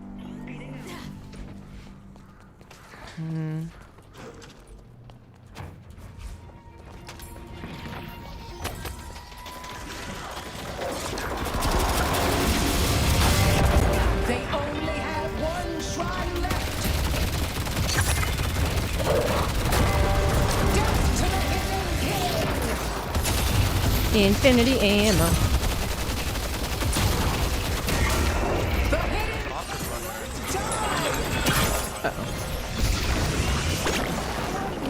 Thank you. Appreciate it. Gotta move. Oh. I feel like that he didn't have to die. I don't think he died saving me, actually. But, yeah. It sucks that Viscous died. There, they gotta do mid. Yeah, we do. I see They're you. doing it. has arrived. They're on it. They're on it. They're on it. They're on it. I have ult.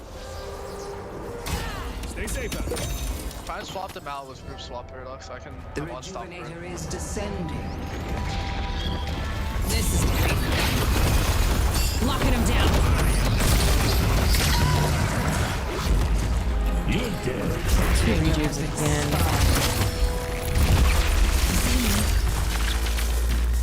The spirit urn is waiting to be claimed. Nice, good kill.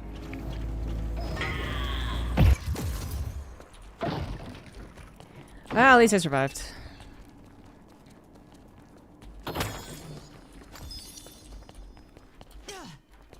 This is a pretty fun game.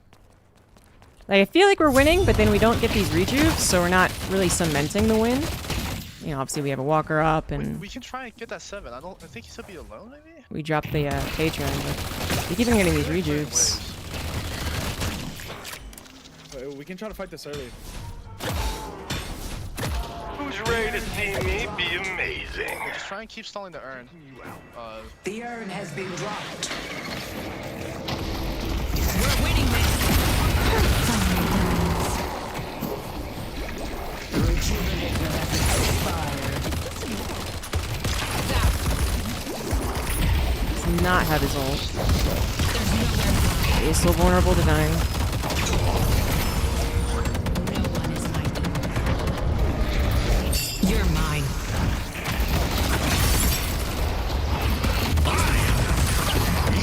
Wait, did he have refresher? I could have sworn I looked at it.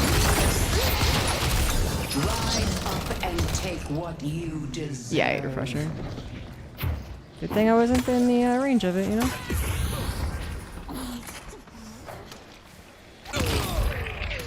Yeah, we can just end. Lash is Yeah, living yeah. up to his reputation.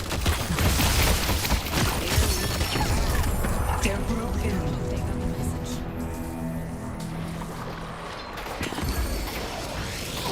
We're winning this.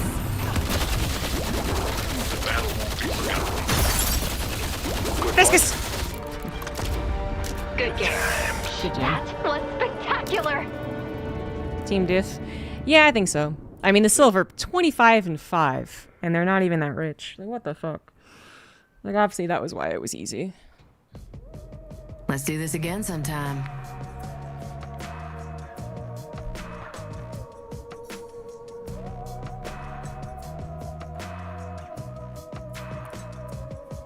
GG's. Got Roddy to W.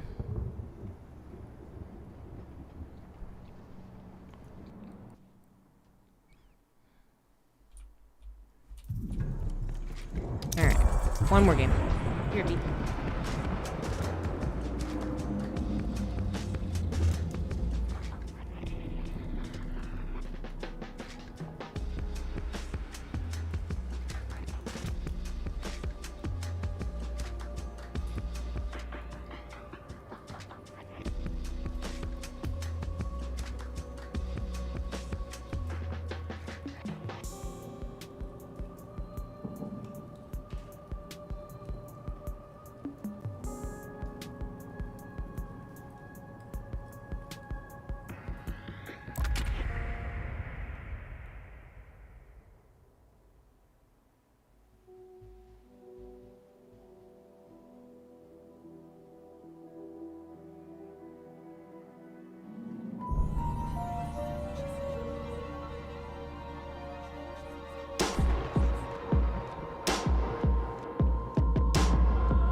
Paradox. Your legend will only grow once you serve the arch. Alright.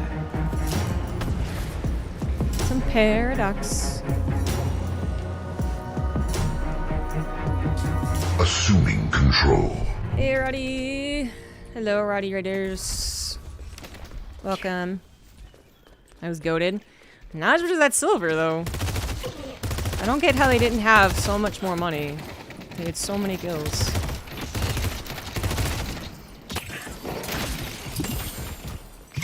Thanks, man. Whoops. Need to shop. I hope I have a good game, too. I see Krill.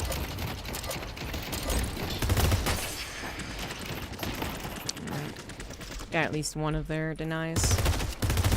They got two of ours.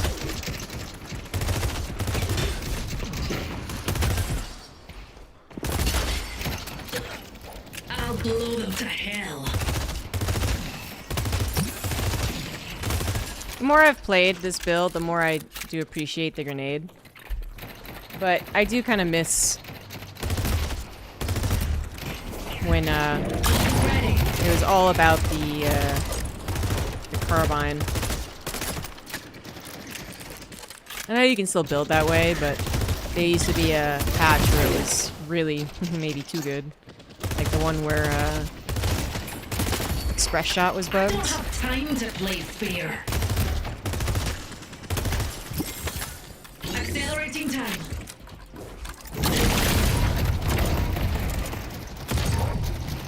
So I'm shooting my carbine. You want to get headshot booster. Plus I need to clear the camp. Good luck.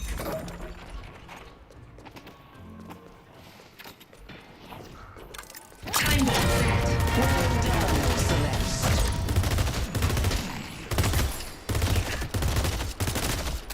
We have a good Celeste on our team.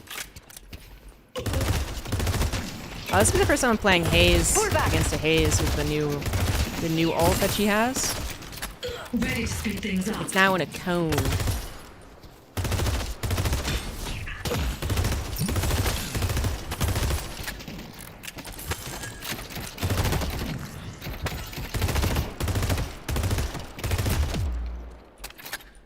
We have a Wraith on their Can't team. waste time. Might be a battle of the I got a Infernus surprise for them. versus the Wraith later on.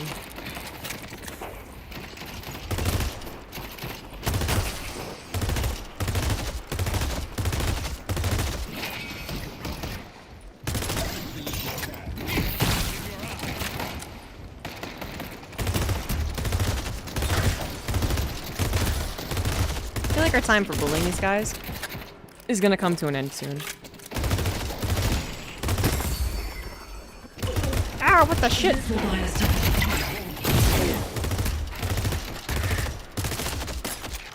I feel like my game's been doing that a lot more often. Starting to wonder if it's a game problem, not an internet problem. Playtime. Setting a bomb. Got him.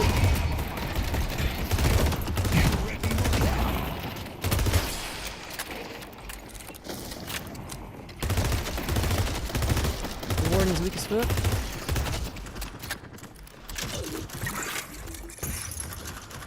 Hard grenade out.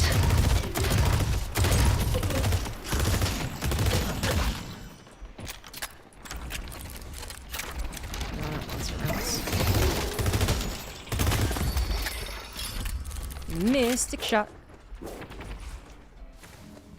I got more where that came Who here is actually excited about the He-Man and the Masters of the Universe movie? Storing time. Who was really waiting for that, you know?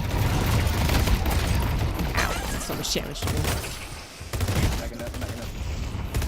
Oh, fuck, fuck, fuck, fuck.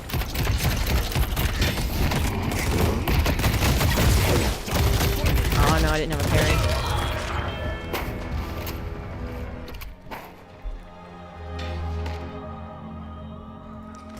I was probably like a second away from having a parry again when I did try. He was light meleeing me. I see Mina.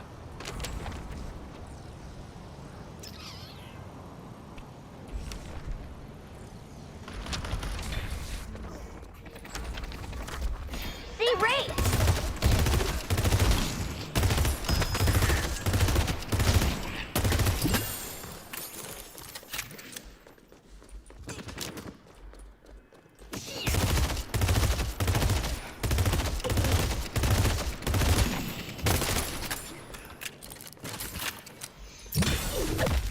I guess our team didn't get any of the buffs. Speeding up. Time bomb primed.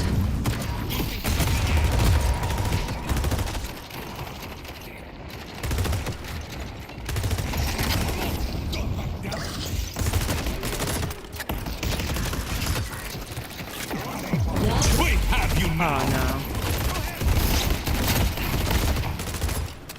Hard grenade. Boosting. And they got a 1000k lead on us when we died. Headed to Broadway. You can't hide forever.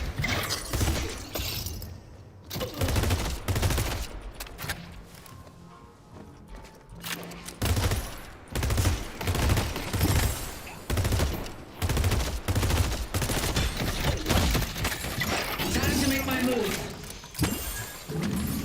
Time bomb set.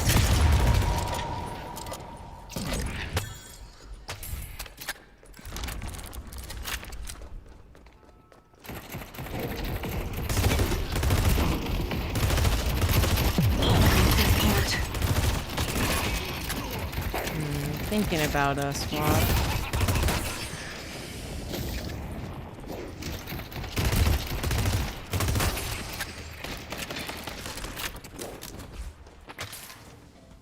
Good luck not getting shot.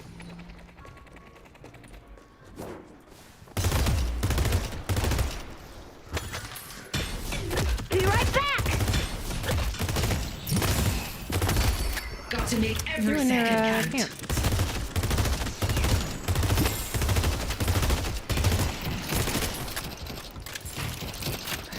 Gathering time.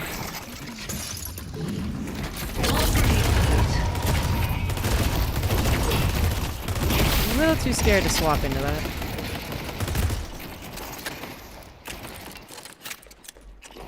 I mean, I liked He-Man and the Masters of the Universe when I was a kid, but I don't see the movie looking particularly great. Head is missing.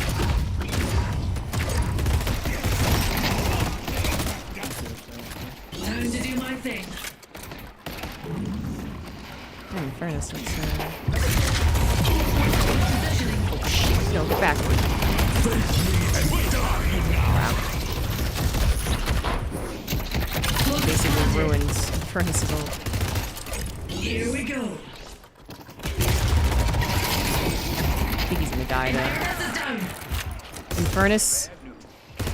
How did he not burning him up? Oh, how did it afterburn? Damn. Thought he was low enough he was gonna die from is unfortunate. Charging time. Grappled away. Headed to granite. Stopping time.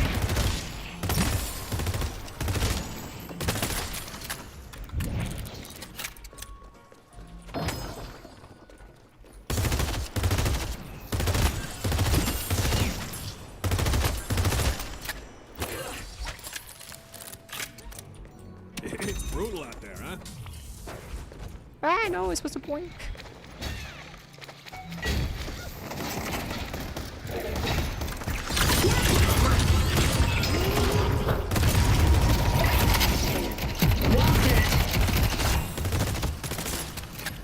Okay, this is fighting. Elsewhere, it's too bad that no one crit would have died.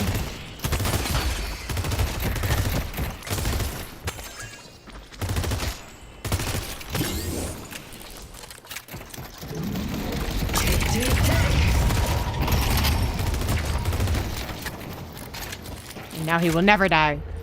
He will heal. Has arrived. Going to shop. I see Wraith.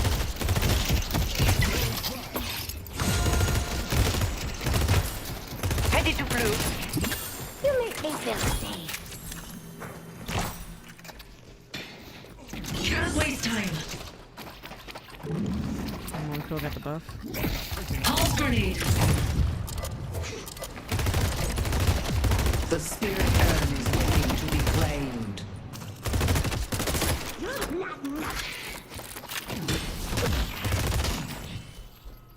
Thanks, great at shuffleboard. Can't believe we haven't gotten the Guardian. It's been low for so long. Gathering time. Eat grill.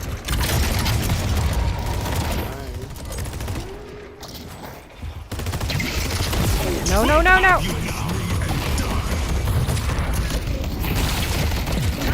Get ready for me. Storing time.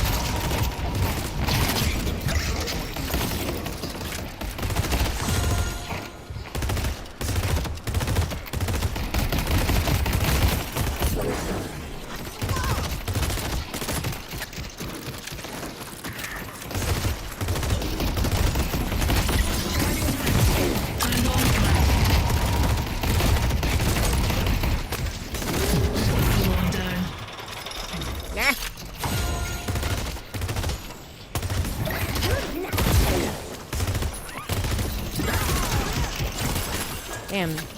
That Infernus ain't having a good time anywhere. Nice.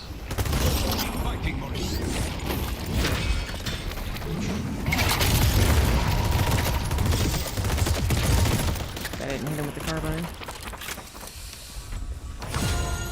My friend, survival is paramount. Gameplay or dancing competition. You go fast, especially with the Guardian. I know it's helping. Ward, there we go. What's the This name? will help with The the Guardian Ward helps me go even faster. Be warning. To count down. Nice. Good job. Finally!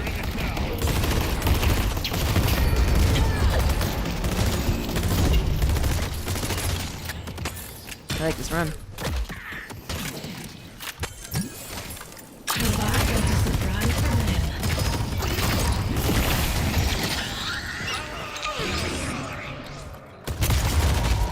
Brain dead ass character for real. I think I got 2 out of 4 of the minions. But I didn't let them have all of them. Fucking one. Doesn't like the Stay Mina. safe out there.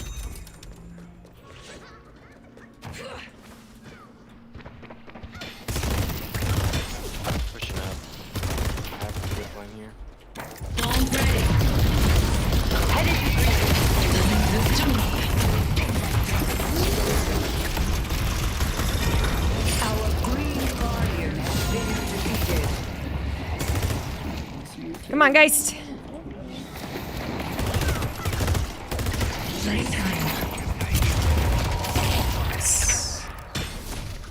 Revel in your nature, I guys. see Haze. Three over here. Yellow. Bomb ready.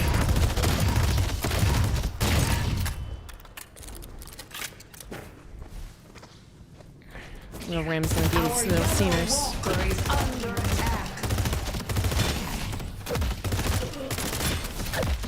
Headed to Broadway. On my way. What was your...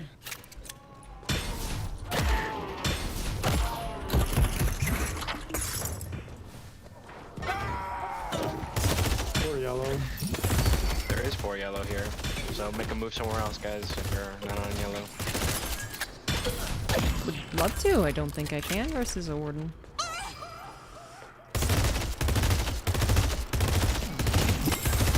Seems like it's more people for this Geist to kill, am I right? Yay, Geist! Boosting yellow, I have ult. Some people waste their time with me. Our yellow guardian has been defeated. You know what? It's weird, it's like the warden was scared of me. Run. I like it.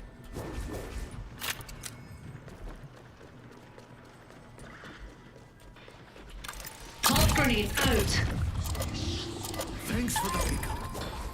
That is one big mole.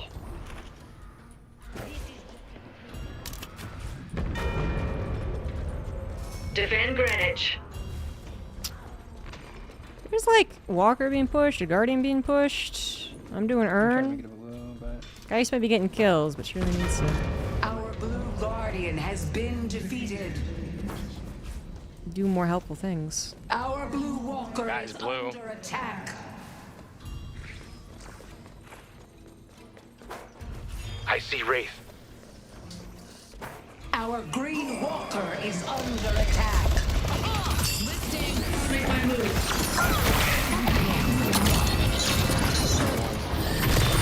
Oh! Oh, I got the kill, you serious? Wow! I thought I was screwed.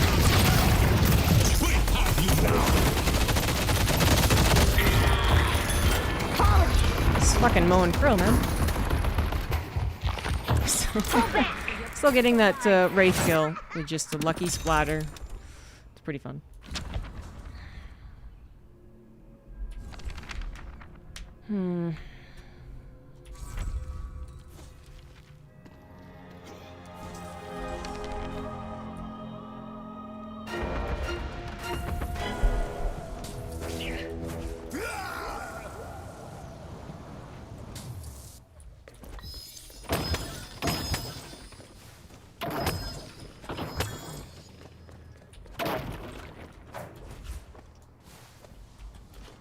I imagine he took the Sims. Took one Sims.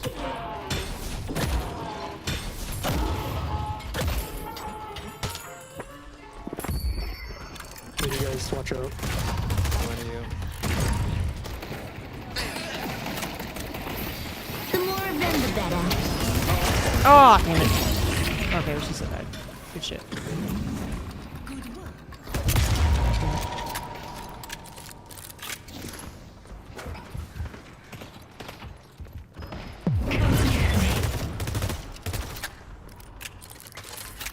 Sure would have been able to kill him even if I did grab him. No one else was with me.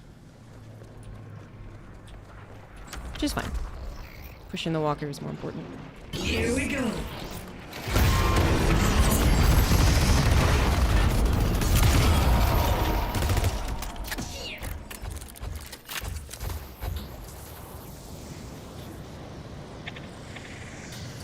Be right back. Timer set.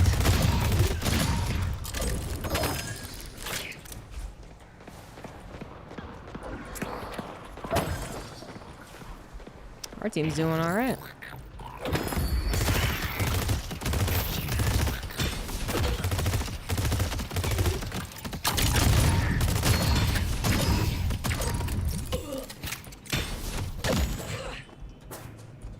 Today's a winning day for Deadlock? No cursing?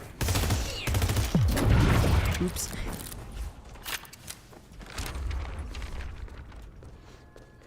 Oh, he already has Divine Barrier. I like it.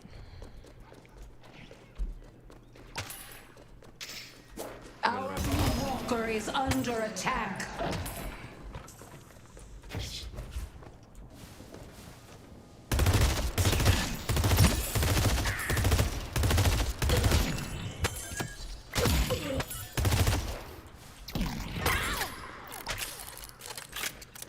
Yeah. If that guy's still alive, I would have pushed blue as well, but there's only people coming.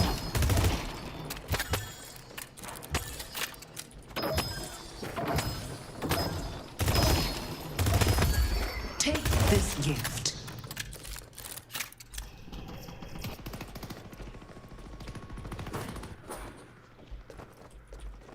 Oh, there's a lot of people there. Pull back! 2v2, I was willing to help, but 2v3? There's 3 of them here on blue. I was a little scared of the haze here and that. Seems like we're okay. There's a page there. Hopefully them not having any camps means that we stole them. Here. Not that we're bad at doing ours. There's and they're good at nothing I doing can't theirs. afford. I see Mina.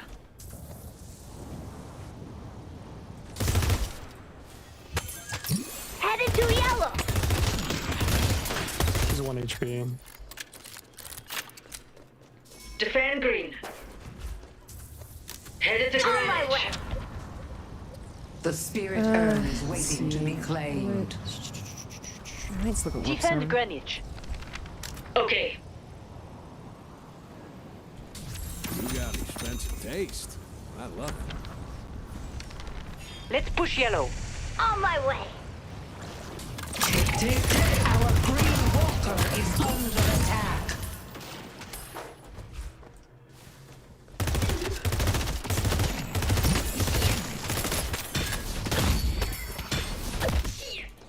This should do some work. Headed to Broadway. Or maybe yellow. I won't lie. I don't know what that does. Nope, they got yellow. My kid says all the mystics are buying.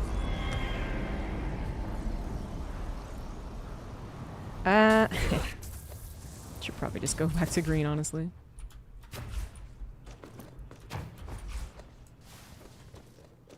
Headed to green.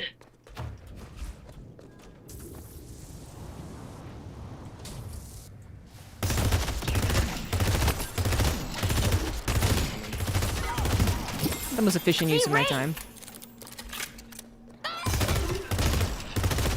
Stayed and done the camps.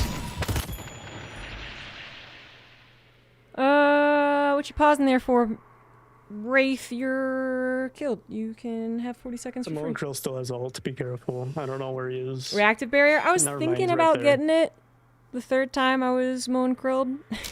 I don't think I can use knockdown. Oh, I can use I my said ult here not 'cause to. their dumbass page. If I live long enough I don't think I'll need live it. through the CC, I can just run out of here. That's if Mo doesn't get to me first.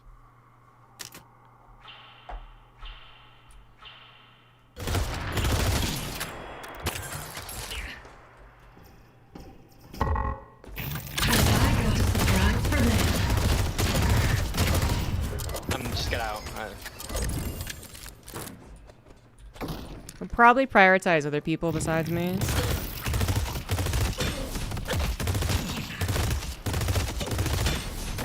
He's still chasing.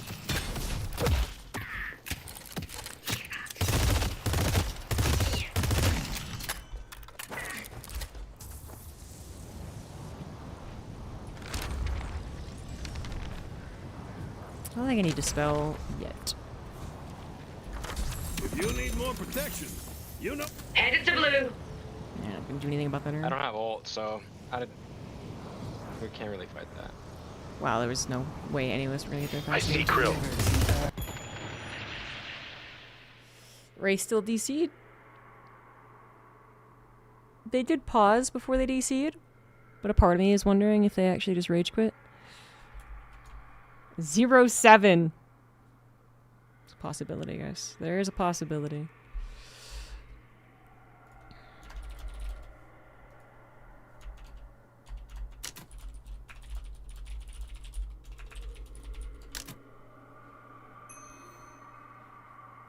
I don't have ult.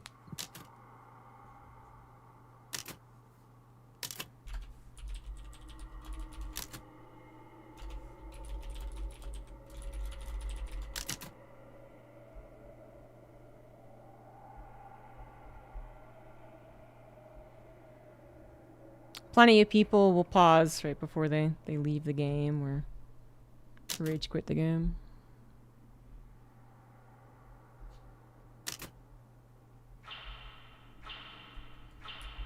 And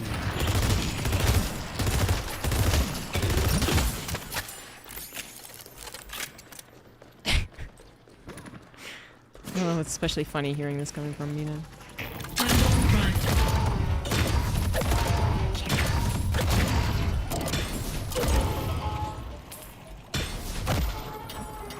Don't usually see nihilistic Minas, I guess. Time to do my thing.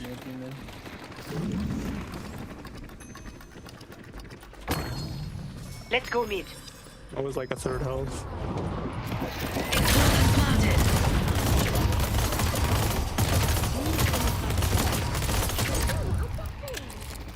Be right back.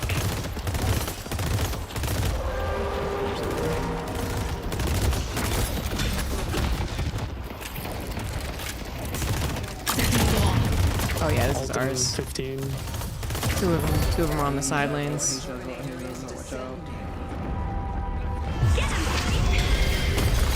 Oh, she missed!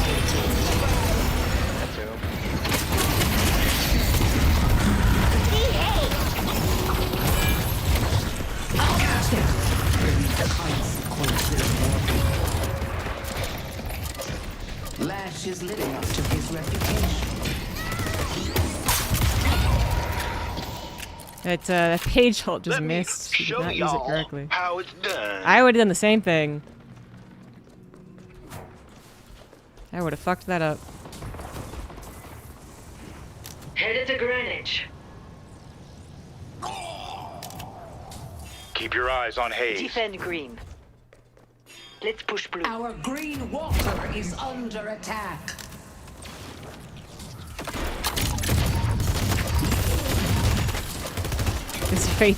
Is Wraith fed 2 lanes? It's impressive.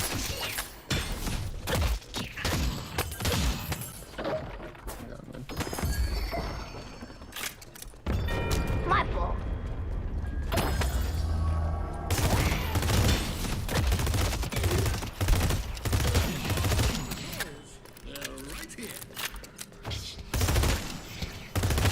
Cat in the way.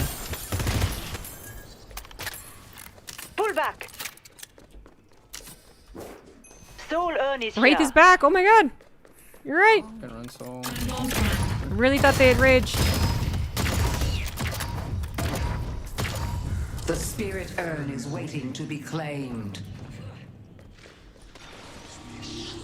and away we go. Really out today, aren't they?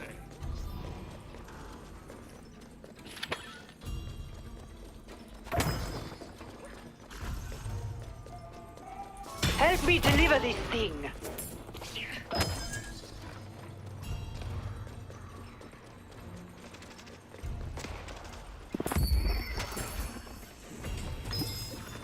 Need help on blue. Do we really want to do it? Lashes have ult. Furnace has ult. Defend Greenwich. Be right back.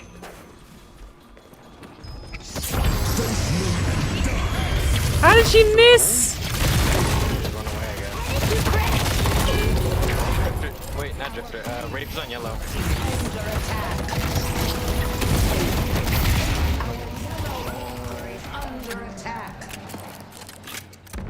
Okay, I gotta make fun of that haze though. Walker has been destroyed.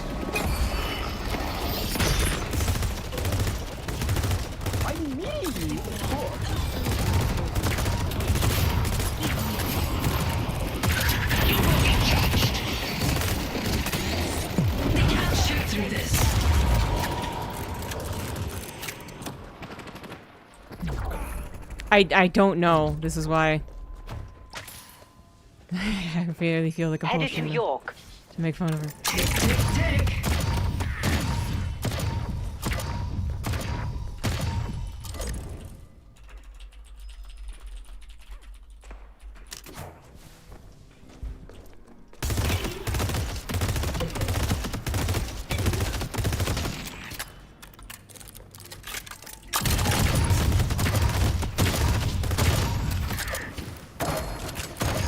I mean, they missed it, first of all, but then they didn't have to use heavy. They could just use light.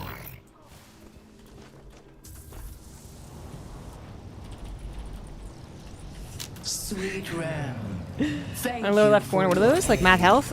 No, so it's how much you've invested into any category. So there's gun, vitality, and spirit.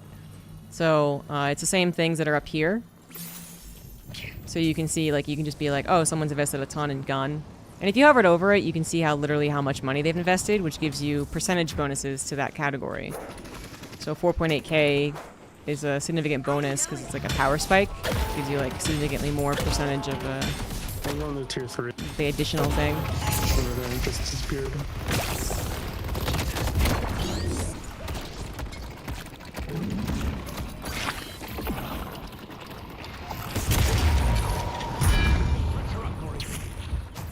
Is knockdown. I should get dispelled for. We have you now. Need help on blue. No, not You might just be dead. not the ram. No, in his bag. Nah. Oh god. What the fuck was that?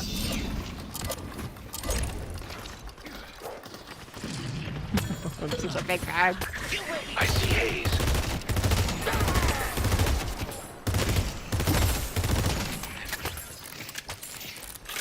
Like mass health possible. Oh, I guess yeah. You could say that the green bar is like that.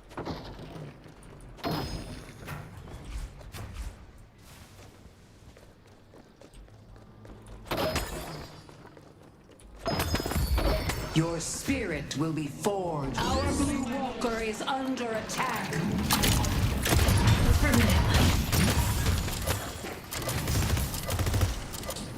It's 120 till mid, so that's not what they're doing. Headed to green. You'll be the last one standing. I couldn't afford that anyway. Oh well. Hey, well. Holy fuck. Yeah, Celeste barely escaped. The assassin's over here.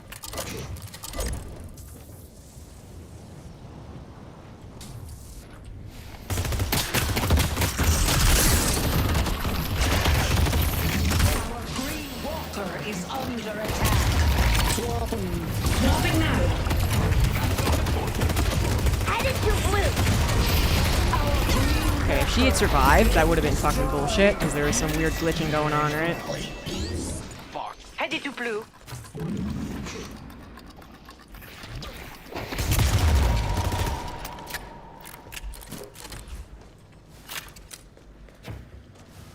The spirit urn is waiting to be claimed. I did deliver the urn, yes. She heavy melee'd, but then she missed. And then you don't need a heavy, you can just do a light, but either way. If that haze is experiencing the same weird, like, frame drop movement thing that I am, then I actually give him a lot of leeway. Revel in your nature. Mid, go mid bar. Yeah, I'll put yellow and I'll go. Oh, perfect. Nice. Good kills. Get out. The blood will flow down Broadway. Similar to Old Smite. I bet. I don't know any other MOBAs and what they've copied from them.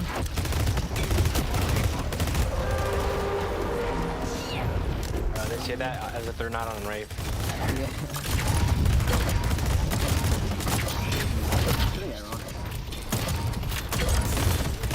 Can someone grab her in? The rejuvenator is descending. Sounds good. Headed to your. We could just end on low key. I don't think we need to do earn. I mean, up to you guys, but we still have to down their thing. They're gonna respawn again.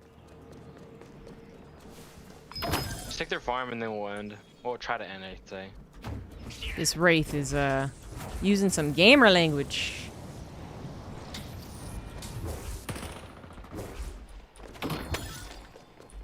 Time to do my thing.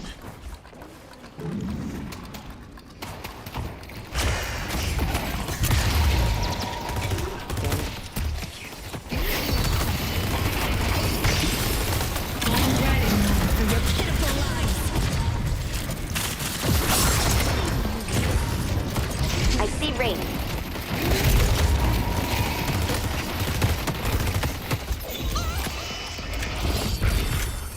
Celeste, you are full of surprise. Orange.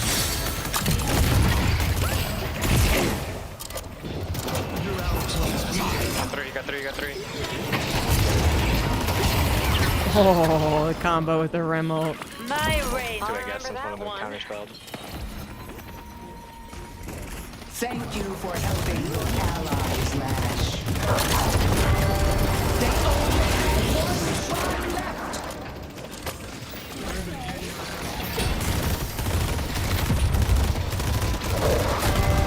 Death to the Hidden King!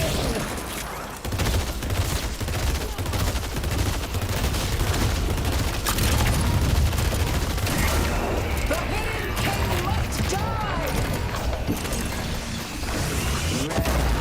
Without your help, we Sticking around, I guess. peril. So I have to rejuice.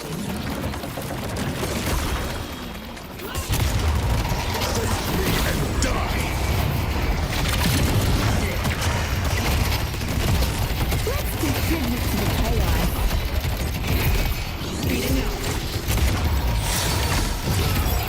Run for your pitiful lives. Wasted my ult.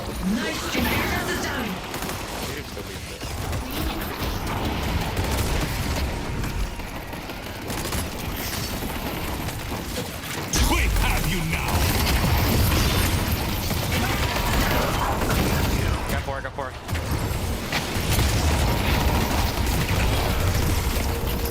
Potato grenade. Not. Okay. See page. Apparently we still win. Jeez.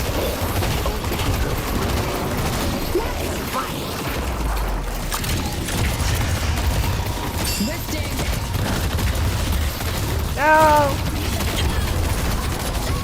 GG's. That was fun. I like you guys. We are getting the better teams, for sure.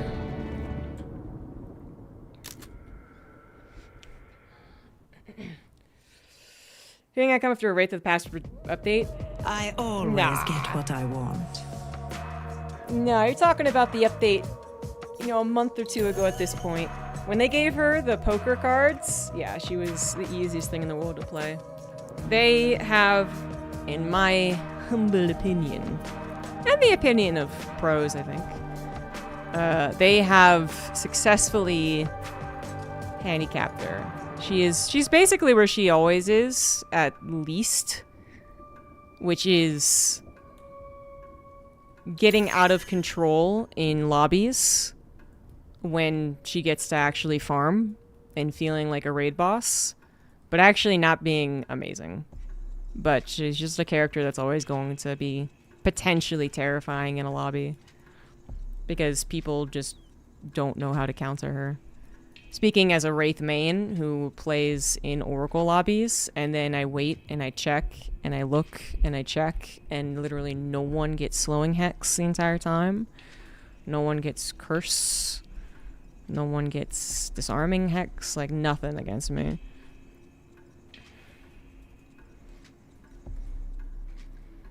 So of course, you know, a character's gonna do well.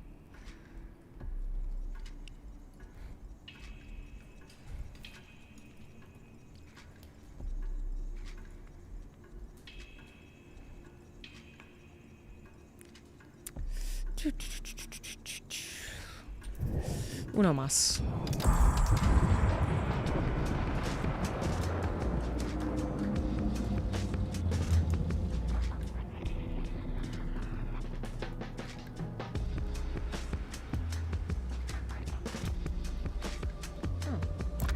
Dimitri didn't leave, he just changed beds.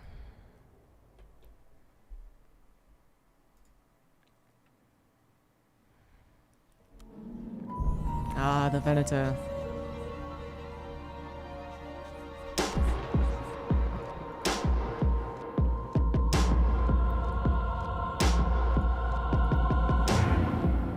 The Hidden King is a threat to everyone, Venator. Good luck on your hunt.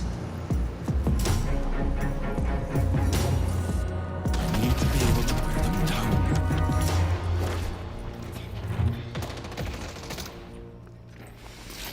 Page, huh? Against two people that can heal.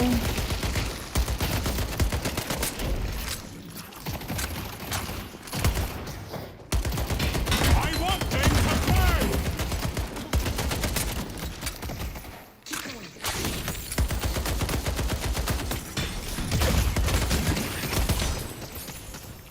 I see Calico. It's brutal out there, huh?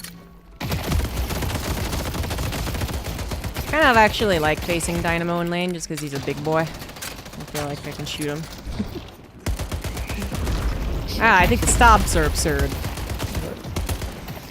Do you like how accurate I feel?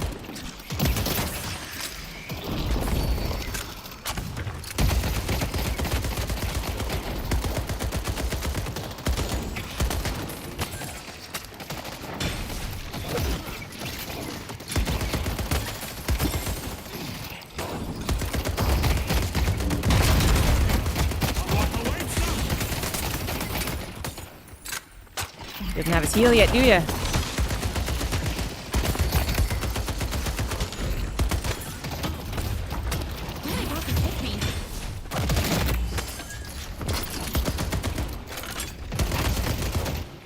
Thank you.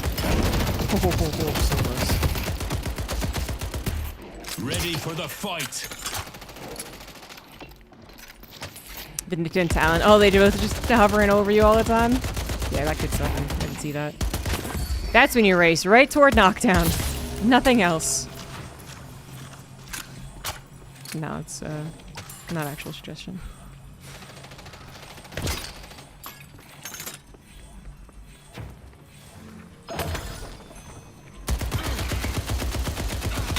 Ready, fire!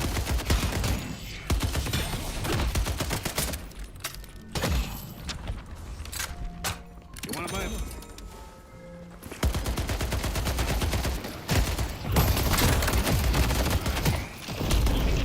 Pretty good idea to get Rusted Barrel. I'm the only damage dealer right now.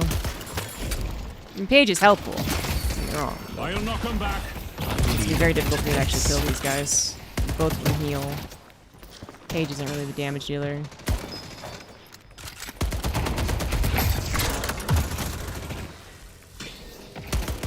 Meanwhile, I don't really want to get Rusted Barrel. Ivy is probably gonna go gun. Dino probably isn't. And I want my support to go Rusted Barrel. Not me.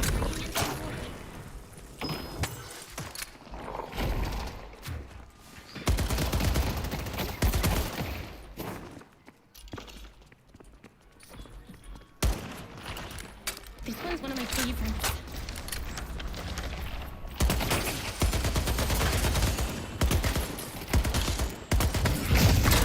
I'll trap the bastards. I'll wear them down.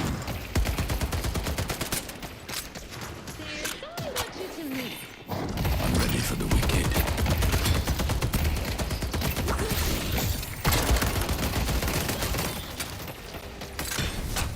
Yeah, Paige, get in there.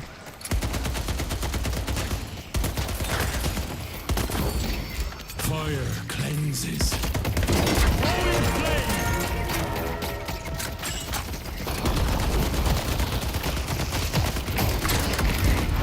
Oh, Stomp got messed up. Who won Hero versus Max Pax? Hero. Hero won the that match.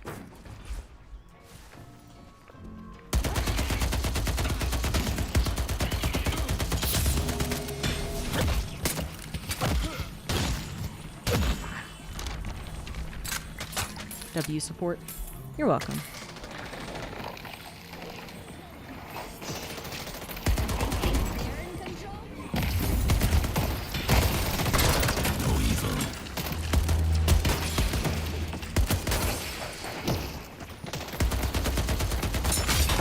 Oh, nice! Try and place those traps in somewhat hidden areas occasionally works out. I see Ivy. Come for me. This Dynamo must be like, why are they always shooting me? It's very easy, he's just a big boy. Fight you're about to start. Headed to York. Not that I'm really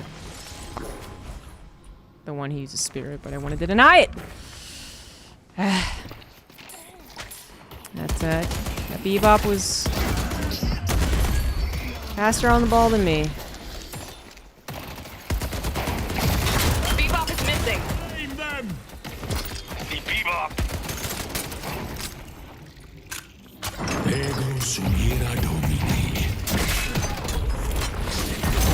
Oh, that stomp.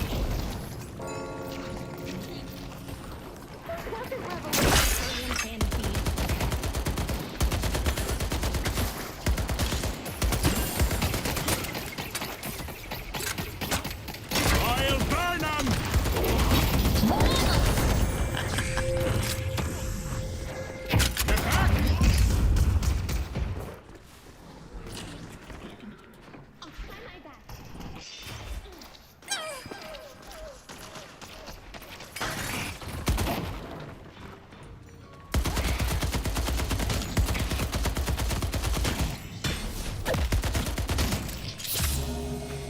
Thank you.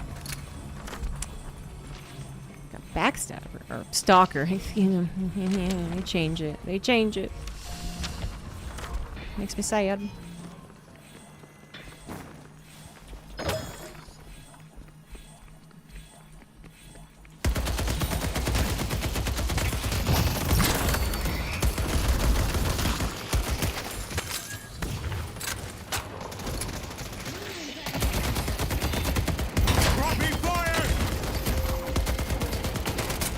They'll walk right into this. I mean, I was right. It is difficult to actually kill them. But we are doing a lot of damage. I got a little surprise for them.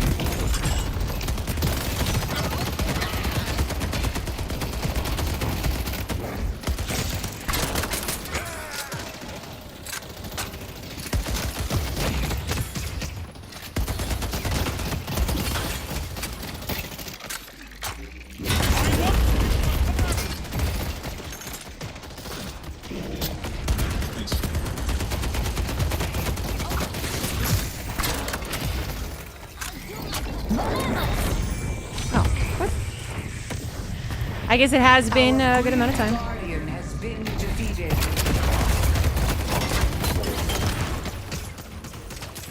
Stay 2 steps ahead of death. I almost had my ult too. Dynamo's been waiting patiently for the perfect ult.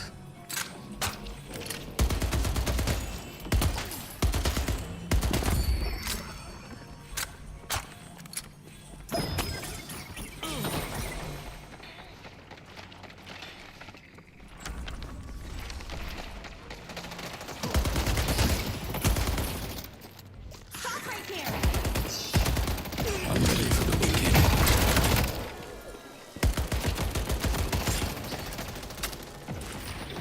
Gotta get him low again. Throwing flame.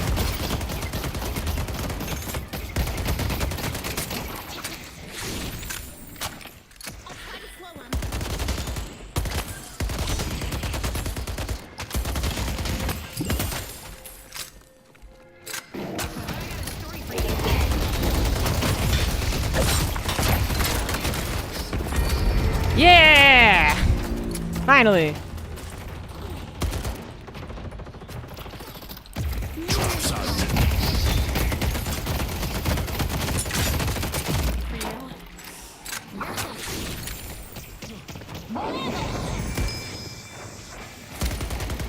Going to shop. Hey, Nina. Jesus criminy.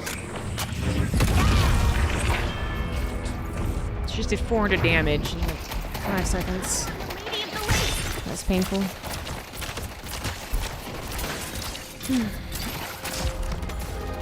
Mid-boss has arrived. Oh no, she's 4-0. Oh no. Not the Mina being fed in lane.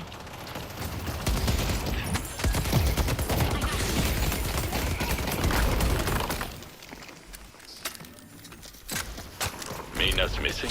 Oh, she's I see Mina. I like it. Defend. Our green walker is under attack. Ooh, I hope our well, Paige's almost certainly gonna get knocked down. Go ahead and grab the Sloan Hex that we're all gonna need.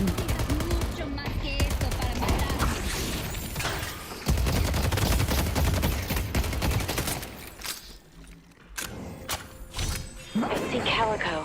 Sounds good.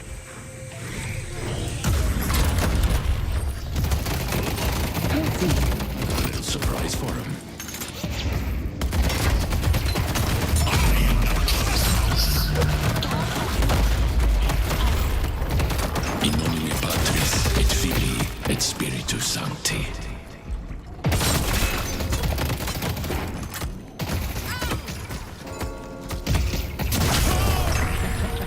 God forgives. Oh, where did that ivy go? Come on, Billy. There we go. There it is. Buddy, you never had a chance in hell. Mina needs to be humbled. She really, really does. Fortunately, the lane that she won in actually isn't far behind on souls.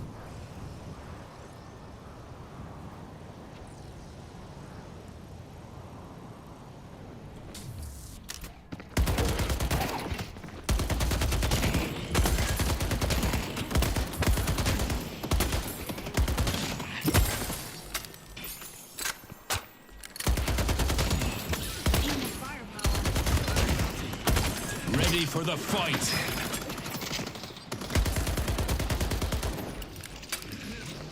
Oh. So, like, we should all get fucking stoners, man.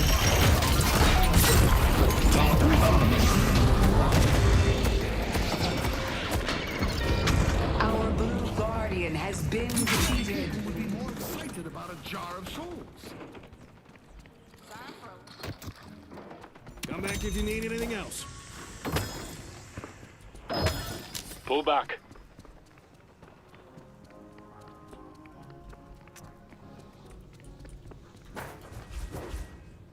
I was gonna go over to blue, but I think I'm gonna need to go back to yellow after I heal, though. I'm probably not in time to actually save the guardian. I see Ivy. Oh, actually, well, they're holding. Headed to yellow. I see Bebop. Yeah, spirit. Spirit, spirit, spirit, spirit, spirit.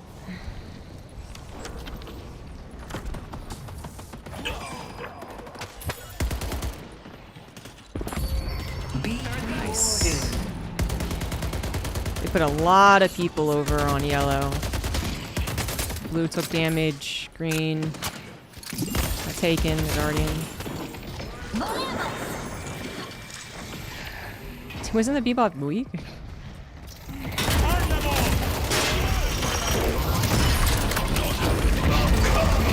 Evil dies today.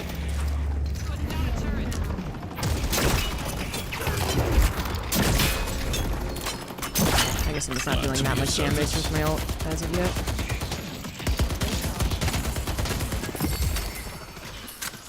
I see Calico. Ready, fire! Spirit jar is here.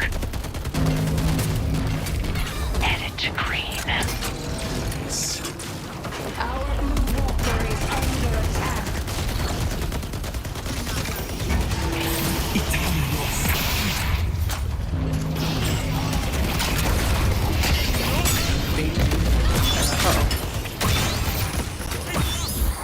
We're screwed. I see Calico.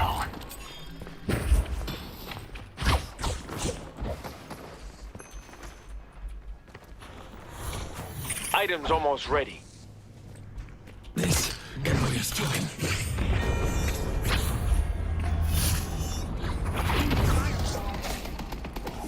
Thank Thanks. you. I'm not even gonna credit myself with the jukes. I got extremely lucky. I'll trap him. No, it was the wrong one. There's a way to actually cancel this. Then be helpless. Nice. Or maybe. Oh no, I don't think I did it right. Damn it. Oh well. There's a way to actually. You can cancel an investment if you don't use it. If you don't use the skill, you can cancel points you put into it. I don't remember how to do it. You click the bars. Oh, like I could have clicked that. Okay, next time, next time. Our yellow guardian has been defeated. Oh, I should have been way more scared of that Bebop hook.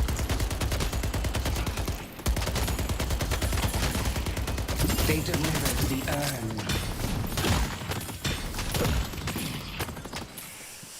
I think that was an easy urn for them to get. I mean, we got a walker. So far, it's just an even game. I'll Trap the bastards.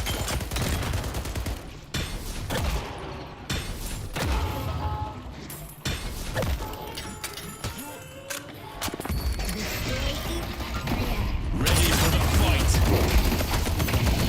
They can run, but it only will delay the inevitable.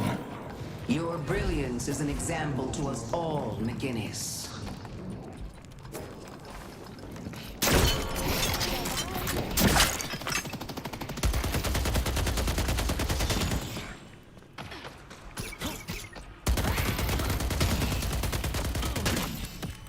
I would say the audacity of that Mina, but like, it's Mina. Of course she can get away with it.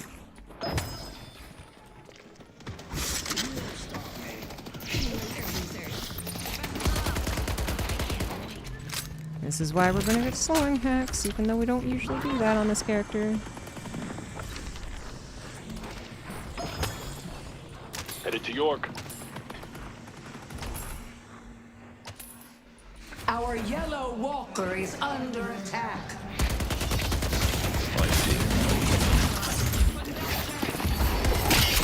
Oh, you son of a bitch. Yeah, I don't even believe he riposted my shotgun. He just was in like the riposte dash animation when I hit it. Is under attack.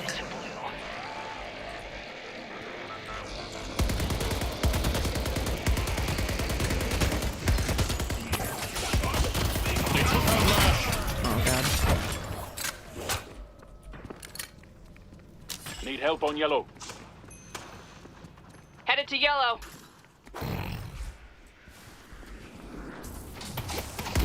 Our yellow walker is under attack. Well, I think I messed up his ability. I don't think he meant to do that. Go that direction. I see the enemy. I lead them to this. Headed to Broadway. Let's push Greenwich.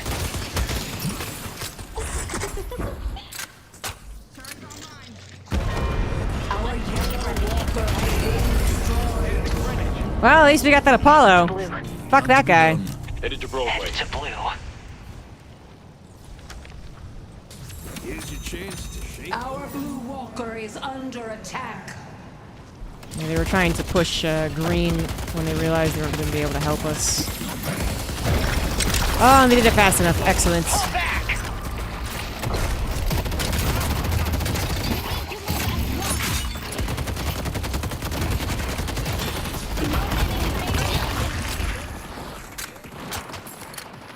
We must lean on each other to win. It like occurred to me, like, I should probably melee him. And then he paired, and I was like, yeah, definitely no.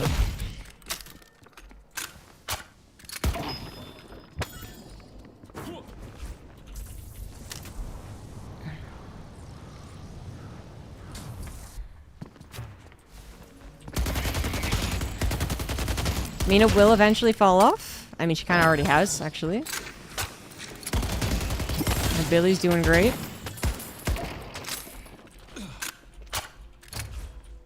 And then Guinness has had some clutch walls.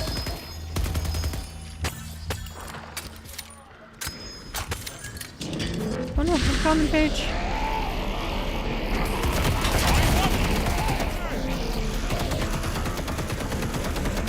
I regret everything. Oh my god, I'm in the wrong. Need to be careful not to overexpose myself.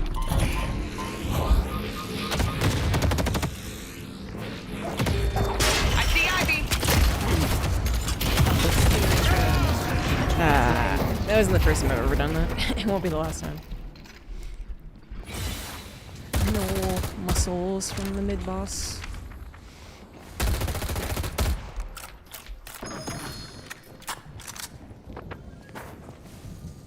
I see Calico. Alright, Billy. The only guy you can count on is yourself. Billy is so fucking deep. What the shit?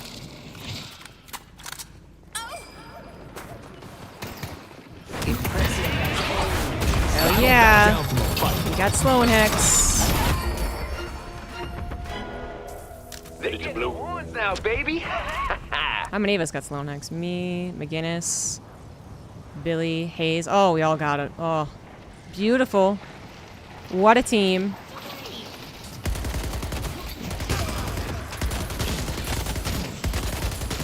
And, well, she did not get, whatchamacallit, but that's okay. Let's push York. Okay. Paige did not get knocked down, but... She doesn't necessarily need it for this cast of characters. I think it's always generally good, but... Like, you know, you can use it on Bebop when he uses his ultimate. But I'm glad we all got Sloan Hex. It's been so essential. It's just good every time. Like, there's very rarely a cast of opponents where I'm like... Eh. But this is just like the slowing Hex cast, you know? Apollo, Mina, Calico. I'll trap the bastards. Pull back.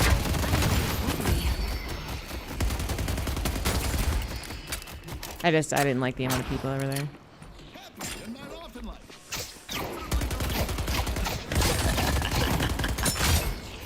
What in the world is that?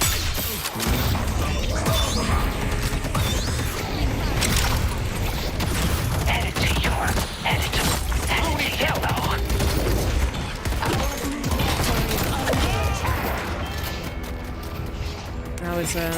That was a pretty bullshit trap of mine, but I mean, I wanted to die for it. Oh yeah, that's my big boy. Here, you can see an ear now.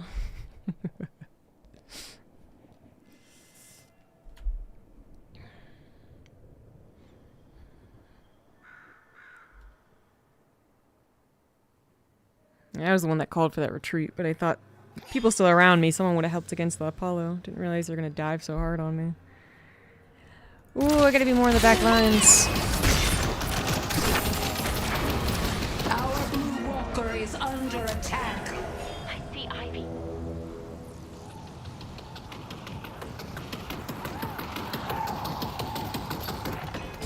Here's a taste of what awaits them.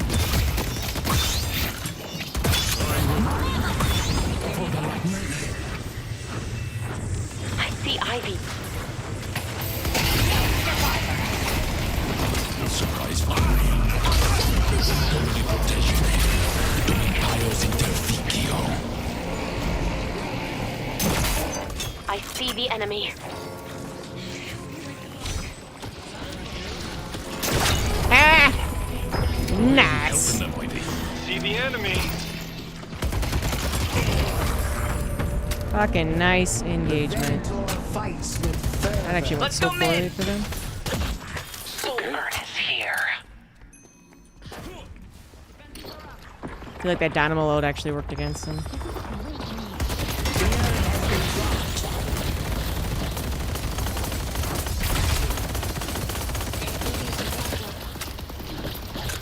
They delivered the Earth Princess.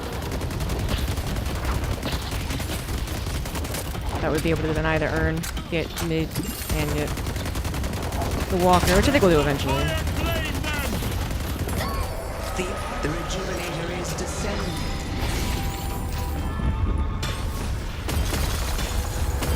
It's time to capitalize on the advantage. Good job.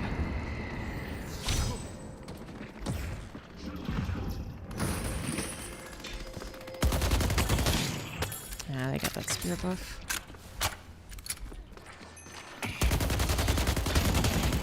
Ready to use item.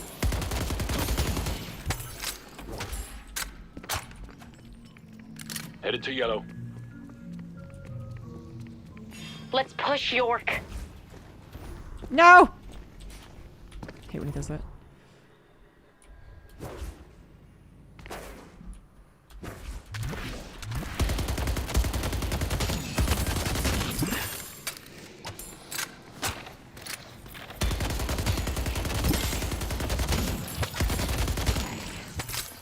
No, I might have to play for blue. Broadway needs help.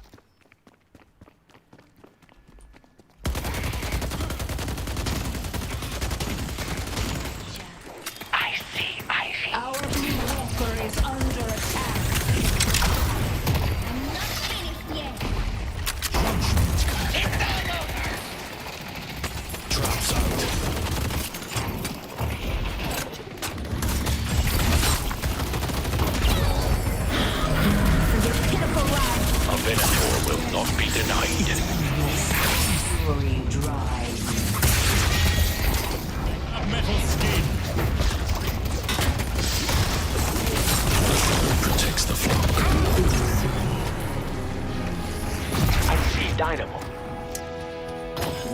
the ult. The urn is ours. That's the best you've got. You'd think we'd be able to kill this guy. We can't shoot them.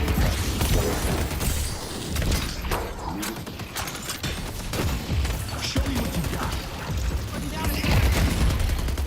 Spreading fire. Apollo got out. We need to keep this. No, he's still being chased, but goddamn. We're going to happen. Goddamn. Lash is I living think folks are going hex. Our blue walker is under attack.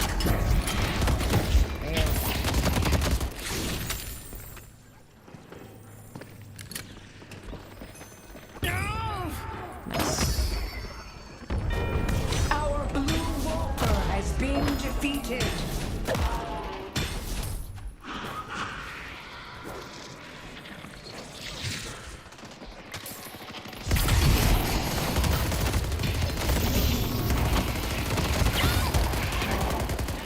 Good attempt by the Ivy. Clear the lane. You need to make a stand enemy and could be stop anywhere. them. We're on our side of a map. Okay, Lash will go clear it. Actually, I need to buy. I need to get shit.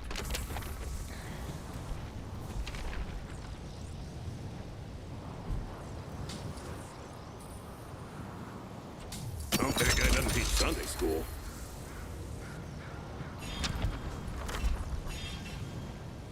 Hey, Speak let's science push is a very York. good idea. That is a good idea. Let's push Greenwich. Hey, let's push Broadway. Let's push Yellow. We should push the lanes. Thanks, Lash. Pull back. Oh, not what I meant to say. Headed to green. Death brings consequences once more. They really made us run around quite a lot. Calico's missing. Dynamo's missing.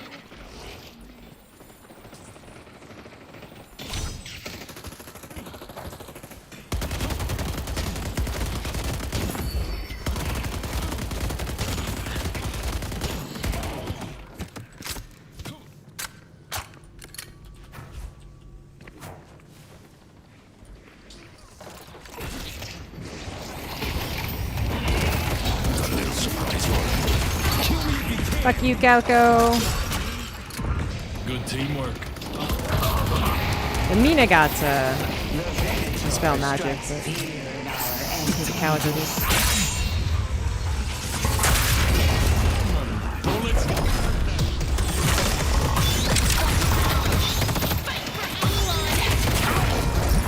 I don't like his Apollo. Pull back. He's mean to me.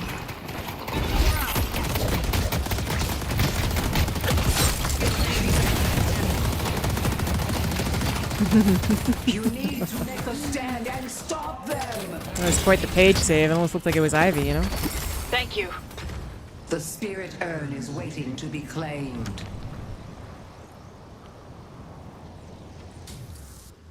About to go knock down myself, swear to God. I do think knockdown would be very helpful against Apollo as well. Slowing Hex and knockdown. Especially because they have Dispel. Gotta build me some backup. This Billy got Focus Lens.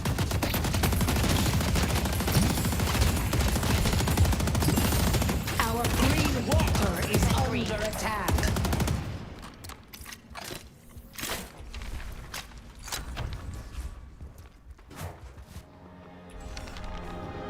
Gonna get green. That's all of them, but that's all of us now too. Big old team fight. Let's go. Wrath comes for them.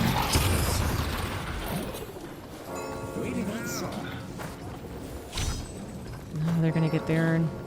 They delivered the urn.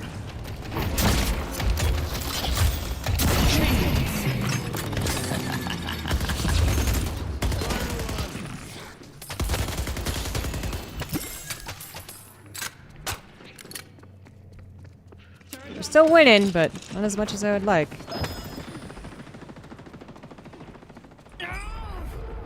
Mid-boss has arrived. Let's go mid. We all do it right now. Before Dynamo's up. Before Ivy's up.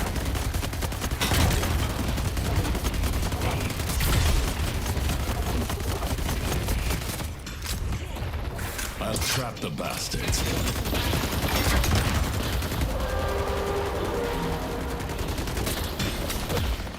I need this.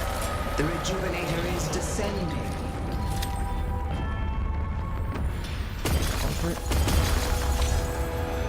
Easy call, easy call.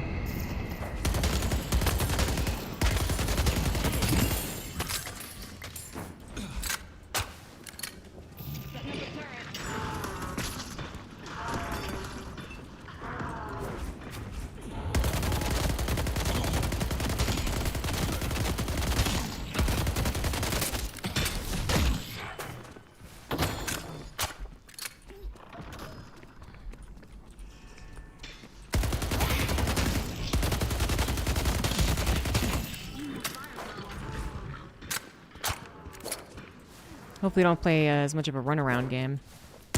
They made us waste a lot of time on the rejuve.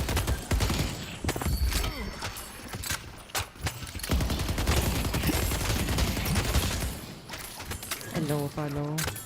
Second cat has arrived. Headed to green.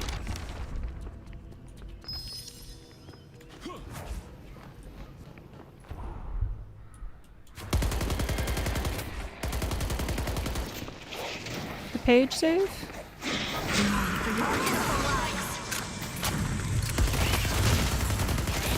You are likened to a modern-day Galahad page.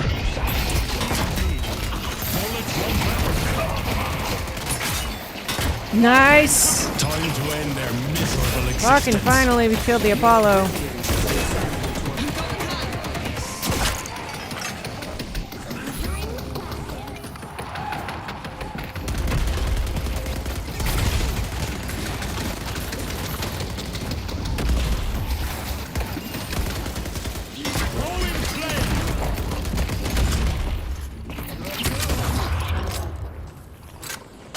I got enough ammo for the whole team. Second cat has hit the building, yes. Has hit the MMR. Calico's missing.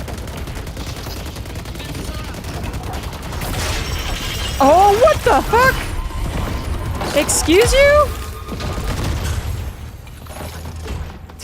I was from so far away, man. Headed this way. Headed to York.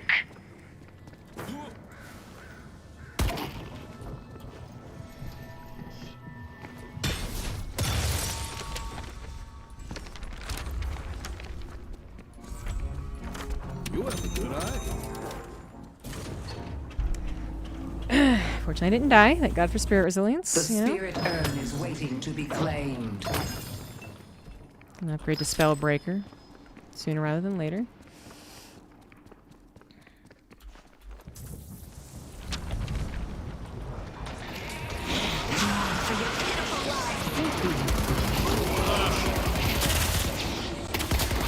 Don't worry, boys and girls. You're all gonna get a turn. Ah! Damn it. A second too late in the slowing hits. They only have one shrine left.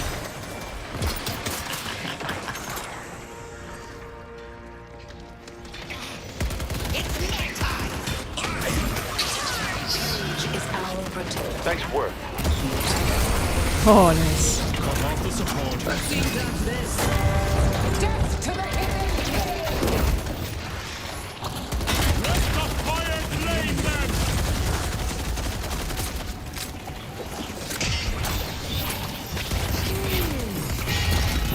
We can't shoot them. The hidden king must die. Oh, fucking Apollos.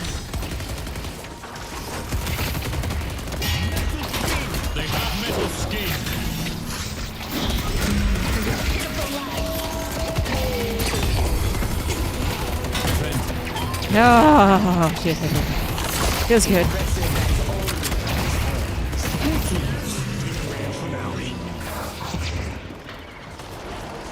I'm surprised she get to save him.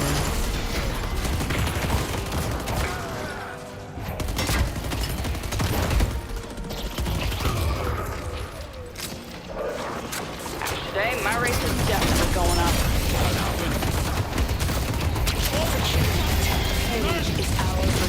Get fucking juggled. A Venator doesn't traffic in mercy. And so my work begins. Nice. Good game. Good game. Well played. That was fun. That one. Dude, this felt like a high level lobby because people actually got items.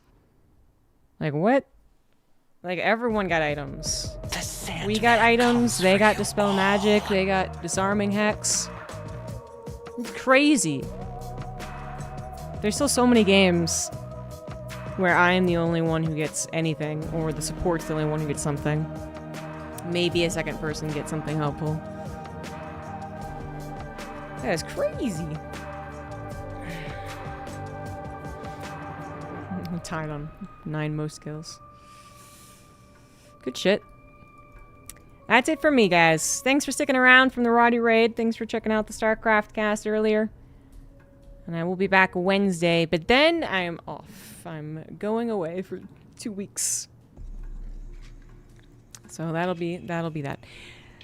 See y'all Wednesday. Have a good rest of your Monday. Bye-bye.